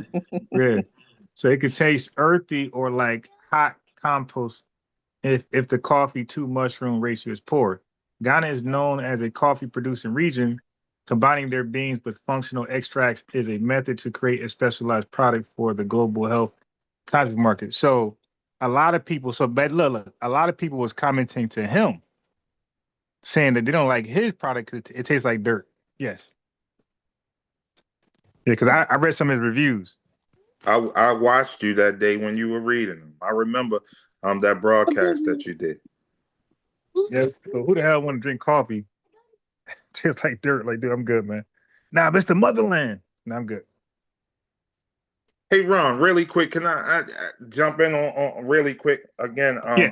You said it's the motherland. Like I said, I assume that I'm older than a lot of you journalists that I'm watching in the new black media, the B1 media space. And again, I'm enjoying you brothers, and that's an issue that I'm dealing with, man.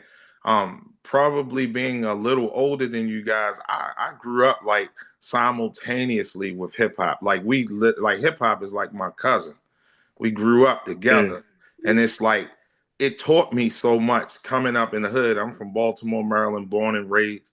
You know what I mean? Was in them streets the whole 9 yards, and it's like I listened to a lot of hip hop growing up, and hip hop kind of in the '80s when I was growing up, it kind of taught us like everything was like could be traced back to the motherland. And I'm not going to sit here and debate if we go back further enough back, could we connect to everything out of Africa theory? Maybe not, whatever.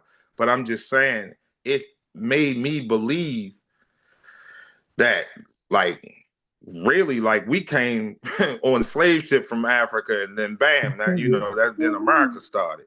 So it's so many things that people in my generation got to unlearn, including myself, man. That's why I appreciate these new fresh perspectives from guys like yourself and y'all channels.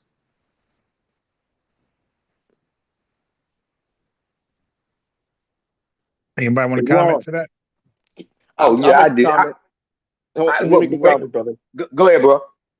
My comment is this: you could easily start unlearning by doing stuff like this.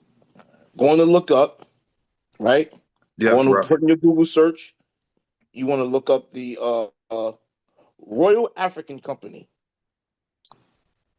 The Royal African Company, right? The Royal African Company, they kept detailed logs of trade on the West African coast, including transactions with African rulers and intermediaries.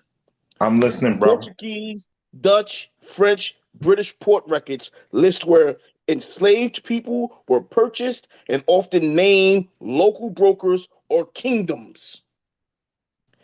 Yes. The point I'm making with that is when it comes to you trying to unlearn something, just starting with something simple as that. So when somebody try to tell you, hey, Africans didn't sell us, the people that were buying them kept the records. Yes, definitely. Once you read it for yourself, nobody can tell you anything else. I had to get a pen, brother. Excuse me. Please give me that one more time. The Royal what company? The Royal African Company. Got you. I got it written The down. Royal African Company, I believe, was started in 1672, somewhere around there. Okay. And it was a state-backed company. It was backed by the British state, the English state. Uh-huh. I'll do my research. Thank you for that, brother. And that's not the first time I've heard about the Royal African it's the Royal African Company, correct? Yes. Yeah. Yes. Yeah. So yeah, I'll look into that.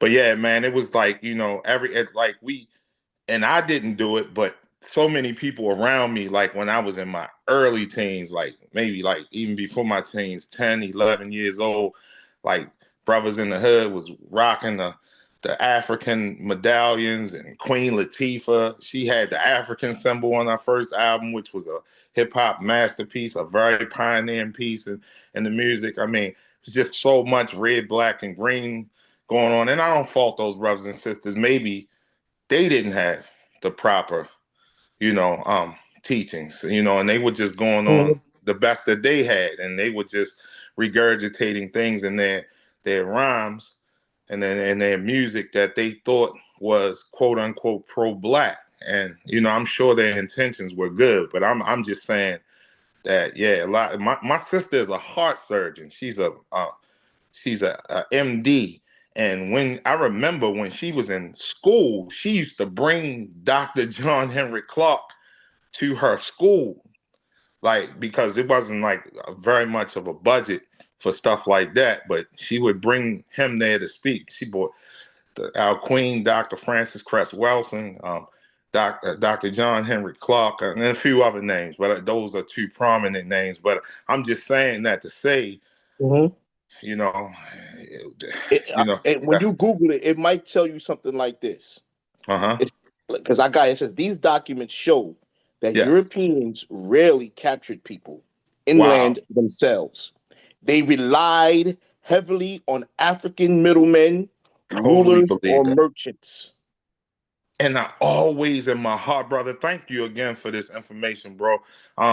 But I always in my heart felt like, man, how they come over there and do that to us, Hold man? on, it's not there. Not it don't in there.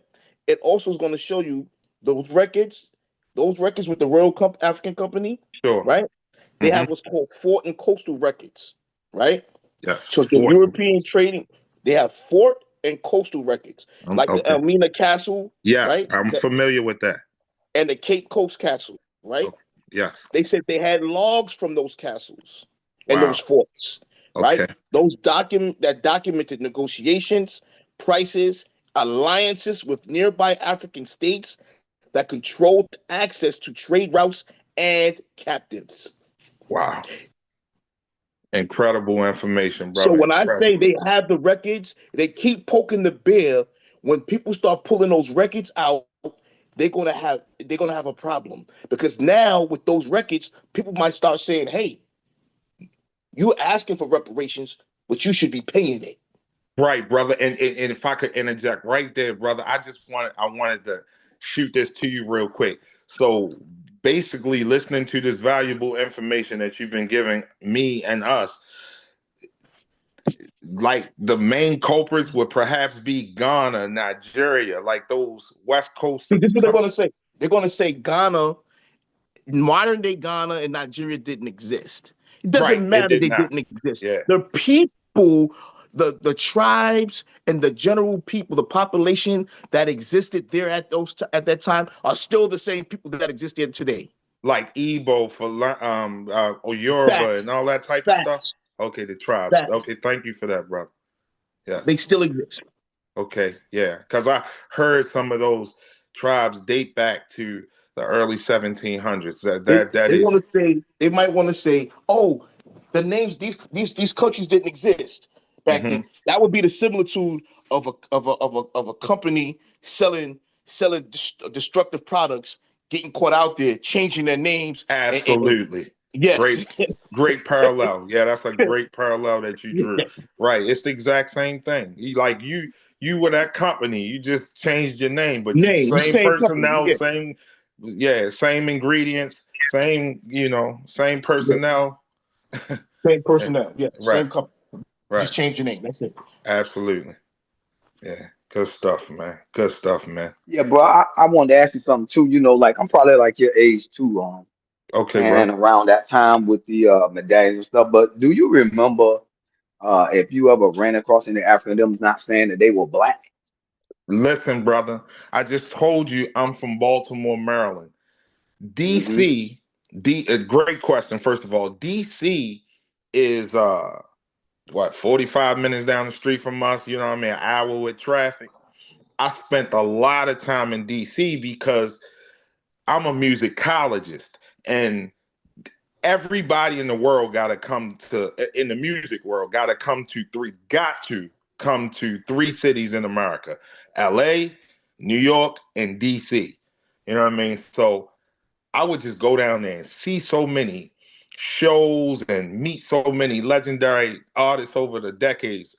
And when I would go down there, I would just always park in these parking garages. And when I tell you they were like dominated by like I guess that's East African people, Somalians, Eritreans and Ethiopians. And I would always like, hey, brother, you know what I mean? It's cool, to see, some of y'all black people, from Africa. And I'm talking about to a man and to a woman Mm-hmm. too. They were always, oh, brother, we're not black. Right. I mean, I Right. can't even count how many times people in DC over the years from those East African countries. So it was to the point that they had said that to me so much, I started saying it just to see if they would say it. Like I would just almost like baiting them just to see, like, you know what I mean? Like, man, it's cool, you know what I mean? To see some of the black people over here from Africa. And they would, it's like they couldn't help themselves. Like, oh, hey, but we're not black. I even remember one of them saying the most recent example, a young man working in one of those garages when I was in DC not too long ago. He's like, oh, but we're not regular black. Mm-hmm. I didn't even know what the hell that even supposed to mean, but I guess he meant like black like us. That I guess Yeah. we regular Yeah. black. But yeah, And the but that, question, I ain't mean to go around the mulberry bush, yeah, but nah, yeah. and the reason I asked you that question because I knew as soon as you said that right there, I said I'm gonna ask him this because when you said about us growing up around that time, I did too. But you can see just how prevalent it is. See, the reason why we accept it so simple, that when you said that it's gonna be sort of hard for some of us to unlearn that we're maybe not from Africa or maybe so far away from Africa that it's gonna Right. be hard for us to learn. It's not really hard. Because look, I just asked you that question. They told you you're not from Africa. Oh yeah. Now Mm-hmm. look, and the reason that they told you that you're not from Africa is because they don't believe that we're really from Africa. Because look, why would they believe we from Africa when they know they sold people, right? Right. They don't want to ever have to deal with that ever, ever, ever. That's why you don't really see a whole lot of Africans arguing with us. You see Hmm. Pan-Africans out arguing with us online. Yes, They're that's the a ones that's great going point. out like that right there. And the reason they're not is because most of them know that whole story about being from Africa and out of Africa, no matter how much true it is, their guilty conscience and what they actually did, it just disqualifies them. That means that all that medallion and all that. Because look, even when Mandela, you remember when Mandela, when all that stuff happened with Mandela was like, "Well, I'm through with it now." Soon as he Yeah. got out, soon as Mandela got out and they let him go, okay, we through with this, we're gonna accept everybody, you know what I'm saying? So all that stuff arguing for him and doing all that was like, okay, let's just all come together and let's start doing other stuff, which is okay. Well, man, Black Americans did a lot. We put a Brother. lot on the line for you at Mandela. Not even You- Mandela, because I worked for the South African education program, and that's across the street from the UN, and we were out there. We were out there Absolutely. filling up blocks for Nelson Mandela. And Right. you rarely saw an African out there. And they had their students here. They were mostly in the Midwest, but there were Africans here, and they would not protest. Right. And, They don't. and sister and brother who spoke before the sister, really quick, I remember being like I had to be in elementary school when this was going on. We were writing letters to corporations like Pepsi and Coke, like literally school children, foundational Black American school children. Probably was like in the 6th or 5th grade when this was going on, and we were mailing these letters, handwritten letters to the corporation saying like, we are about to boycott you guys if you don't, like get out of South Africa and this apartheid. Right. We did boycott. I'm talking about I was a baby. I remember this in the 6th grade, our whole class. I was an adult. We boycotted. And we mailed the letters off to all these different like Coke, Pepsi, whatever. I can't remember. IBM, I believe, was one. I remember this as a school child. Their thing was they were here and they weren't going to mess up their opportunities. And they weren't the South Africans were kept together because I worked, we didn't have the internet then. I was working a deck machine where you, kind of like a fax machine, where you send messages back and forth between people. And they were dealing with racism, but they wouldn't acknowledge it as racism. They took it personally. They swallowed it, but they would not say to white people, you are being racist towards me. Right. And these were other students they went to school with who were calling them names and beating them up and all sorts of things. They would not address it. They took it so that they could continue doing what they were supposed to do, which didn't help us. No. And it's always been like that. And we're getting a great understanding of that. We get a great understanding of that, bro, by you just coming on the show and bringing out something different. Because we need this. See, we connect the dots certain different ways than they do, like with brother them. Because like I said, I'm 59, bro. So I don't know how you are. But I'm 53. Okay, well, see, she's just imagine that. I'm coming up with hip hop too, the birth of hip hop. So listen, like when some of our rap when it first started coming out, we wasn't talking about Africa. So a lot of our rap was just coming out just rap. It wasn't about Africa. Right? Not at all. Really, Not the first the first wave. Like really. No. Really, the first wave wasn't. Even Grandmaster Flash them wasn't talking about Africa. I just told you, brothers and sisters, I'm a musicologist and I know this stuff. So the first wave Flash and all that stuff, the treacherous Sugar Hill Gang. Yeah, Sugar Hill Gang, the ones 44 up, plus. Right. From If I'm one, not mistaken, that first sequence, they wasn't thinking about Africa. No, if I'm not mistaken, Bambaataa was the first who started the rapping about Africa. Zulu Nation. Yeah, okay. And we know about why he did that, but that's for another story. Yeah, but that's a whole nother. But bottom line though, our rap came from our own music. That's right. It was just an evolution. It's always been an evolution of our music because our music is always rebel music. Our music a lot of times will come out of the church because they would take church songs way back before this Kirk Franklin stuff and flip them. Ray Charles was doing that. I'm gonna tell you somebody else who was doing that. Stevie Wonder did that. I'm gonna tell you who else did that. James Brown did that. A lot of them and some of the female rappers, singers did that to their songs that they thought was devil music. Once you take some of them songs, because all of our music have always been tied to our struggle, our resistance. The resistance is also in the church. It's also on the plantation. It's also indigenous to our land to resist something that's coming against our people. So we have always made songs like that right there. So when people are trying to latch on to hip hop and stuff, there's no way you could create hip hop because you don't know nothing about hip hop. Hip hop came out of our music and out of our struggle. Yes. Africa is like Africa, whatever struggle they had, if they would have had hip hop, we would have been doing their song. Mandela didn't have a song. Yeah. Listen, not only did he not have a song, what they were doing over there a lot of times when you see them when they was like sort of dancing and stuff, they would tell you that they got that stuff from Black America. And they got most of their theme songs and everything. They gave all the credit to us up Let until let Mandela said stop. let me tell And you. yeah, go I'm ahead. sorry, brother. You can. I mean, I'm sure when I say this name, some of you are already familiar with it. But Fela Kuti is not only the most important and most influential musician to ever come from Nigeria. He's the most influential and most important artist to ever come from the continent of Africa. And I stand on that. I own every Fela Kuti album.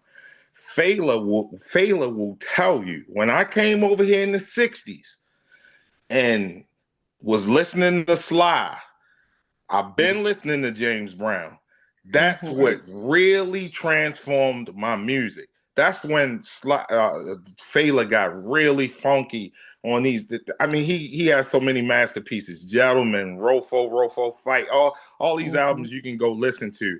But Fela, the most important musical export from the continent of Africa, he will tell you my jazz side came from the bebop guys, Diz, Bird.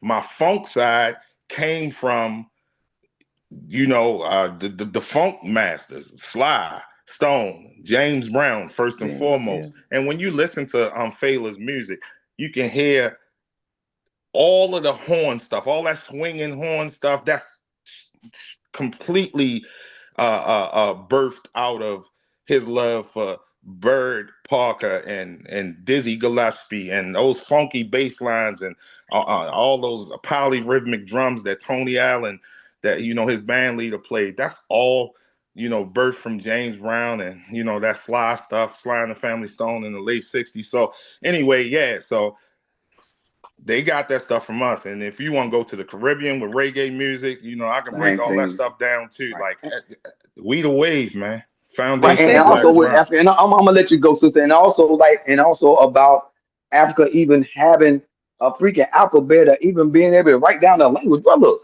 they had to get their language written down by the Caucasian, bro. So Yo, you're not gonna can be I able, you're say not gonna be, something? yeah, well, yeah, I'm gonna let you go. They're not gonna be able to create something with a language that we have no idea about until these people give it to them.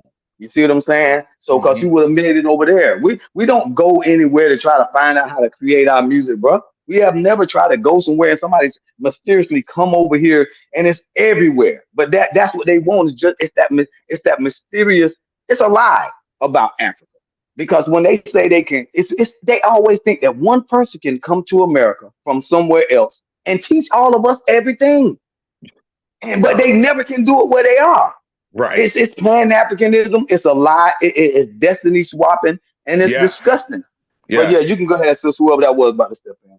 No, I was just going to say that Fela wasn't accepted in Nigeria. Oh, that's a great point, sister. She is right. Yeah. Not only he that, was I wanted. literally stormed the same way that Bob Marley was stormed. Yes. That's a great point. And Bob Marley was with one he with Wailers at first. So he was with Smokey Robinson first. That's right. With a haircut. He No, didn't even have dreads. No. Bob Marley and the Wailers, and then Yeah. all that reggae music from Bob Marley and the Wailers, and all the reggae music that came out from then, and they will tell you that they pattern themselves after Motown music. Absolutely. Look up. I'm sorry, brother. But real quick, I'm sorry. But you brought up a very good point. Fela Kuti, he'll tell you. A matter of fact, I've listened to interviews about him. He said Fela Kuti got his stuff from James Brown. Oh, no doubt. But go ahead. Oh, no, I was just going to piggyback on the last comment. If you guys look up the Wailers, not Bob Marley and the Wailers, it was just the Wailers, Bob, Peter Tosh, Livingston, Bunny Wailer, just the Wailers, the singing group from 1964, I guess, if my memory serves me correct, their debut album. They had three-piece suits on, like the brother said, Yep. complete knockoffs of Motown. All they were trying to do was their best impersonation of American soul music. It wasn't until Bob came, Bob was a county boy. When he came into the hood and got with Rita Marley, and then later, shortly later on after that, got with probably the most revolutionary reggae producer of all time, Lee Scratch Perry. That's when he got into Rastafarianism. That's when he grew his hair. That's when the groundbreaking albums like Burning and Catch a Fire and Exodus and all those masterpieces that we know him from came. But the early stuff, they were in three-piece suits, cut haircuts like Americans, and trying to do their best Motown imitations. The brother was right. They said they were creating reggae when they were doing that. So they'll tell you themselves. Even the people that taught them were telling them that, because you remember they were coming here from the islands to do work, and they were listening to us like way back. I remember what the Jamaica was coming here, and then they would go back home and teach things, because they didn't even have like TV. Yeah, they had a lot of stuff late, bro. You know what I'm saying? So it's not like they were on. They act like they had everything at the same time we did. It's like y'all was how we creating a lot of stuff in the world, and you people, we creating it for you. How you gonna teach us stuff when we over here in America innovating and creating? Brother Coxsone Dodd was one of the first legendary reggae producers back in the mid 60s. He would come over to America and hear stuff like Fats Domino, Chuck Berry, the pioneer rock and roll artist, foundational Black American pioneer rock and roll artist from the 50s. But he was just getting exposed to this stuff in the 60s. When he would come over here, he would take those albums back over, those records, those 45s back over to Jamaica. They would study this stuff and they would try their best to imitate it, but you emulate it. But because shout out to Flex, man. Again, you guys in the New Black Media are amazing. Ron, Flex, all you guys. But Tariq Nasheed, thank you for this word. You know, they went through an ethnogenesis like we did. And because they went through an ethnogenesis and they became distinctively Jamaican people, although they tried to emulate it, thank you for giving me that word too, brother. They tried to emulate it. It's going to only come out like a Jamaican would try to emulate a foundational Black American, just like the British invasion, when Mick Jagger and Keith Richards of the Rolling Stones and McCartney and Lennon of the Beatles, when they were boy bands. I ain't talking about the groundbreaking stuff that they did in the 60s. I'm talking which is why Little Richard used to disrespect the hell out the Beatles and Mick Jagger them. That's my he used to very tell them point. that he used to go in on them talking about y'all stealing my stuff, and they wouldn't say nothing. But they got it from me. Right. And the point I'm making is, just like those Jamaicans tried to sit down and study our foundational Black American rock and roll from the 50s, the Brits would do it too.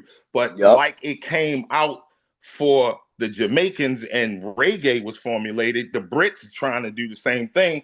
The British invasion or British rock and roll came out of it. You know what I mean? They tried to emulate, but you can't do nothing but be a white boy in Britain, and you can't do nothing but be a Jamaican in Jamaica trying to do this. So, you know, but out of it came a new thing, and you know, British rock is good and reggae is good, but it all came from us. Yeah. But also, I'm gonna say this. You wanna get to that? I'll point y'all to a 1983 interview that MTV did with David Bowie. When David Bowie, he said, "Yo, who invented rock and roll?" That's right. And then the interview couldn't tell him. He said Chuck Berry. And then he went through all these black musicians. He went through a Howlin' Wolf. He went through all of them. And he was like, "Yo, why are y'all not playing them on here?" And that was right before Michael Jackson hit. Yeah. Matter of fact, if y'all don't remember, They had to fire the CEO of MTV before they allowed Michael Jackson on there because the CEO of I remember. MTV, he said, "Yo, I would not allow no black artists No, on he would not. MTV." Yeah. Yep. And Mike was the first, right? Yeah, Mike. Beat It. Yeah, Beat It. Beat It was so. No, Beat It. No, it wasn't Beat It. It was Billie Jean first. Yeah, Beat It Billie came Jean. later. Yeah. Yeah. Billie Jean was such a when Mike hit with the first video that he hit with, Billie Jean, whatever one it was so revolutionary, man, that it opened up the floodgates. Prince was soon thereafter with like 1999, and then that opened up the doors for all the hip hop stuff, like the early hip hop videos on MTV, like Run The DMC. first hip hop one was Run DMC Yeah, Walk This Way. Run DMC. Exactly. And then, the rest was history. Then they had whole programs, developed around it. Yo MTV Raps and, Yeah, but things that like. didn't come till late 80s. Sure, but I'm just That saying that paved the way for that stuff to come later. Yeah. But where And did you grow up at? Where did you grow up at, brother? You talking to me, brother? Yeah.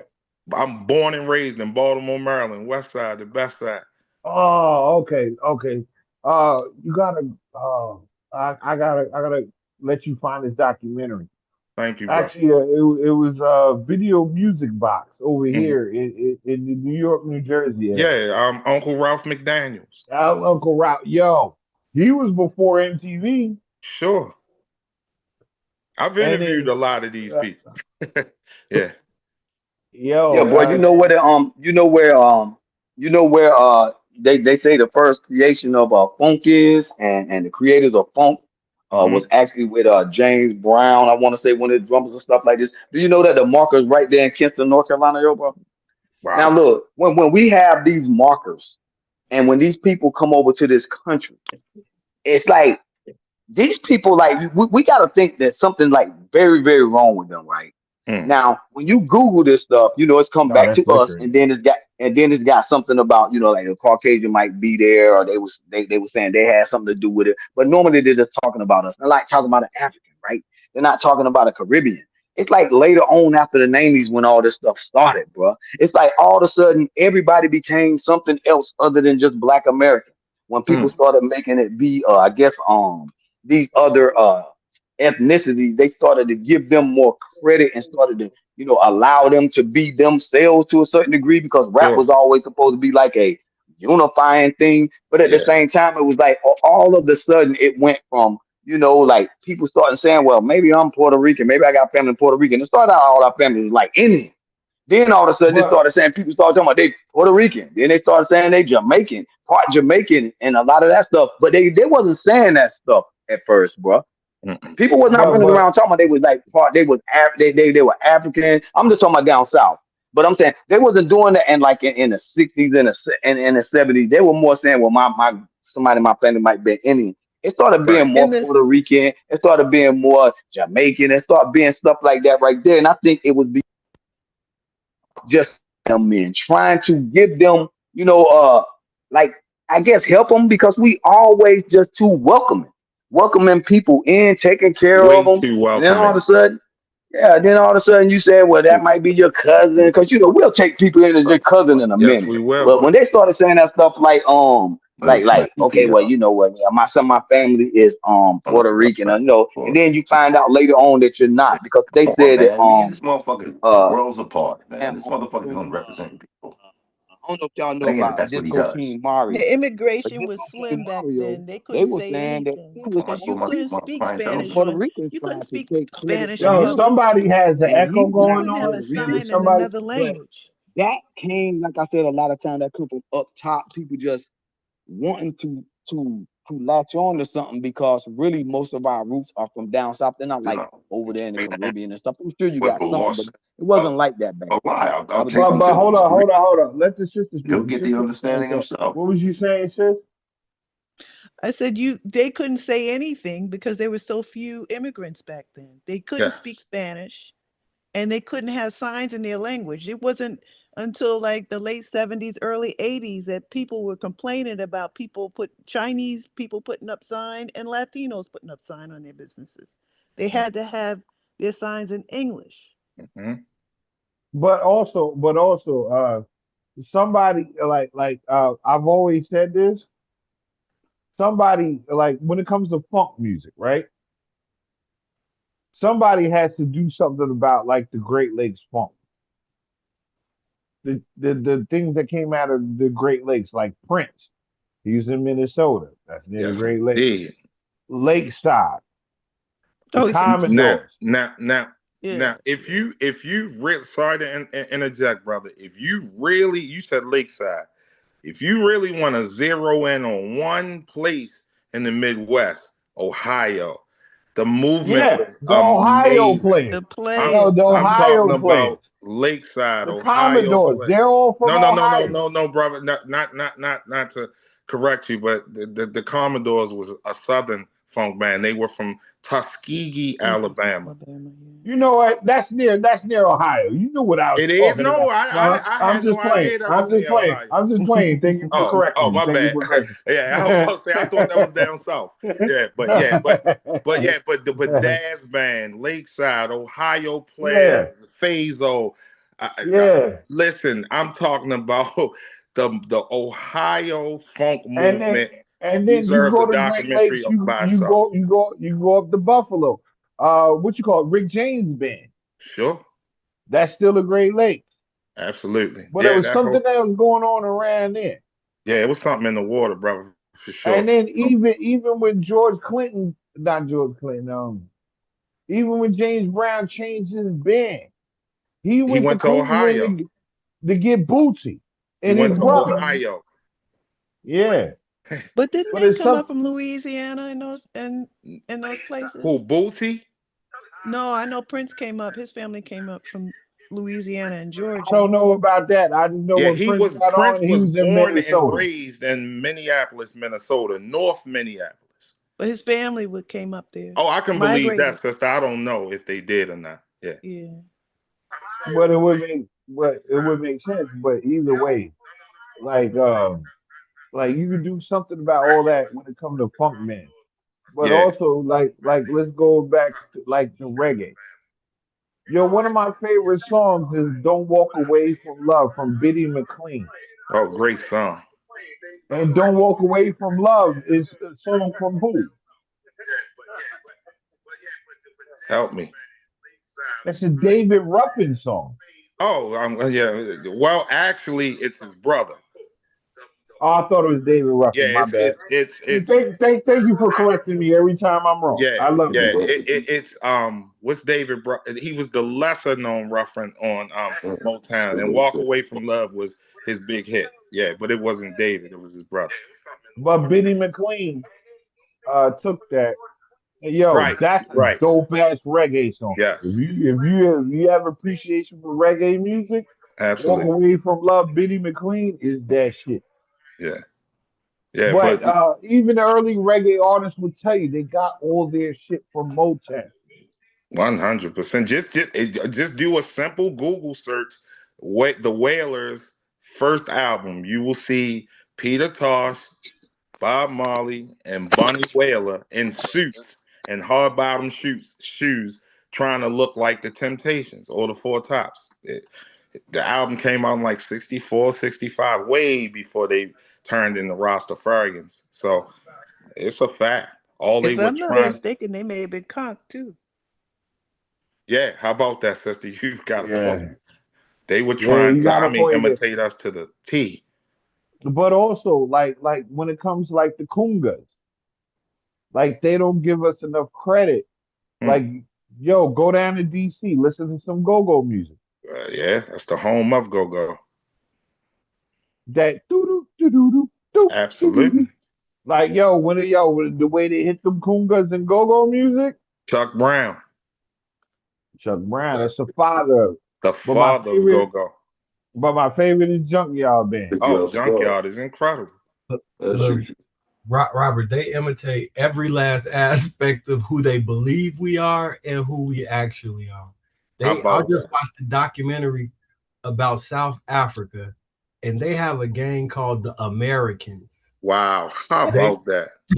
They were a ski mask. I heard about that, but I never watched the documentary. So break that down, brother. They got like the coloreds. and they heavily traffic in the METH amp. You know what I'm saying? Yeah. We got it. Yeah. We got it. They heavily traffic in that, and then they have what's essentially like drug houses, and they whole like 60-mile square radius places, and they pull up on other gangs and get the blowing at them, and they be acting like they broad day blowing at each other. In cabs. I just watched in the documentary. They got a video. First of all, I gotta say pause because that sounds crazy. Yeah, well, that's what we said. Right. When you get the shooting, like No yeah, Diddy. pause though. You're right. You're right. No Diddy. Yeah. You're right. But that's how we knocking in. How you feel about knocking? He got the knocking at him. All right, yeah, you can say that. All right. We're going knocking in. So look, it was like 3 of them in the car. They got the knocking at another car. You just see the cab driver just sitting there smiling, driving back, and they're like, yeah, that's how the Americans get down. They got gang signs and graffiti, and they got American flags as they look at they gang cultural stuff.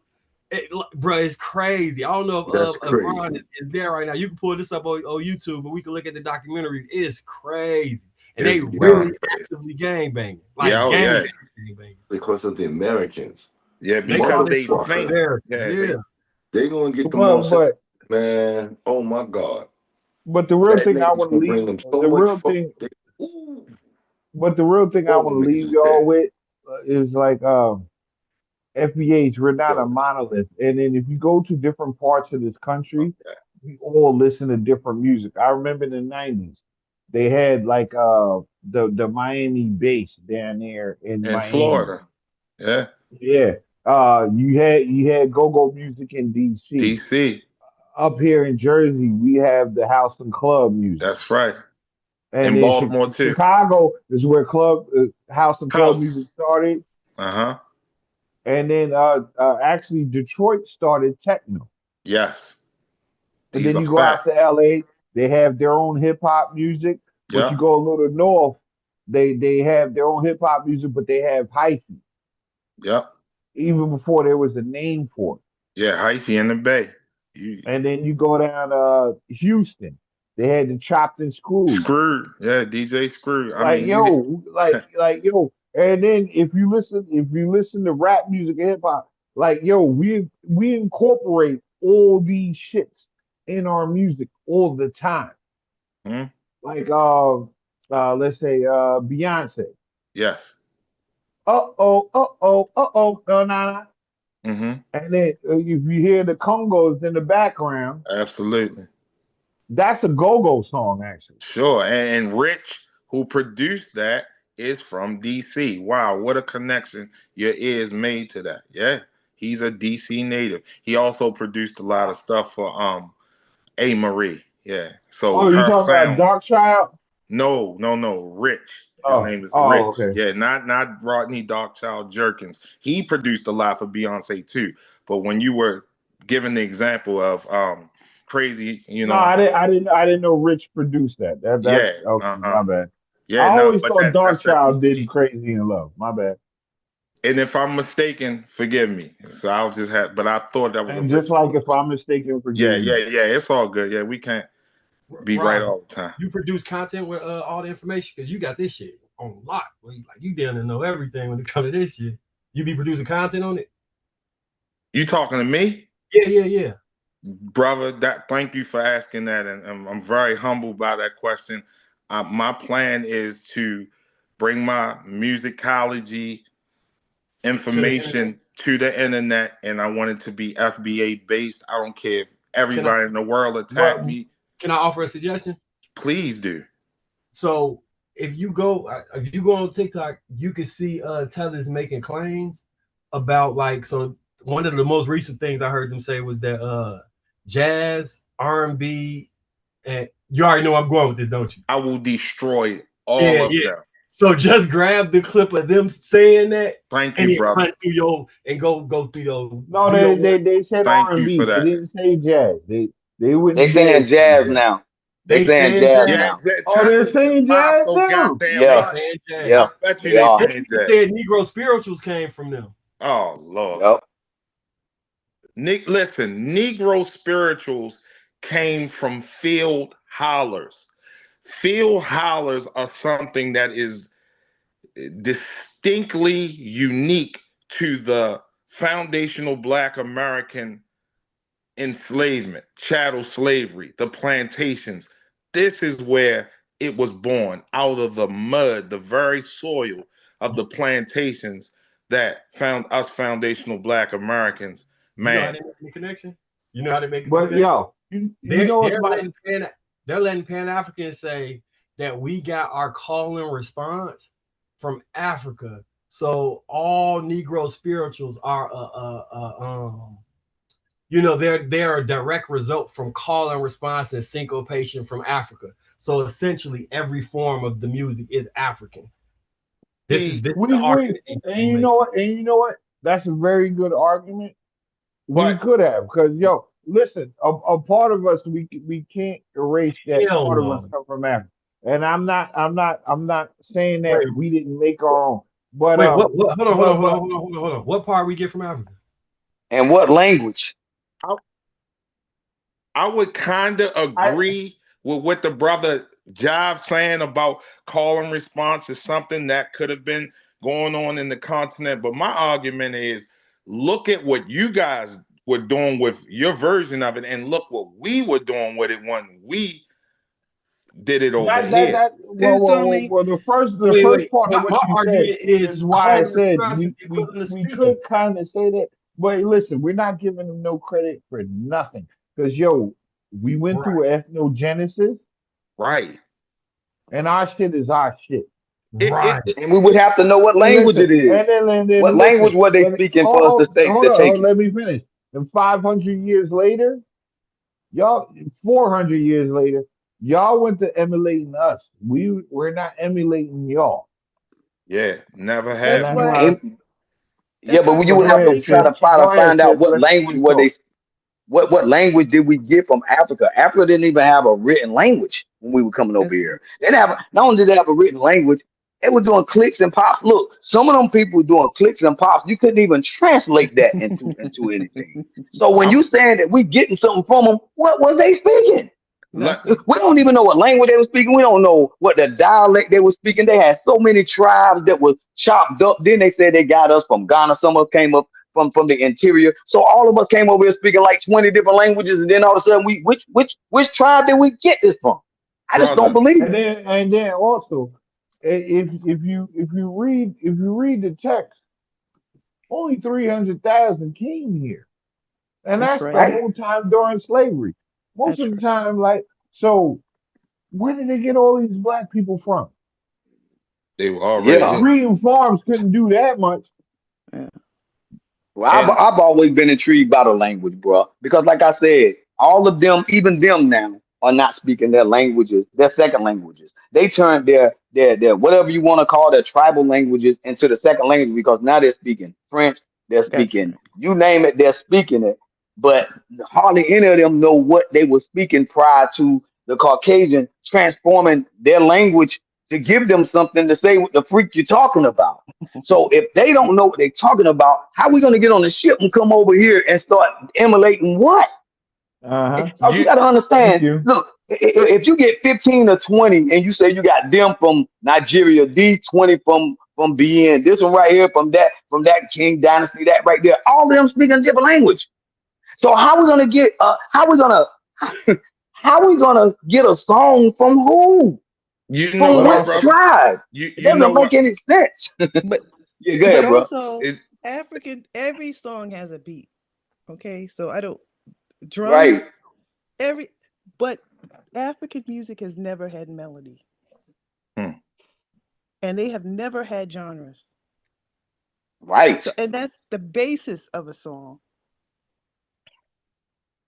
but also, I want everybody. I'm gonna give us some homework tonight. When we get off of here, I want y'all to listen to Gandhi dancing. Oh yeah, I've listened to him many hours. I love listening to that. Yeah, Explain to them Listen, what Gandhi listen to what? dances are. Listen to what? Gandhi dancers. Explain to them what Gandhi dances are. Basically, they were railroad workers, Mm. Mm-hmm. and they date back to the very early formation of what would become American country music. And because it was equivalent to basic slave labor, these black men that would be out here like moving these steel tracks like literally a millimeter at a time, they would have to get into almost a trance-like rhythm with these chants and these songs, and it's just amazing stuff. You guys can easily pull it up. And it's always the older man who starts the cadence. Yes. The older man who's too old to move the railroad. Right. And then when he would call out, the younger ones who are moving the railroad, will respond. And they have to do it at the same time. That's the only way you're going to get this done. Right. But Gandhi dancers, when it comes to call and response, that's the greatest one that I've ever seen on YouTube or whatever. Yeah. And matter of fact, if you go to YouTube and look at Gandhi dancers, these videos are from the 80s. Like, this is not no early 1800 shit that they're doing. Right. And y'all gotta listen to the call and response, how they do it, and then how they beat their hammers on the spikes. You're like, and then they all have to be in rhythm. Yeah, I mean, but it's so dope how they do it. Like call and response has been in to use the sister's word, every genre of foundational Black American music. You know what I mean? Gospel, R&B, soul, blues, hip hop, wherever you want to country. I mean, that call and response, back and forth play, it's always been prevalent. But really quick, somebody was talking earlier about like the languages over in Africa and click languages and stuff like that. Like I spoke earlier about Fela, the female equivalent of what I was giving Fela that credit for is Miriam Makeba. She is the most. Why do I know that name? Because she's the most famous female singer in the history of the African continent. That's probably what is her most famous song? Pata Pata. Never mind. No, I just told you. I had to think. I got a lot of music in my mind. Pata Pata, P-A-T-A-P-A-T-A. That's her most famous I'll listen to it later. Yeah, Pata Pata. But anyway, what I was saying about her, on her debut album, 1964, Columbia Records, she has a song on there called The Click Song.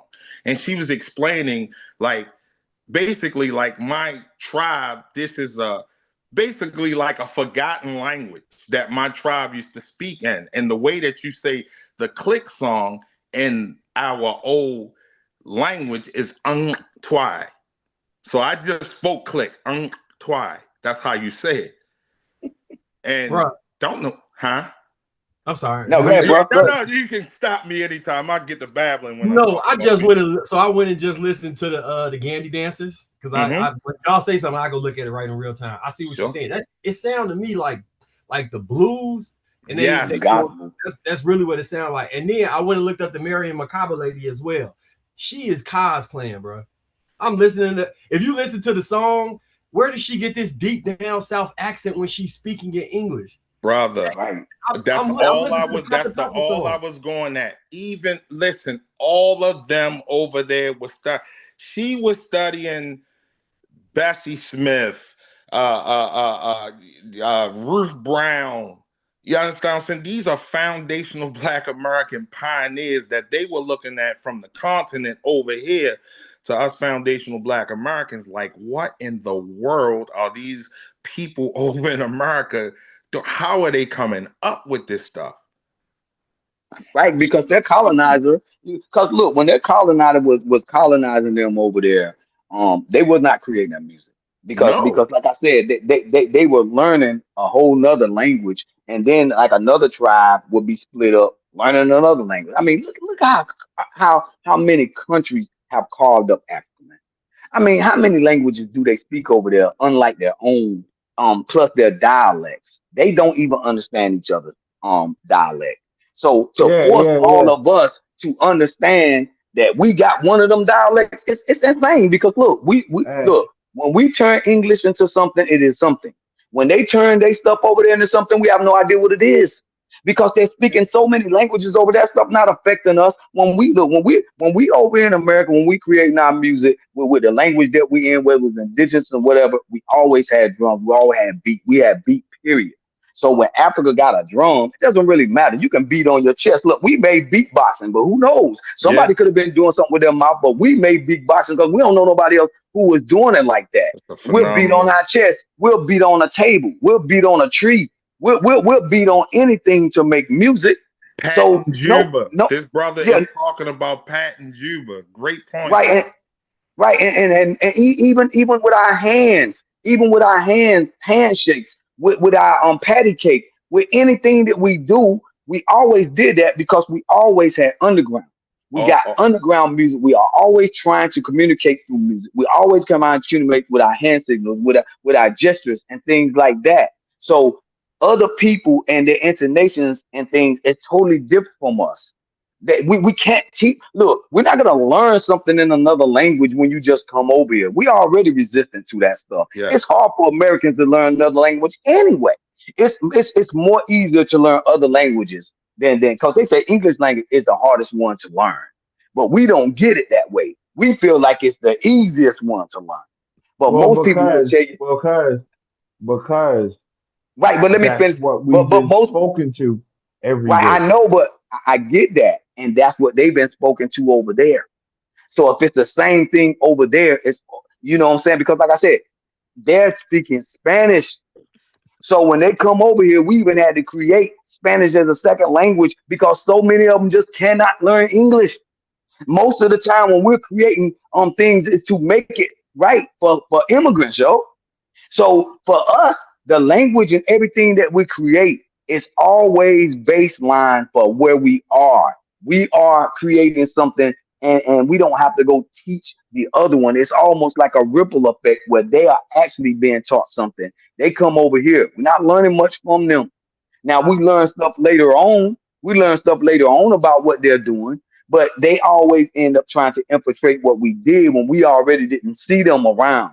So when they're talking about their language, then we would learn it in their language. We're not learning it in their language. We didn't learn hip hop and jazz and all that stuff because we wouldn't know how to sing it. All of look when we make music, it's from the soul. That's why they call it soul music. Soul music. When they make funk music, it's funky because it's funky. Ain't nobody else talking about funky. Ain't nobody else talking about rhythm and blues. Ain't nobody else talking about gospel. Well, Now it well, might also, well, also, well, also, you skipped across one thing. Funk is still from the soul. right. Funk It's is just from the soul. Funk is born from a soul lot of music. Great point. Right. a Funk lot is of the the thing funk they should have music tried to rides steal. on that bass line. Yeah. They And should have then tried to steal funk. That's what then they could have unless actually you got. go to like Earth, Wind and Fire, where a lot even though the bass is still a thing, the shit is still a horn section. The Yeah. horn section, I said section. The horn section is like Earth, Wind and Fire, Yeah, Yeah. literally. Verdine was amazing on that bass though. Hey, really quick, are you brothers and sister? Are you familiar with the Stono Rebellion? I'm not Nah, break really. it down. You Yeah, say well, hold on. Please sure. tell me you didn't say Stonewall. I said Stone No Rebellion. Oh, okay, my bad. That's what No, I we heard. Making good. sure I Stonewall heard. too. Sorry. Yeah, I'm making sure I heard you right. yeah. Okay, go ahead.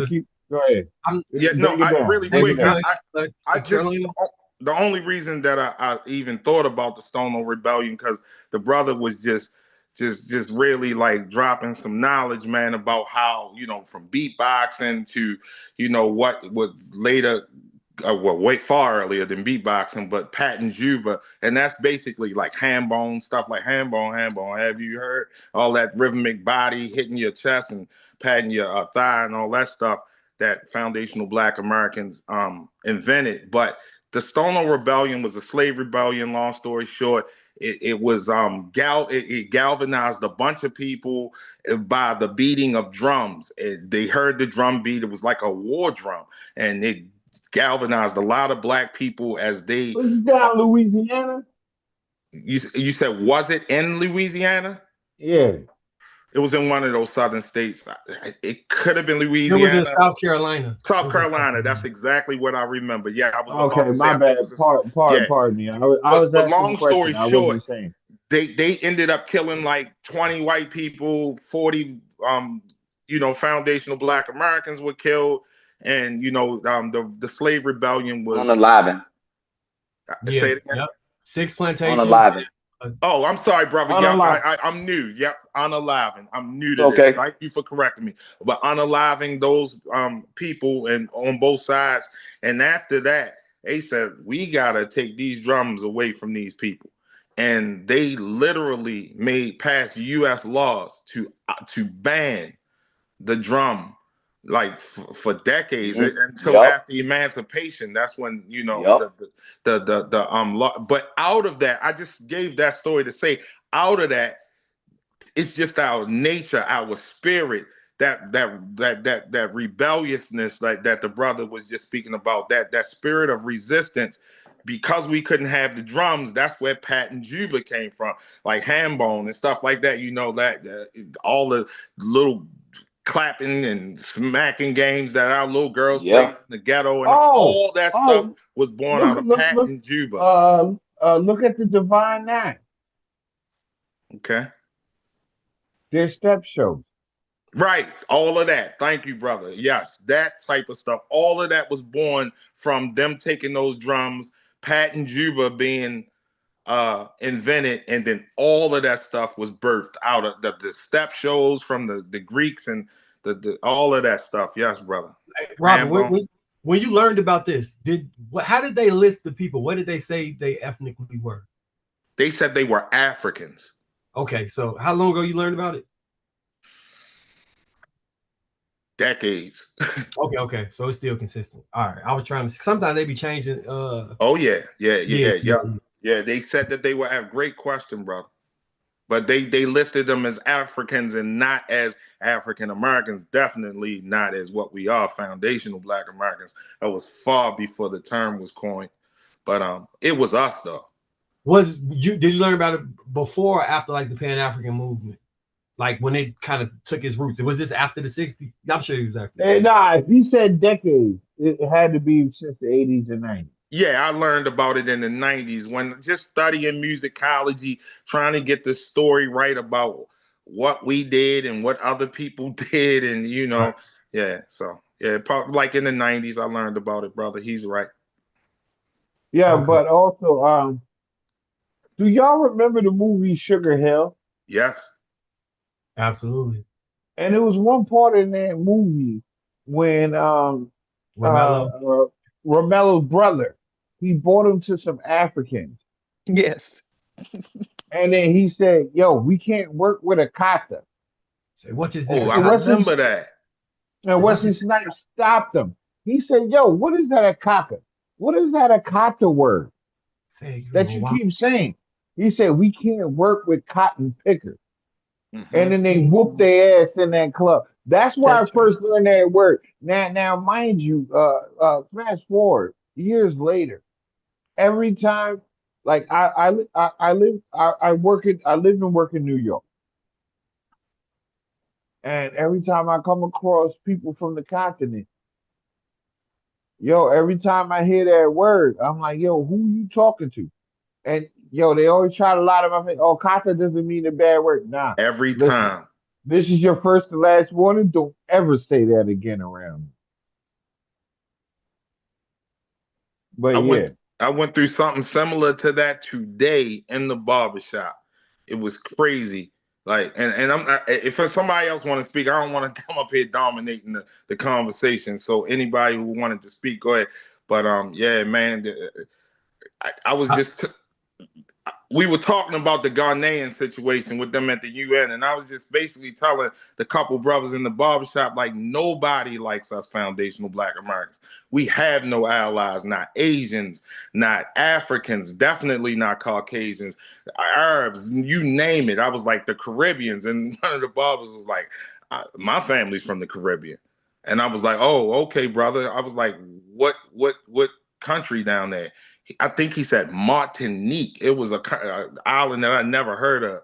And I was like, okay. Martinique is a French colony. Yeah, that's okay. He's like Martinique. And I was like, oh, okay, brother. I was like, but he was like, and my family ain't nothing like that. We ain't play that racism, and we didn't talk about Black Americans like that. I was like, okay, brother, God bless you and your family, but that doesn't negate the fact. But he's been around West Indians who have. And yeah, Right. And when if he I doesn't say stood that, on what he's I a said. liar. I stood on it. He thought I was going to like, oh, all right, my bad. Nah, I was like, all right, God bless your family, and there are exceptions to every rule. But what I said still stands. It's too much empirical evidence of y'all calling us Yanks and all that kind of stuff down there. And like, Let you date his sister. Say it again, sister. Say that again. Let you date his sister. Let you date his sister. How about that? Your Great sister. point. Oh, sister. you are. Game Your over. sister. Yep.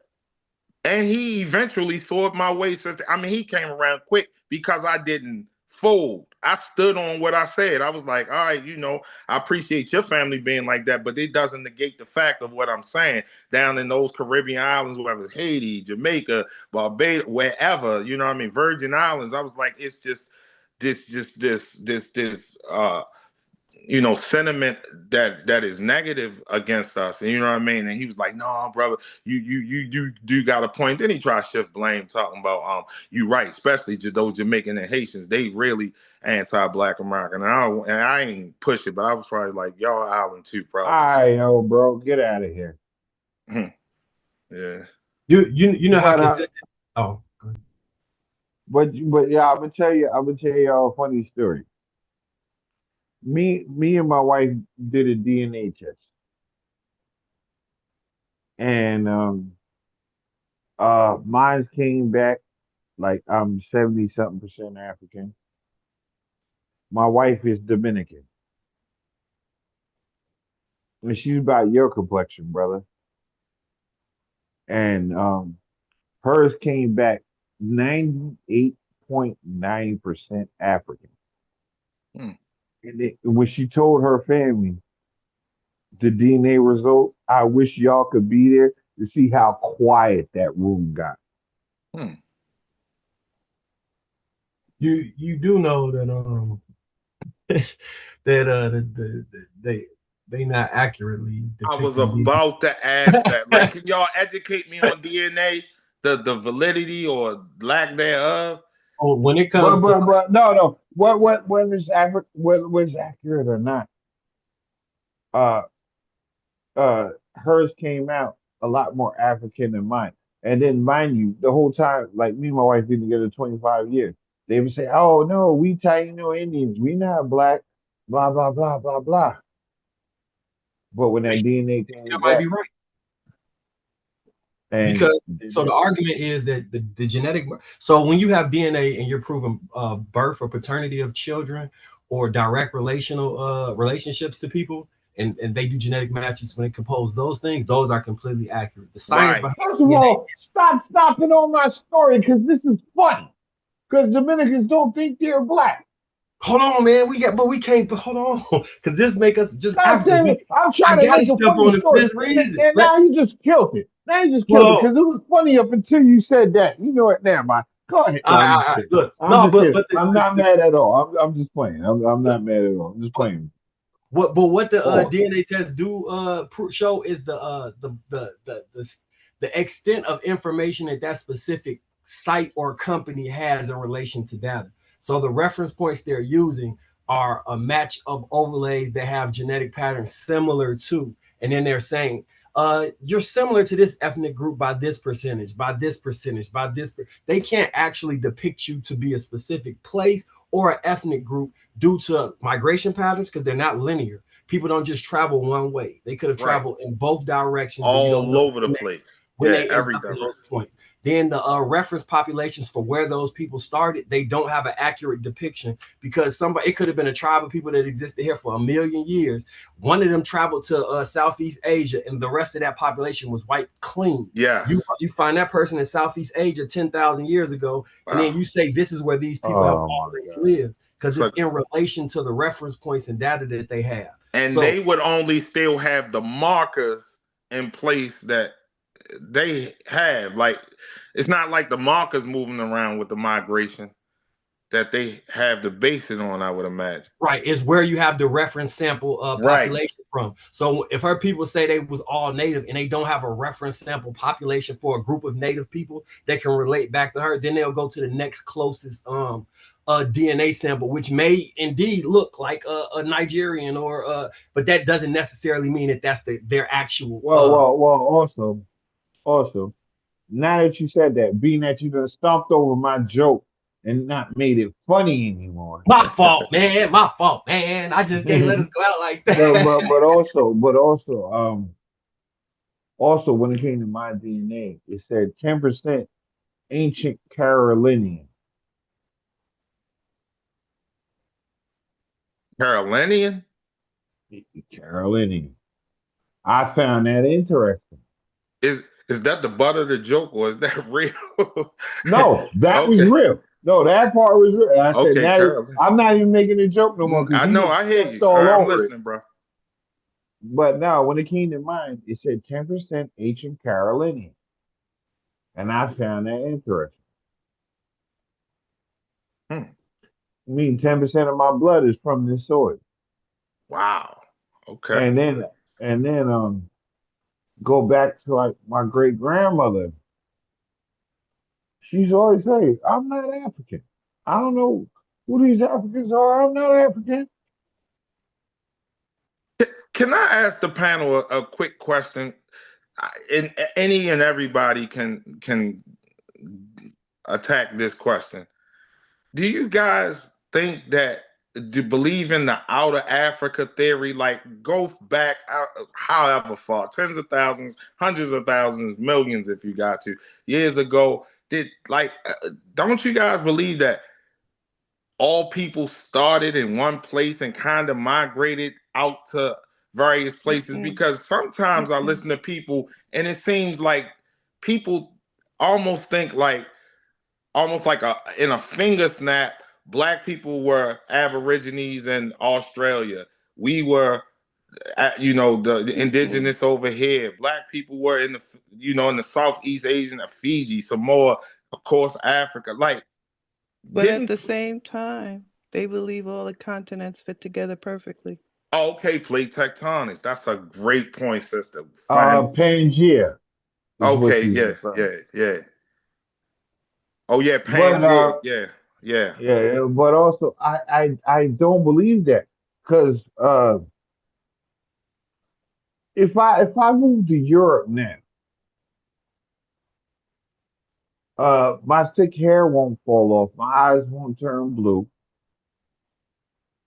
You get what I'm saying? No, I don't, because you're not there for thousands of years. And you do change with regions. Or those are gradual changes, I would imagine. If I move to China, my eyes won't get slanted. Because you're not there for 10,000 years. So it takes 10,000 years? I don't know, but I would imagine so. Do anybody follow what I'm trying to say on the panel? But also, these people have lived in these civilizations now. And what I'm saying is, you're not seeing any new evolution. That's all I'm saying. Well, you are now. What I'm saying is, I don't think you can live long enough to see it, even if you live to be 125 years old. Yeah, you might have a point. Okay. That's like stuff that I didn't look at it from that angle. Right. But they are creating a new. When you force immigration, and you see how people are mixing here now, immigrants are mixing here, and they're mixing with the white population. The white population is mixing with them. This sister is hitting on something right here. Go ahead, sister. They're creating a whole new genus. Like when people came here, and think about when you were in your kids, when you were a kid, if you're in your 60s, think about what immigrants looked like then. And think about what they look like now. And then think about their children. Their children still maintain their features. But now all their children are mixed. So the new population is they're not going to have to classify them.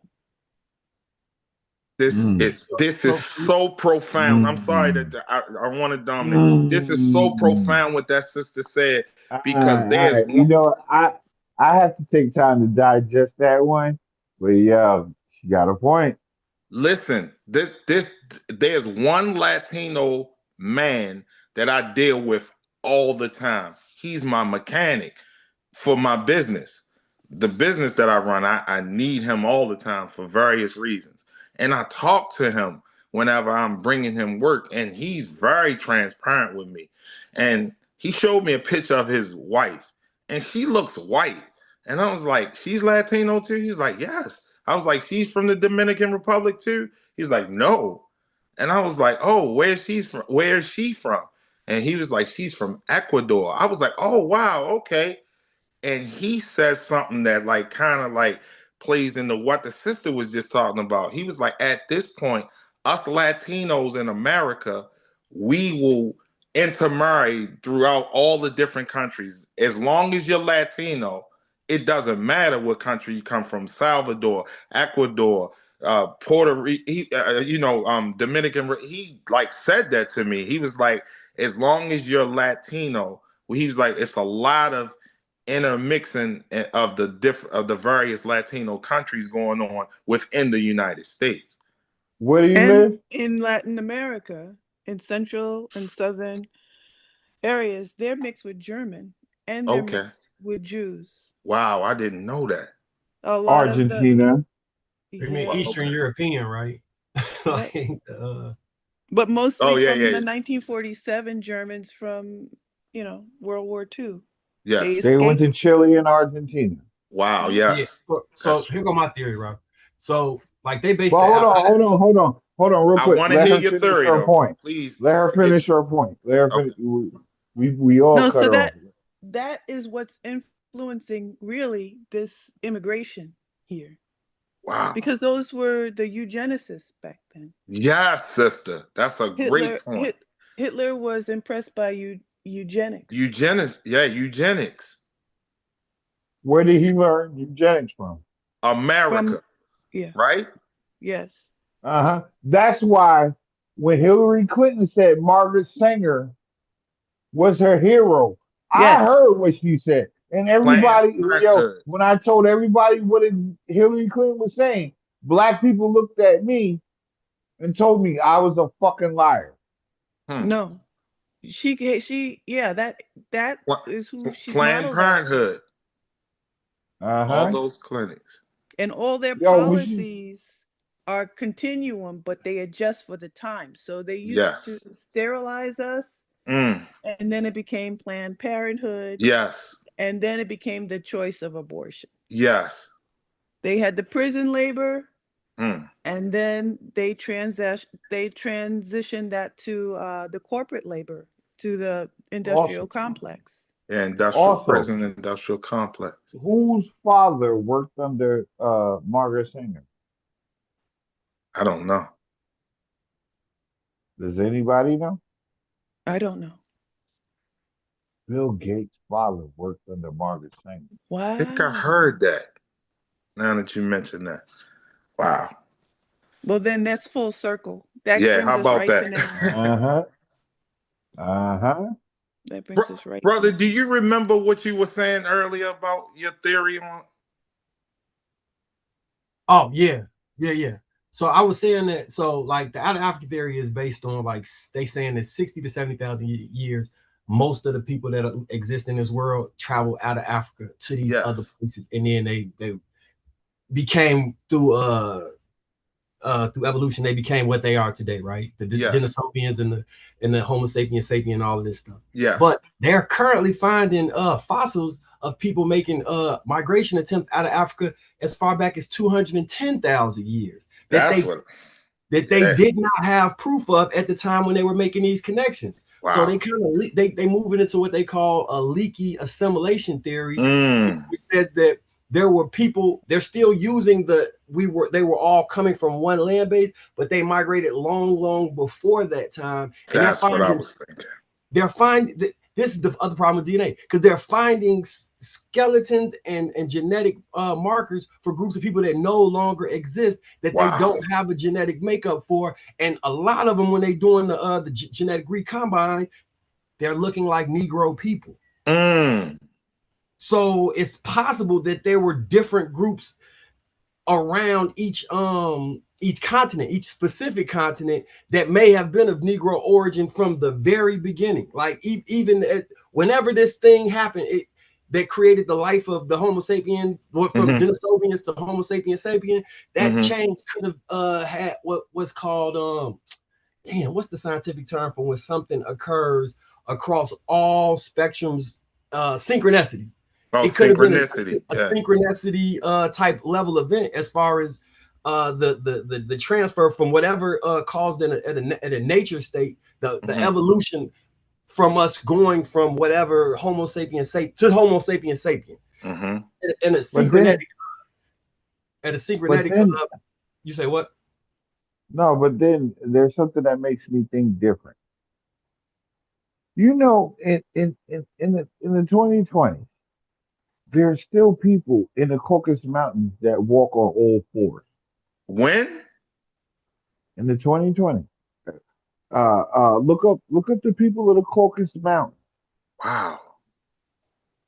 They walk on all fours. These are clear-skinned people. Wow. To this day, they walk on all fours.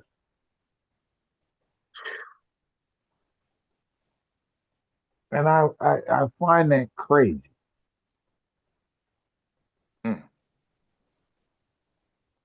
Y'all nobody's here that ever saw this? I haven't. No, I'm looking it up right now. So I can do they have a language, brother? Do they speak? I don't know. I saw a 60-minute documentary on it. Okay. And They did this on 60 Minutes. And if they spoke, I don't remember, because it was a while ago. Well, no, more than that, they're ungodly, because you're supposed to let go of the world. What do you mean, sister? I just want to understand what that last statement you made.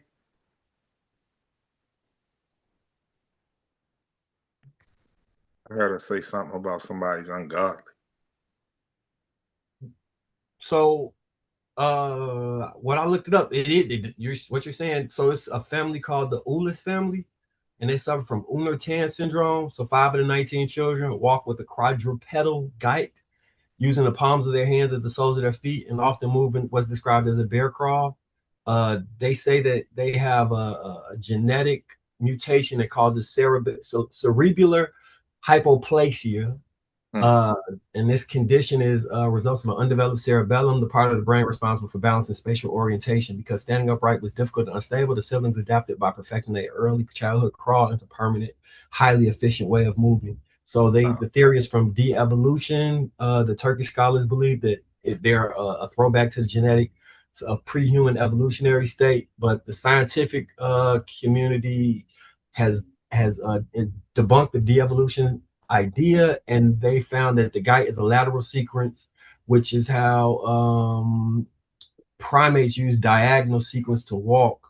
And it is due to, I just read something that said it was a genetic marker that changed. Where is But you said they were clear? In the brain. Yeah. They're clear. They're albino. Well, if I say Caucasus Mountains, you should automatically assume that they're clear.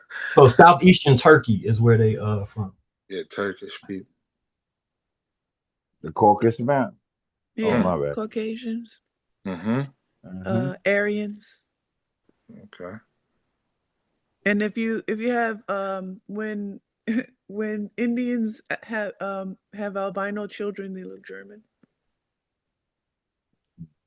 I need my I glass. didn't know that part. But yeah, but yo, these people still, and and somebody put up the YouTube video in the chat. Yo, these people walk on all fours till this day. Yeah, that's something. Well, didn't those I don't know, there was a girl that was left in the woods. She walked on all fours. She was left in the woods and she was raised by wolves or something. Yeah, Wow. bull crap. I don't want to get the channel shut down. I'll go in on that one too. Oh, that's not true? I don't think so. Yeah. Well. But She died from hypothermia a long time ago. Oh, in Turkey? Yeah. Mm. Yes. So Robert, I'm not sure exactly about the specific origin of the genetics that led to this specific point. But what I am sure about is that we are unequivocally the most genetically superior people. I'm speaking of Foundation of Black Americans that have ever existed. And I'll tell you why. Right, I'm about to please tell. And Hold first of all, on, really real quick. Hold on, real quick. Did you hear about Jimmy the Greek? Yeah. Go ahead, break that down about Jimmy the Greek. What the statement about when he said about the black football players were genetically? He asked, somebody asked Jimmy the Greek. He said, the announcer goes, "Why do you think they're so good at football?" Go ahead, go from there. Did he refer to something back in the plantations? Or it was when I was a little boy. He got fired for that or suspended. Yeah, he got fired. Right. This is in 1972. Well, Somebody asked Jimmy the Greek, why are they talking about us so good at football? I think he said we were bred on the plantations to be physically far more suppressed. I don't know. I don't want to speak. Actually, he took it deeper than that. He said, "Yo, when they got on these slave ships, you had to be the strongest to survive." He said most didn't make it. That's true. He did say that. And then he said, "Yo, when you got here, they bred the strongest men with the strongest women." Yes, something like that. Yeah. And then fast forward to sports. He said, "Why do you think, he said, how could you not see this?" Basically, that's what he was saying. How could you not see this? Made sense Well, to go me. ahead, sis. What was you saying? Biden said during the 1994 crime bill speech, he said, "We created them." I always wonder what he what he really meant by that, but he did say that, and he was totally serious. But also, I was explaining to somebody earlier, and I was talking to one of my family members. He was like, "Oh, you didn't vote, so you can't say nothing." And I brought up the fact that, it was Pete Buttigieg, it was Kamala Harris, it was somebody else on a Democratic debate stage, and they asked them about reparations. Everybody else ran around the topic. Biden, when they got to Biden, he looked like he was offended that somebody would even ask him that. And he was like, "Yo," he said, "why would we invest in the Latinos?"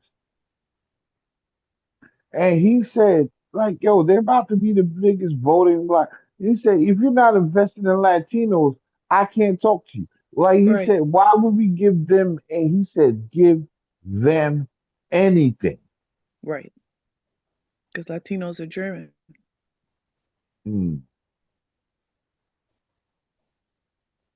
But yeah, And that was the end of that one.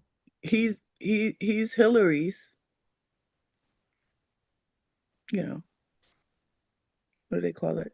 When you come after someone. They have the same mindset. Hmm. He's her attack dog. Yeah. It's a succession because Hillary called us predators, he called us super predators, and Kamala actually incarcerated uh, us even when we had she incarcerated women whose children were truant for school. And laughed about it. Right. And in his crime speech, he said we need to incarcerate all of them. But go ahead.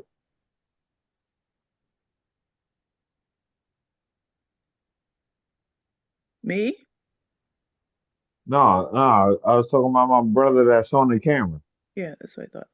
Oh, Robert. I had to take a call on my other phone, so I walked into my office. But I'm sorry, I didn't hear what was going on. What was? No, I was saying when they asked Biden about reparations, Yes. he seemed matter of fact, he didn't seem he was offended that somebody would even ask him this question. And Let he me said, say. "Yo, why wouldn't America invest in the Hispanic?" Let me say this, man. I listen to people like Unbiased Ron and Tyreek and all these other great people that I've been praising tonight in the New Black Media and the B1 Media because I learned so Jason much. Black, Professor TBA, Drew. that's my guy. You know what I mean? Professor Black Truth, these are my guys. But with that being said, I listen to these brilliant people because, I'm just a student trying to learn. But with that being said, Jim Crow Joe Biden is a virulent racist, and it incenses me how many foundational Black American people just back this guy. I mean, I've gotten into so many arguments over the, and I don't want to go as far as to say arguments, but just got so much pushback. And I'm trying to, just tell people in my everyday life, people I know, and people in my family, like these people no good for us. I mean, but it's the same foolishness. I mean, but it's the lesser of two evils. I'm like, but we foundational Black Americans, we don't want any evil. You understand what I'm saying? Like, and this guy is like a Dixiecrat. You know what I mean? Trace him back. You know what I mean? The crime bill, 94 crime bill. This guy went on the blackest, and I'm gonna answer your question right now. But this guy went on the blackest, the most popular foundational You're Black not black if you American don't vote for platform me. and said, if you vote for Donald Trump and don't vote for me, then you're not Black. I mean, like the audacity, the nerve of him. But to answer your question, bro, I don't like him. But the reason why he was so anti-reparations is the reason why all Democrats and Republicans are. Like, I mean, they feel guilty about what I don't even know if it's that, but I just know for sure they fear us regaining the generations, the trillions of dollars of generational wealth that was stolen from us, man. That gave them the head start that they got in this world. I mean, that's the way I see it. And again, I'm no scholar on that stuff. So No, you are. That's what they did. That's what thank you, England did sister. before them. Thank you, sister. Because England divested India. Gotcha. England took control of India's budget, said that they would manage India's budget, and took every dime. Mm-hmm. So it's a pattern. Yes, great point, You're right. sister. Thank you.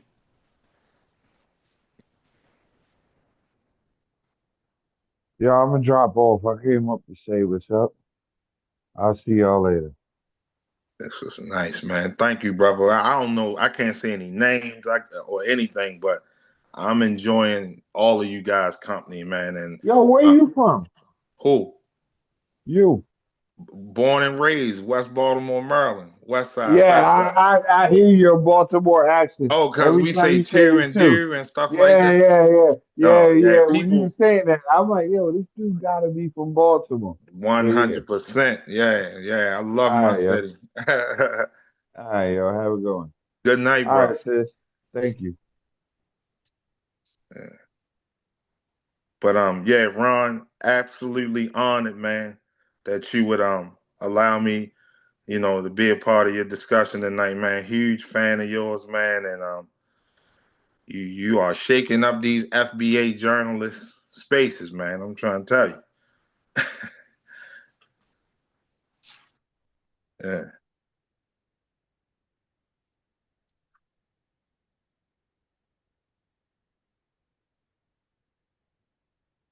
Iran is hitting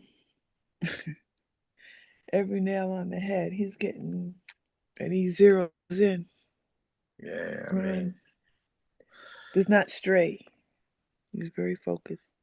Yeah, he locked in, no doubt. No doubt about it. Yeah. But I'll continue to tune in, man, because I learned so much from these brothers and sisters in the B1 media and the new black media, man. I'm just excited about what's going on with you guys, man. Like, it's so organic, it's so needed. Like, you guys put the old black media to shame. Like the Joy Reeds, the I mean, like they can't even Reverend Al Sharpton, that rat bastard. Like none of them can, like they can't even stand in the same room with you people. And I know they got millions and corporations and major satellite cameras and all that stuff on their side, but yeah, they can't fool with what y'all brothers and sisters doing, man. Like Vicky Dillard, you know what I mean, and ZZ Rants and all these people coming up, man. This is an incredible organic movement that's going on with our new journalists, man. Yeah.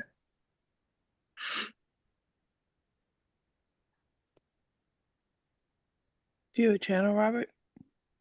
No, I want to I want to start one, sister. Basically basing it on,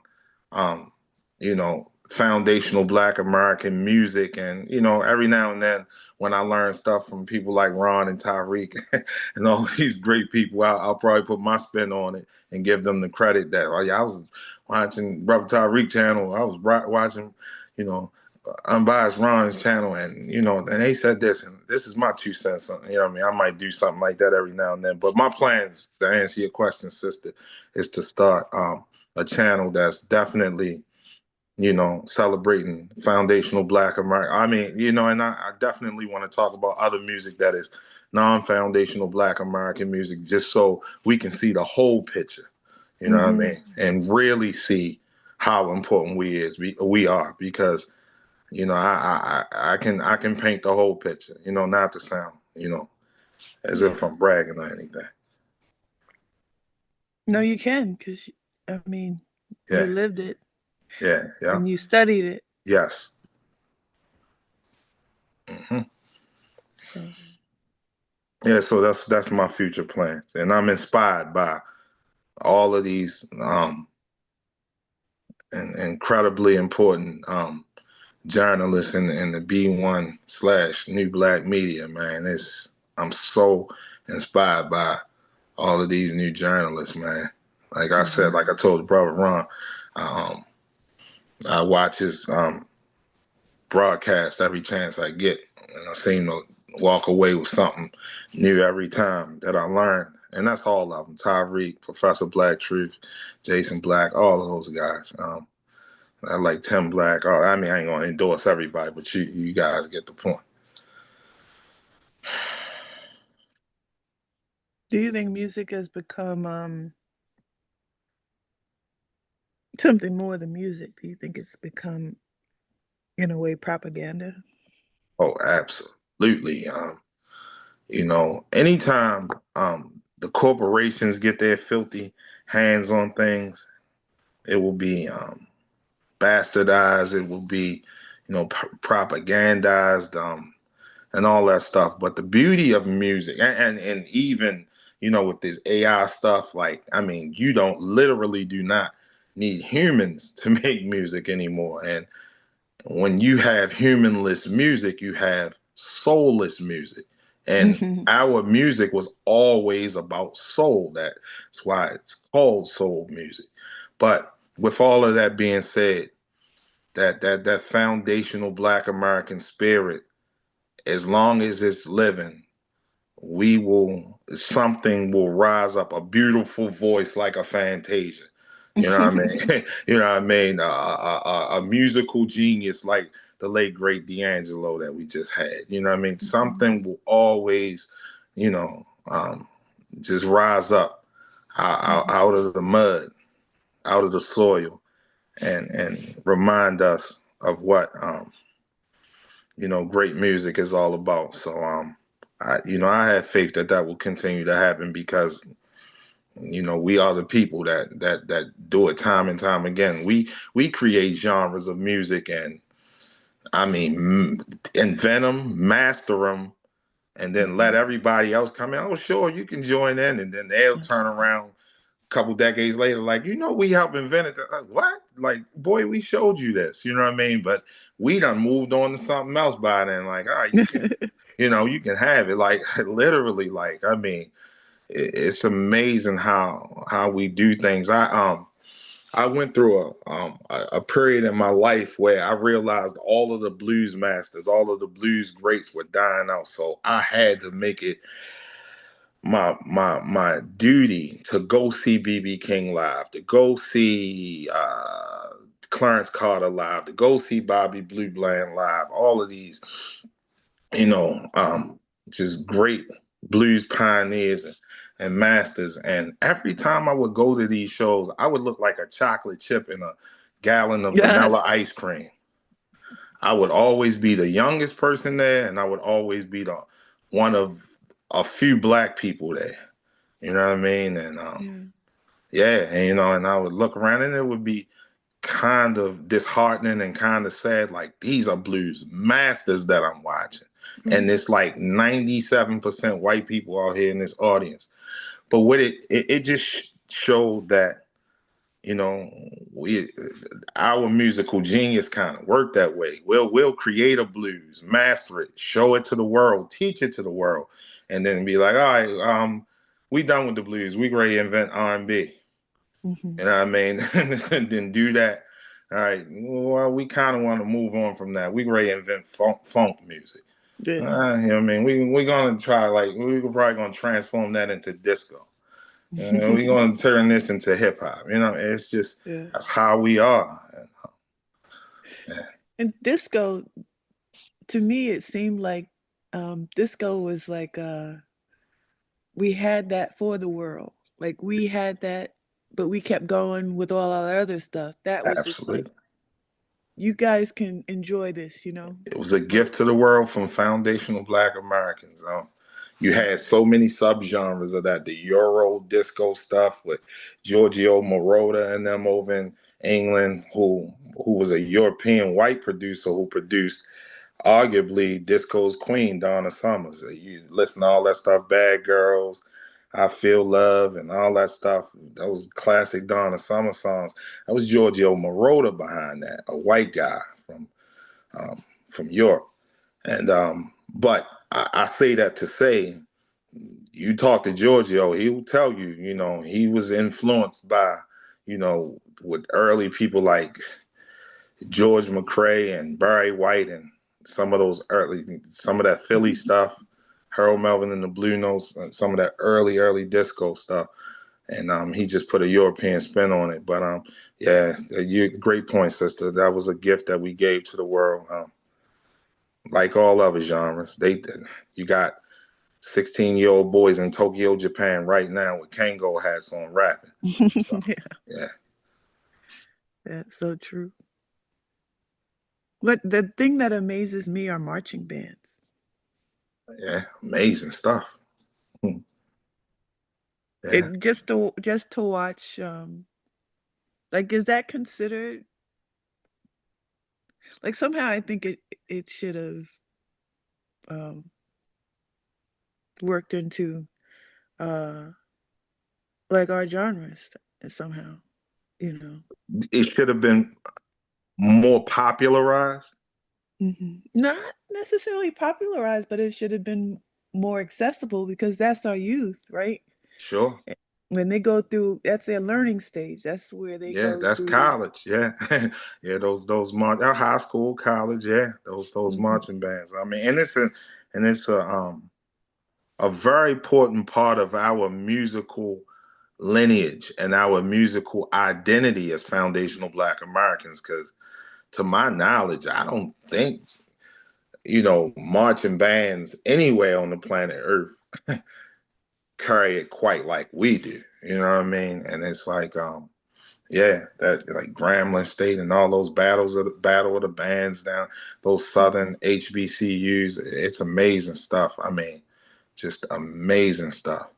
And it's brass driven. It's all brass and drums. It's all horns and drums because there's some woodwind stuff in there too mixed in there. But it's all horns and drums. And the amazing part about it is those horns are just simulating so many different things. These horns are playing the guitar parts. These tubas are playing the bass lines.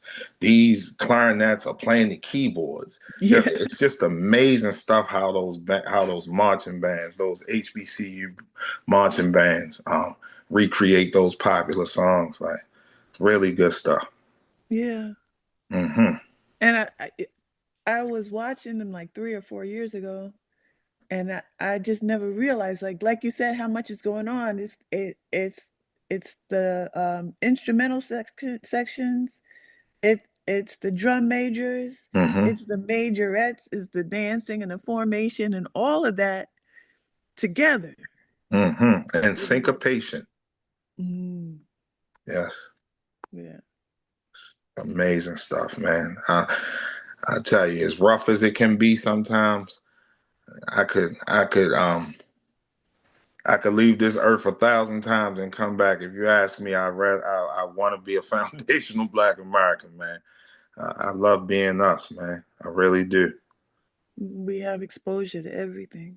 And I think you were saying we develop quicker. We develop, and it's no kidding, at 2 or 3, we develop pretty quickly. I think maybe the world is catching up with us because of technology, but we've always been that way. I don't know who was saying earlier. It was like, and we are the how did the brother word it? He basically, for the lack of a better way of putting it, he was alluding to the fact that we are the most powerful people in the history of the world, and he was saying that, and I can, substantiate that. I missed that though. What he was about. That's what I'm calling. I remember him saying that. That's what was he saying about? Like, why did he? If he's still on the line, I don't even know who was saying that. Yeah. Yeah, but I don't think he's on the line, but okay, I wanted cool. to know more about what I did too. Yeah, I wanted to hear him follow up on that. I think that's when my other phone rung. But yeah, this is always good to whenever I get a chance to be a part of panels like this. I don't know, sister, we might be the last 2 people. I think can't so. see, Yep, it's 12:18. Yeah, we might be the last. What is this your name at the bottom? That's my first initial last name. Okay. All right. Well, definitely a pleasure talking to you, sister. And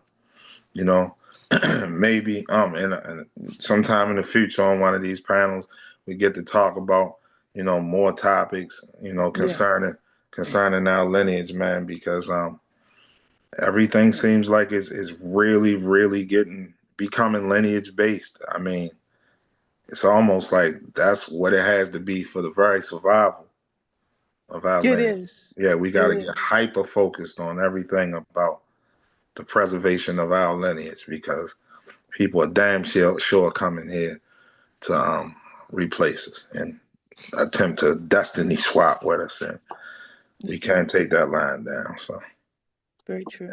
yeah. Be great to talk about that in the future. Yep, it would be, sister. But have a good night, sister. You too. Thank you. All right.